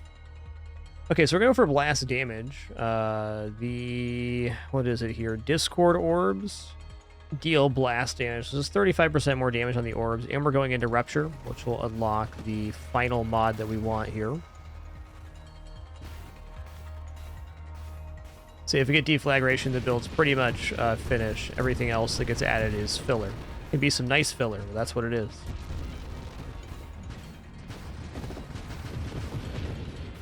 That is if we live. It's the point in any run where it starts getting spicy, but in Annihilation mode, it can go sideways in a hurry.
A little chunker moment there. That'll happen.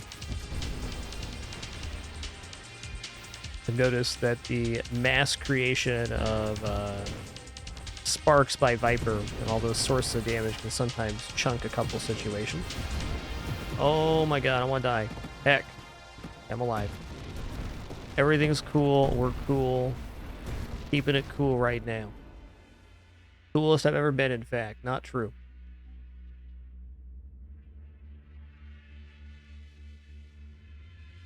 Gear power's improved by 15%.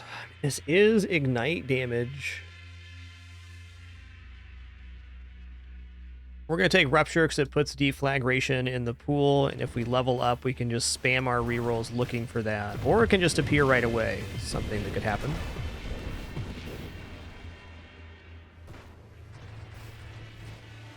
Oh my god. On this wave combo right now.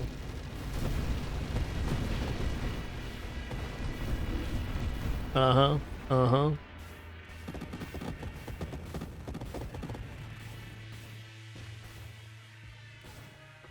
That was filthy. Singularity plus lots of enemy types are really tough to deal with. Oh, we're already back to this again? But I don't want to fight the giant space centipede.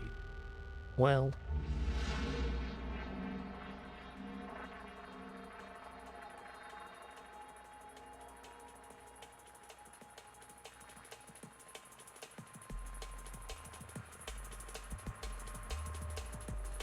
good. First I'm gonna zip them, then I'm gonna zap them, and occasionally I'm gonna bop them. Sparingly bop.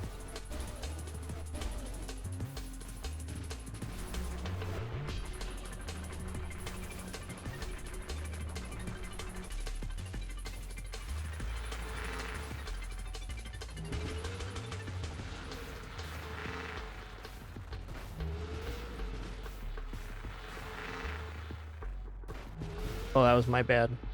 Oh, a lot of damage there, though. Okay, cool.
Phase 2.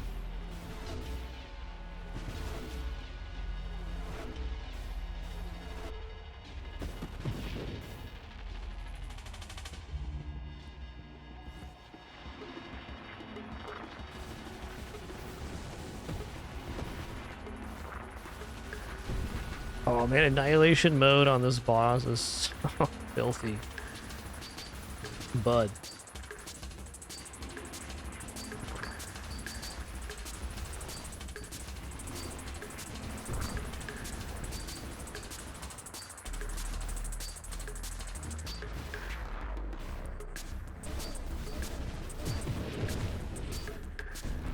Okay, he's doing 4 attacks now, got it.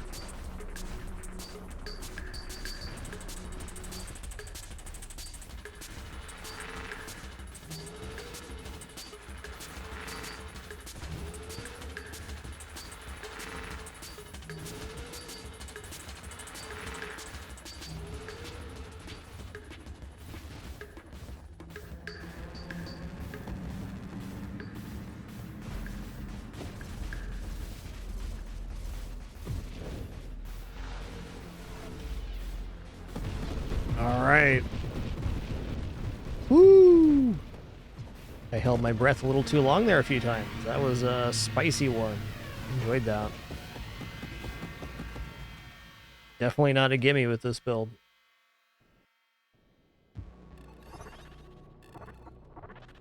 Alright, well, good news, everybody. We don't have to fight that guy for another 240 waves now. Which is, we're totally going to make it through. Totally.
Ooh, deflagration showed up right away. No rerolls required.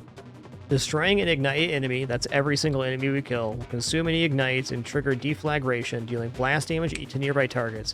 Deflagration deals damage equal to the combined ignite damage the target is taking. Deflagration's duration is equal to the combined duration of any ignites removed. We're going to get big old shock waves when enemies die now. Anything that has segments is going to do that. It's going to pop off.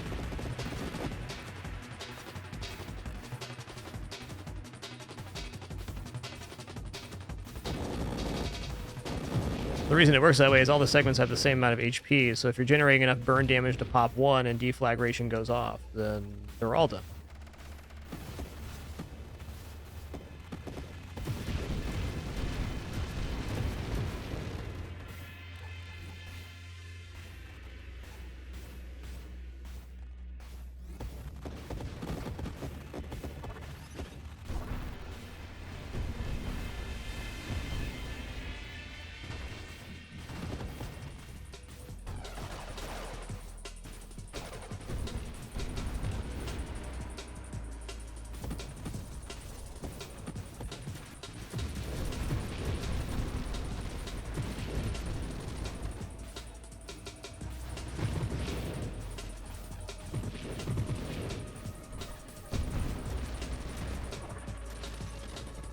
Deflag was a good choice to target here. It's a nice power level increase on the build.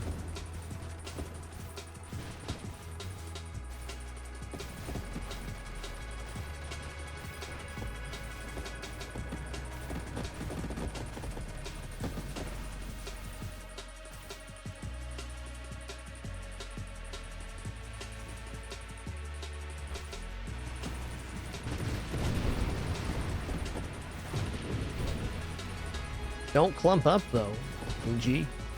It's a bad idea all around.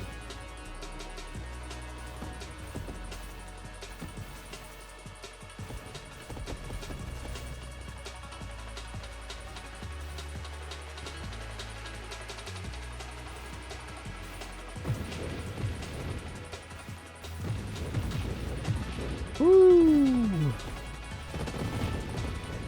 Sure hope you don't have segments.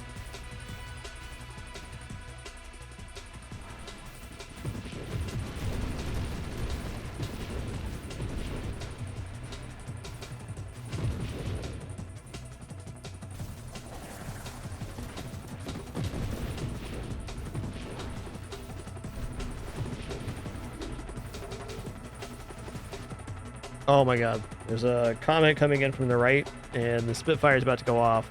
I need to blink to the right, and then then dash. Heck. I've created this situation for myself. I'm open to taking a challenger here.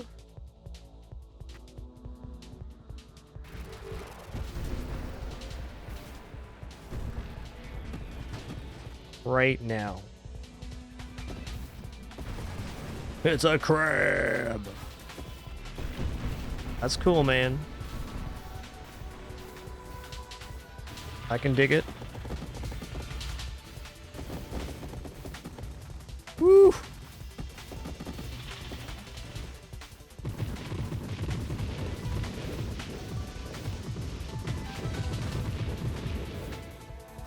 I regret to inform you, you've been erased, sir. Sorry about that.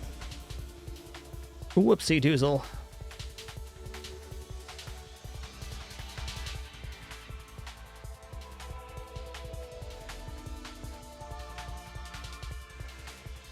Well, let's see here. I could definitely take Streamline. I think the extra rust right now is actually pretty major.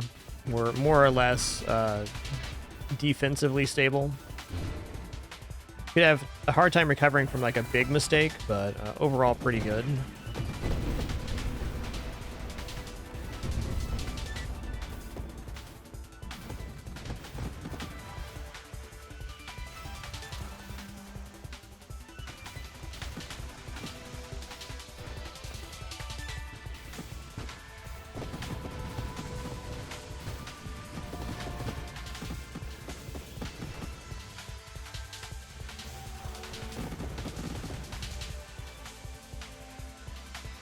Yo, we broke 2 mil here. Sick. Later, Tater.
It's a really scary wave.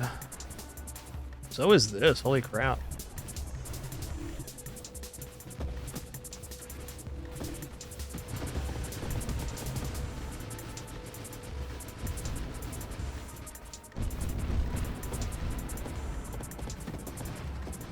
Spicy boy, hecky laid.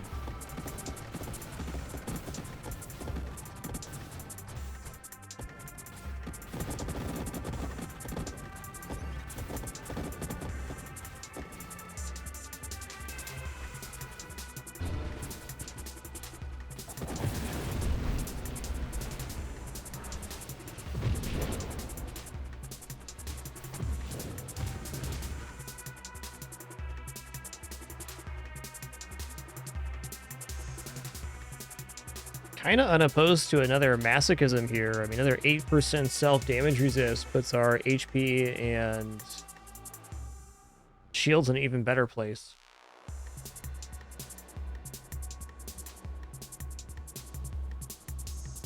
If not, what are we actually rolling for with these 20 rerolls? I guess we have 20 rerolls. So let's reroll and look at a few pages here, see what we find. Inversion does add base hull and shield. That's certainly not bad at stats. Aegis could be alright.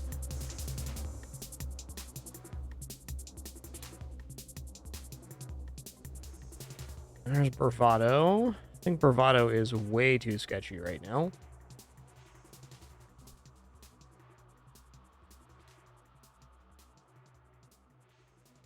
Focus Shields isn't terrible.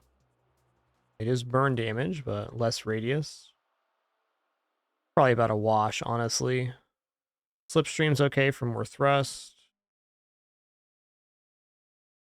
You know, here's Masochism again. I'm going to take it. What's our damage resist right now? 54 and 59%. We're getting close to cap. Yeah, the hull is going down at a much nicer rate at the moment than it was previously.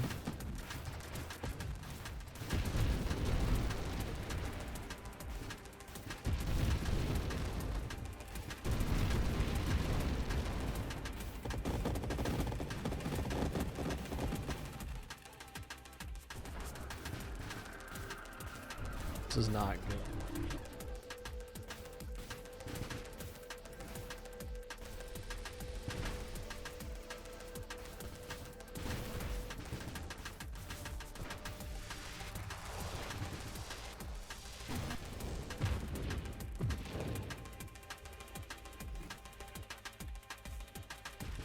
All right, here we go. Reminder to breathe.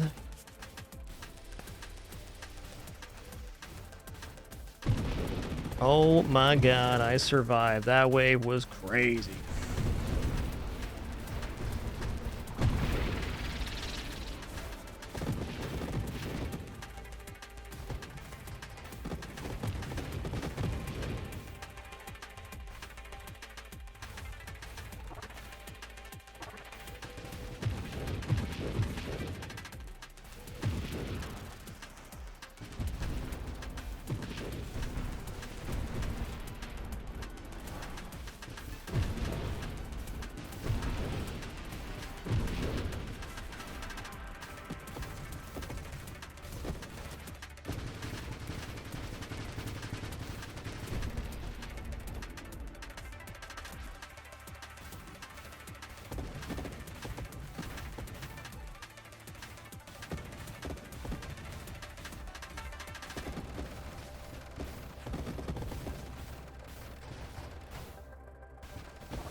Ooh, wave 320 right now? We're cruising.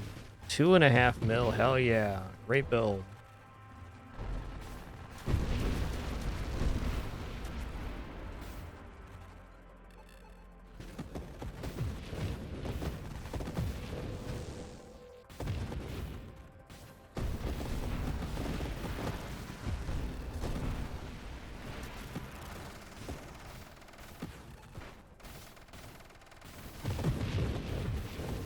So many projectiles.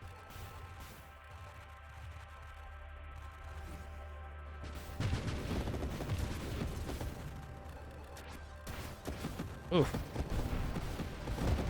Oh, I guess letting him summon to pop off deflagration's not a bad idea.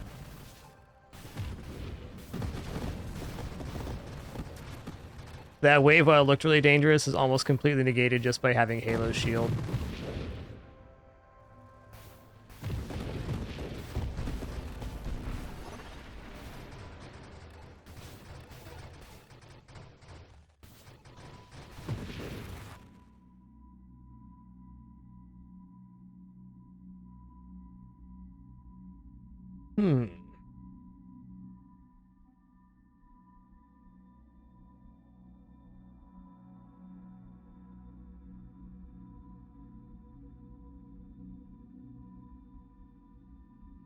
Roll here.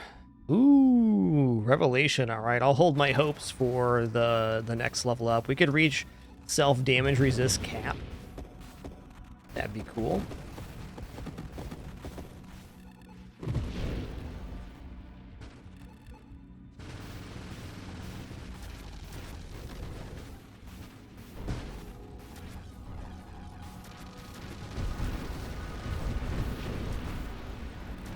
Ooh, what a wave.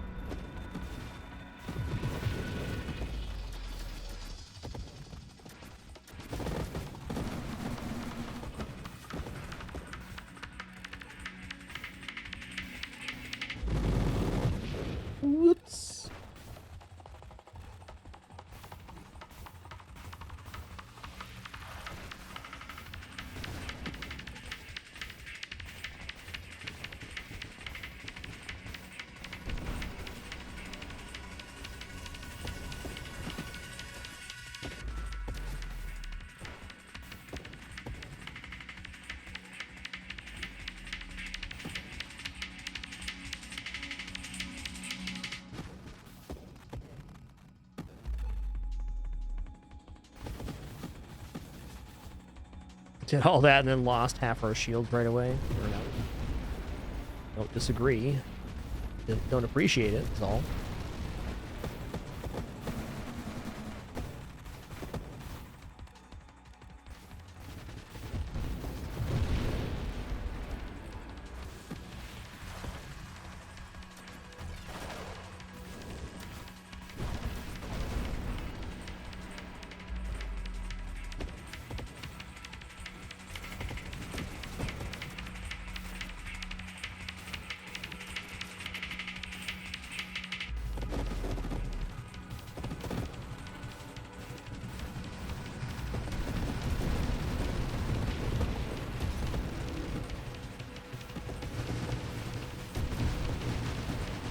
What a wave.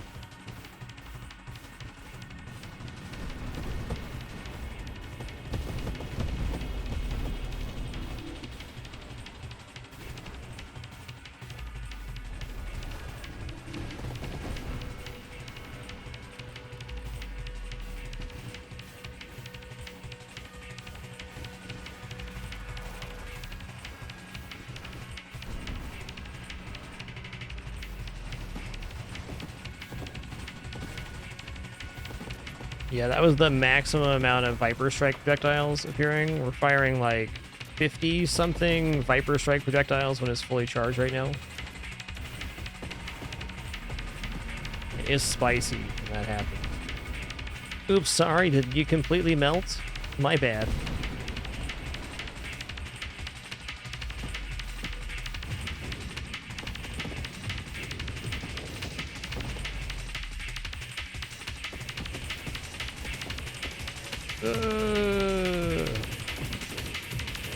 Okay, scary moment here. Oh no, not these guys. Play this cool. Field's back.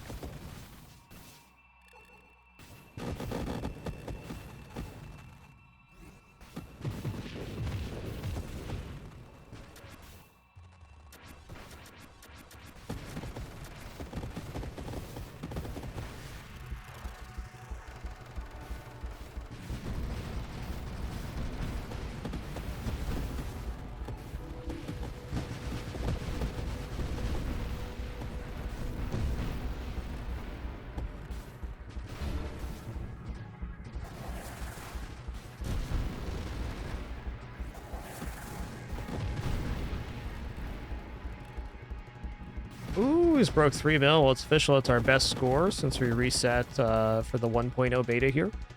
Sure, there'll be a few small changes before 1.0. I think it's safe to say that the majority of things are finished, being balanced and changed.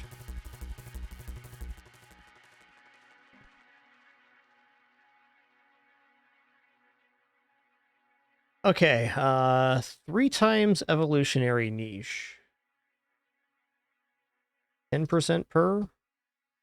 We do get 5% total ignite damage per, and we also get a very small amount more Venom Strike projectiles, probably like 5 or 6 for taking this mod here. I think just for ignite damage, really, evolutionary niche is pretty great as one of our last picks. I'm gonna take this. Pretty rare one to find. What's our ignite damage total now? 247% ignite damage modifier.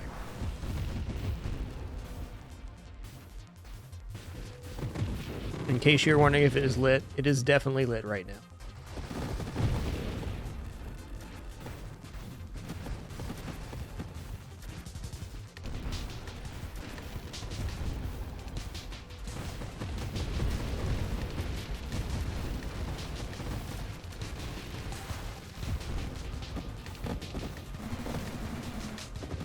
Am I? Ooh, shield's almost down. Shield is down. That was really the first time our shields dropped the entire run. It was terrifying.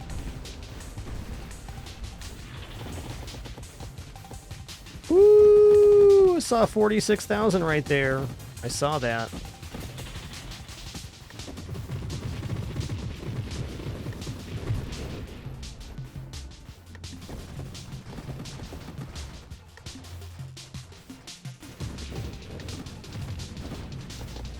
Evolutionary niche was definitely a good choice.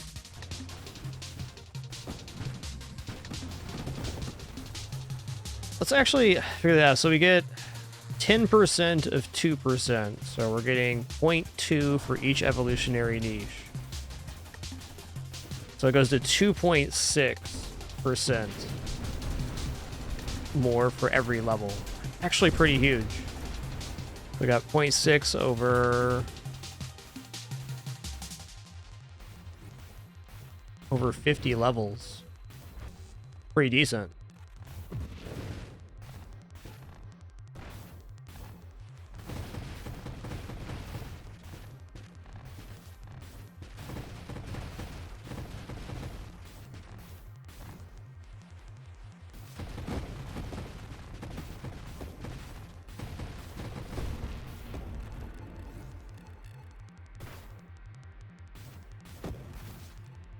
Does it tell me how many Venom Strike projectiles I have?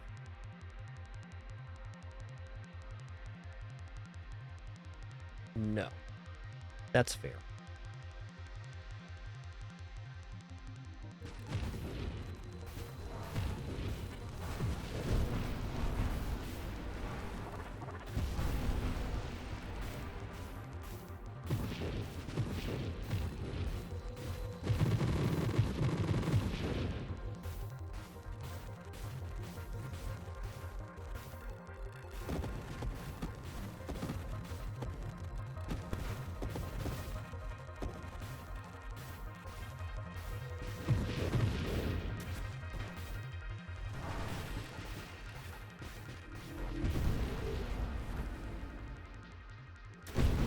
Ooh, yeah.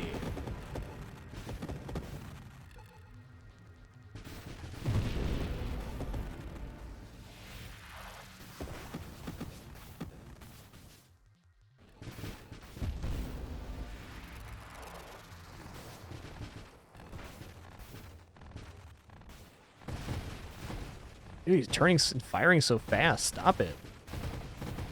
Stop it.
Okay, I just want to replenish my shield here. This wave's getting freaking weird. Okay, shield's down. This is fine. This is fine-ish. Okay, we're good. We're good. Those are really sketchy, just set of waves. When the shield's down, those things are generating so many projectiles.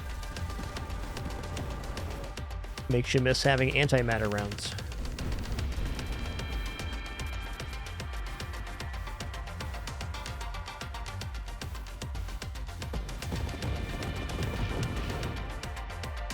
Okay, we made it to another level.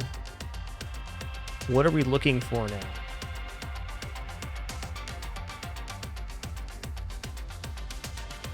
Alright, restroom break, and I'm gonna think about what I want to get here. Conversion's definitely fine just for adding some base stats, but maybe we can do better.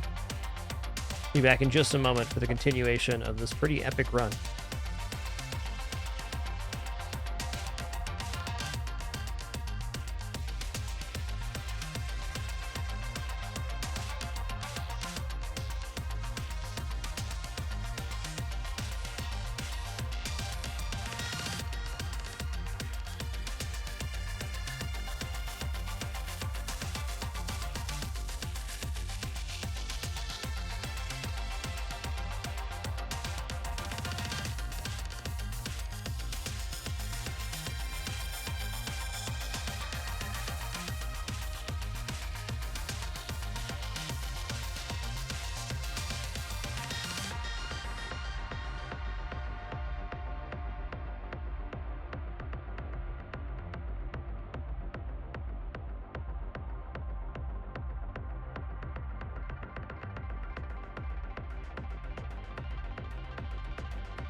Okay.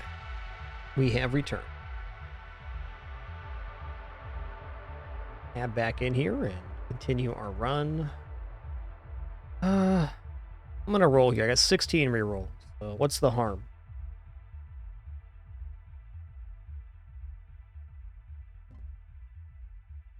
If I take Apotheosis, we lose access to being able to apply the Viper Strike projectiles.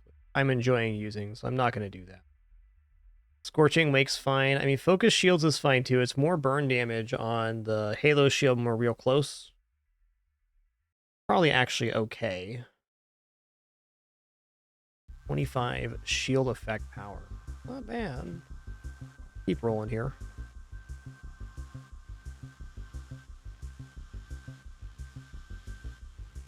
Emergency systems are fine. You know what? Energized shields, quite good here. Makes our lightning strike a little bit longer and higher damage.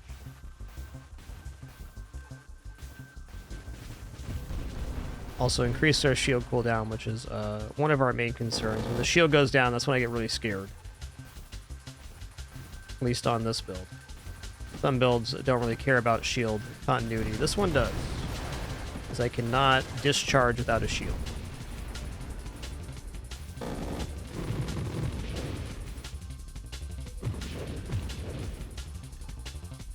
Sec here.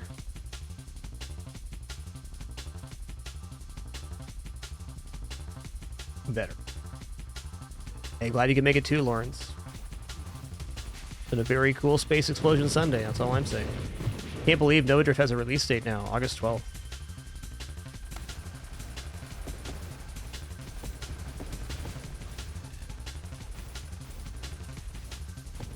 Game's just one of those games, been early access for a very long time. It's been lovingly curated the entire time, and very good since it released there. I've been playing for about 3.5 years personally.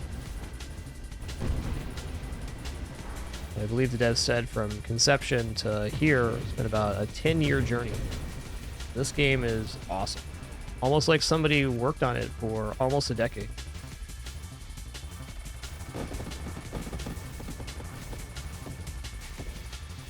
For me, a masterpiece.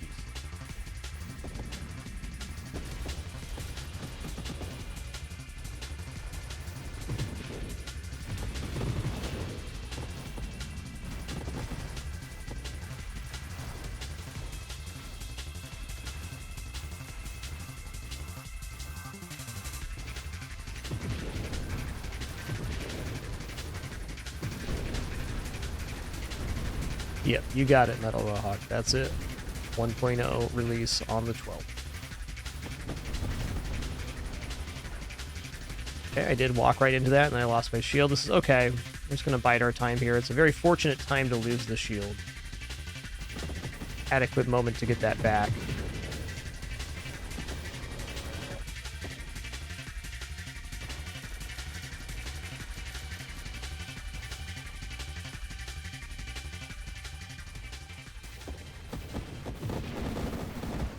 Yikes. How about some enemies to get my my hull back here? Thanks. There we go.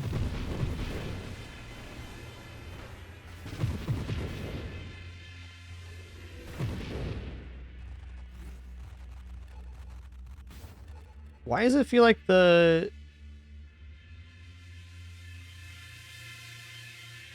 self-hull damage just got worse?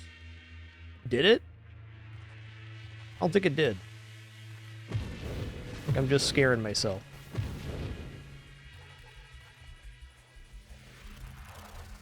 Or maybe it was just the enemy types that spawned here that we weren't getting continual enough source of damage to activate it. Woo! Scared. It's scary in here.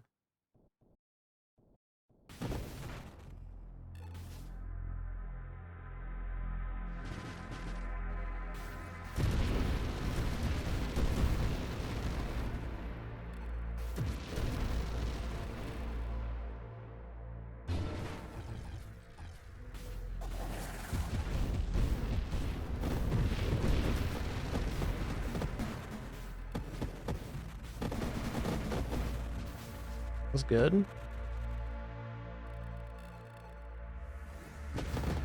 There's just a weird lull in the waves there that made the essence sap feel weird.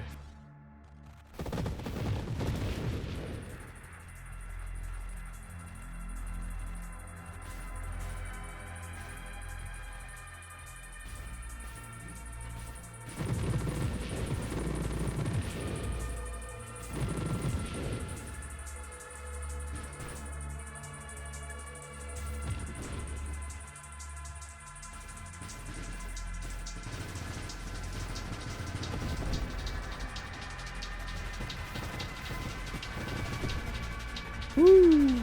Crucible. Okay, it's gonna be a really nasty fight. Gotta be quick.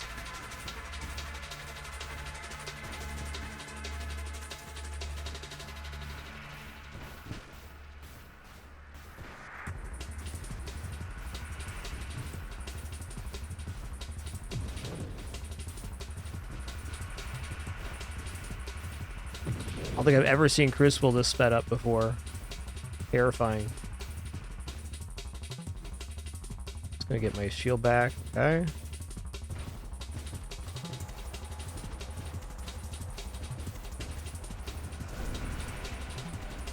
Should have bit bopped him.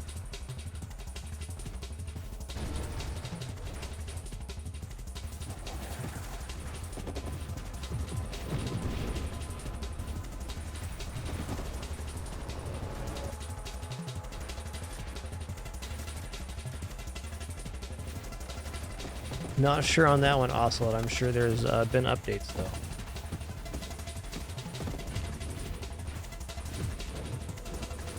Okay, shields down. I can't fire all my shields down. Ooh, got it back. Dude, we're 4 mil right now? Epic. No wonder it's so weird in here.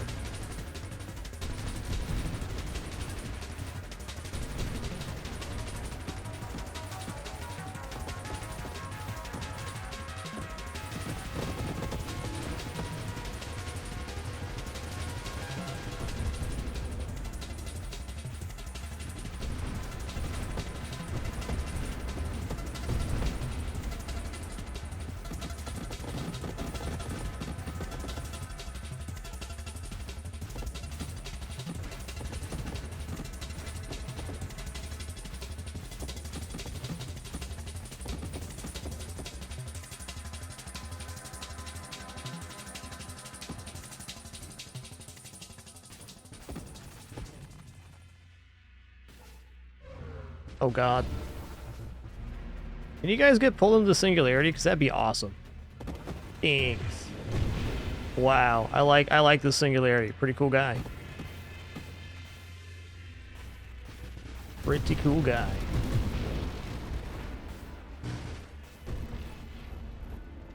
Completely took wave 450 for me. What a lad.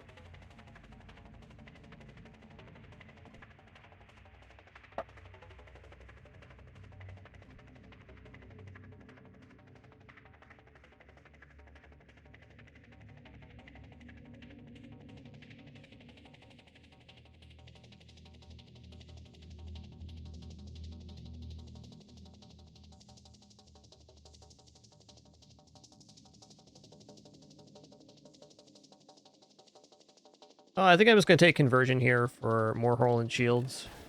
It's not much. Something. Oh, it also makes our shield bigger. Awesome. Happy to see that.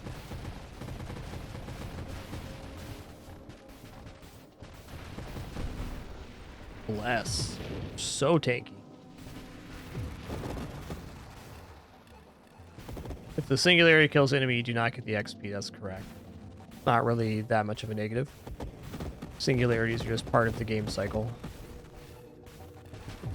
And if you're able to kill enemies before they reach the singularity, which is usually possible,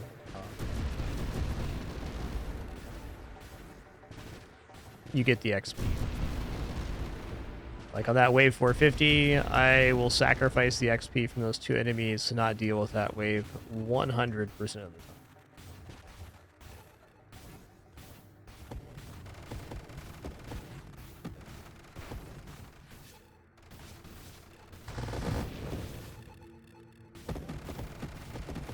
Okay, you can knock this off now. Oh, spicy.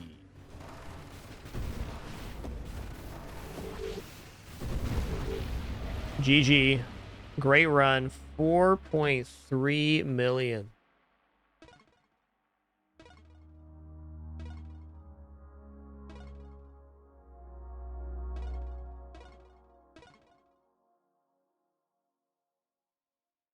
You could tell that one was waffling on the edge of madness. I'm not even really sure that, like, Dying Star.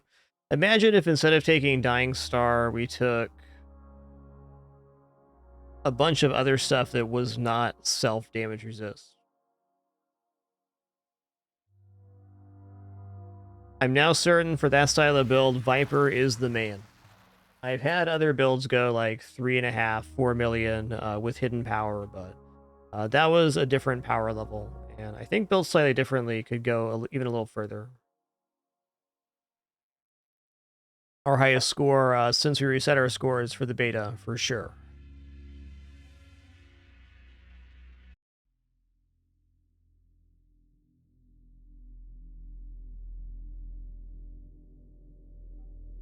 All right, y'all, we're going to head to the Spelunky 2 daily now. I don't think we're going to get a better run than that today on Nova Drift. That was an awesome one. Really enjoyed that.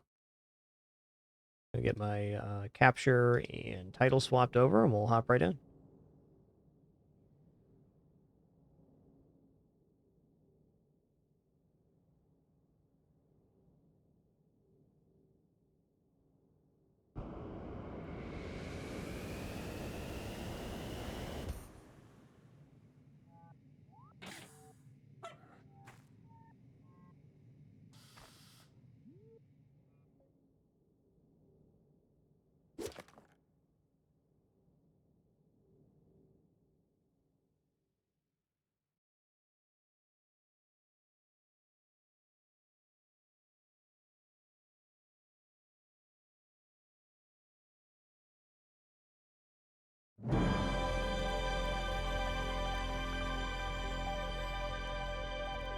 Alrighty, we're here. I think we're going to be getting yesterday's daily. I don't really care because I'm just running one daily anyways. Just be a set seed.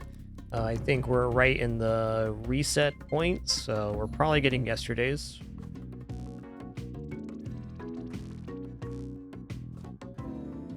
Alright, Penguin in the hole. Penguin to the moon, Jacer, you wouldn't, would ya? Penguin to the moon. Penguin 180, turn around, chair sit down. Here we go. Jay's so ready for the daily.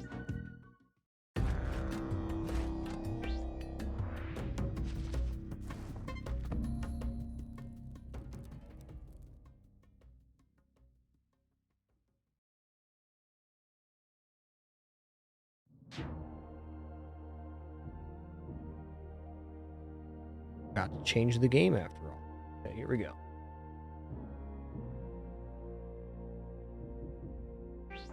Spelunky 2 daily begins right about now.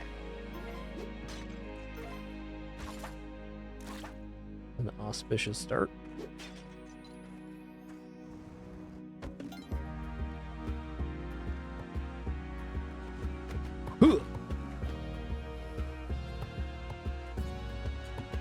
All right, an extremely linear 1-1. Fair enough.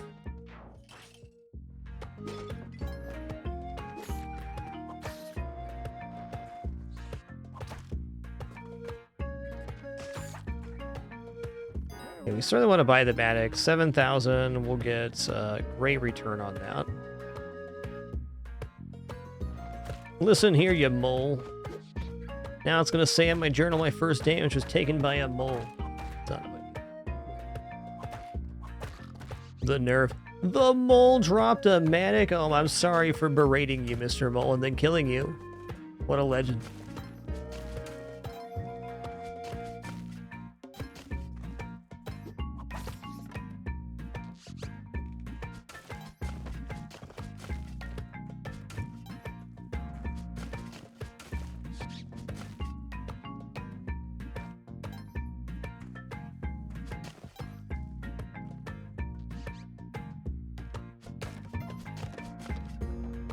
Let's do like this.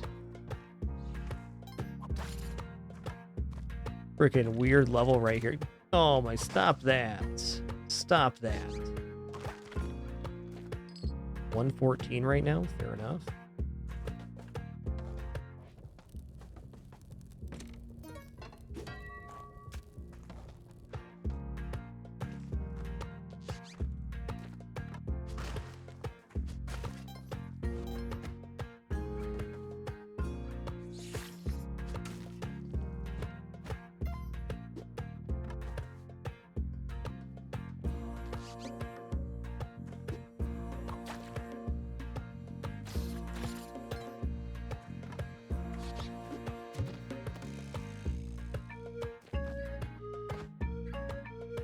Legends of Turkey Town. Here we come. We're gonna get the whole job done. The whole thing.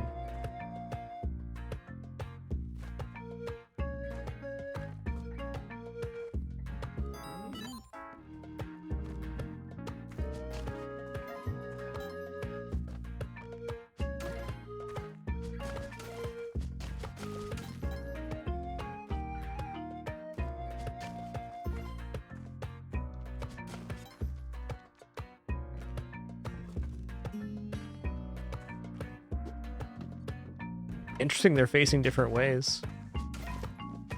So this is the old one. We're going to try to use this up while we can.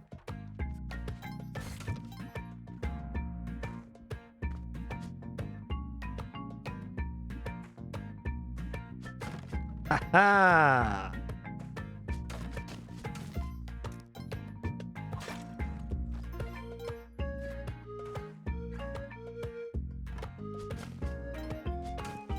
So that's enough shenanigans here. Let's go.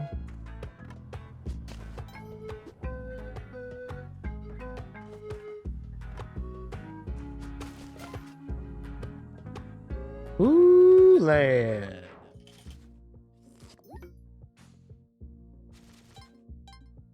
Plus 25,000 on that level. That's after the purchase price of the Matic. We scored big.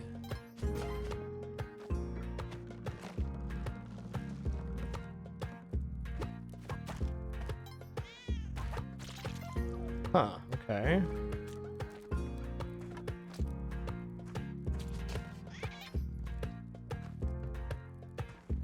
Really? Yay. You want me to help you find the turkeys, but I can't access your area. Come on, bud.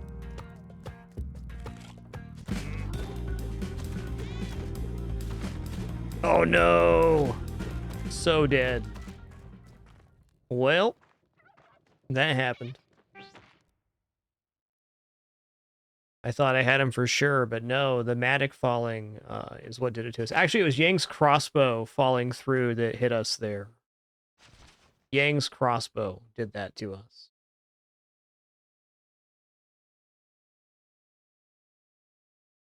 The fate of all turkey thieves. Well, at least 20% of turkey thieves probably fall that fate, but it was me today. All right, wish that run would have gone a little bit longer, but you know what? It didn't. That's Spelunky 2. That's the game. Sometimes you die in 1-1. Sometimes you go all the way to 799. Well, thank you all for the great time. Wonderful conversation and the company here on the Sunday stream. Had a great time checking out the Nova Drift 1.0 beta. That'll probably be the last time I play until we get into the release of 1.0 on August 12th. And Cool Daily, too. Wish it went a little longer. That Yang, he's a tough son of a gun. Until next time, keep it dapper and be good to each other. Thanks for another amazing stream. Appreciate all the support and the time you chose to spend here today. Later.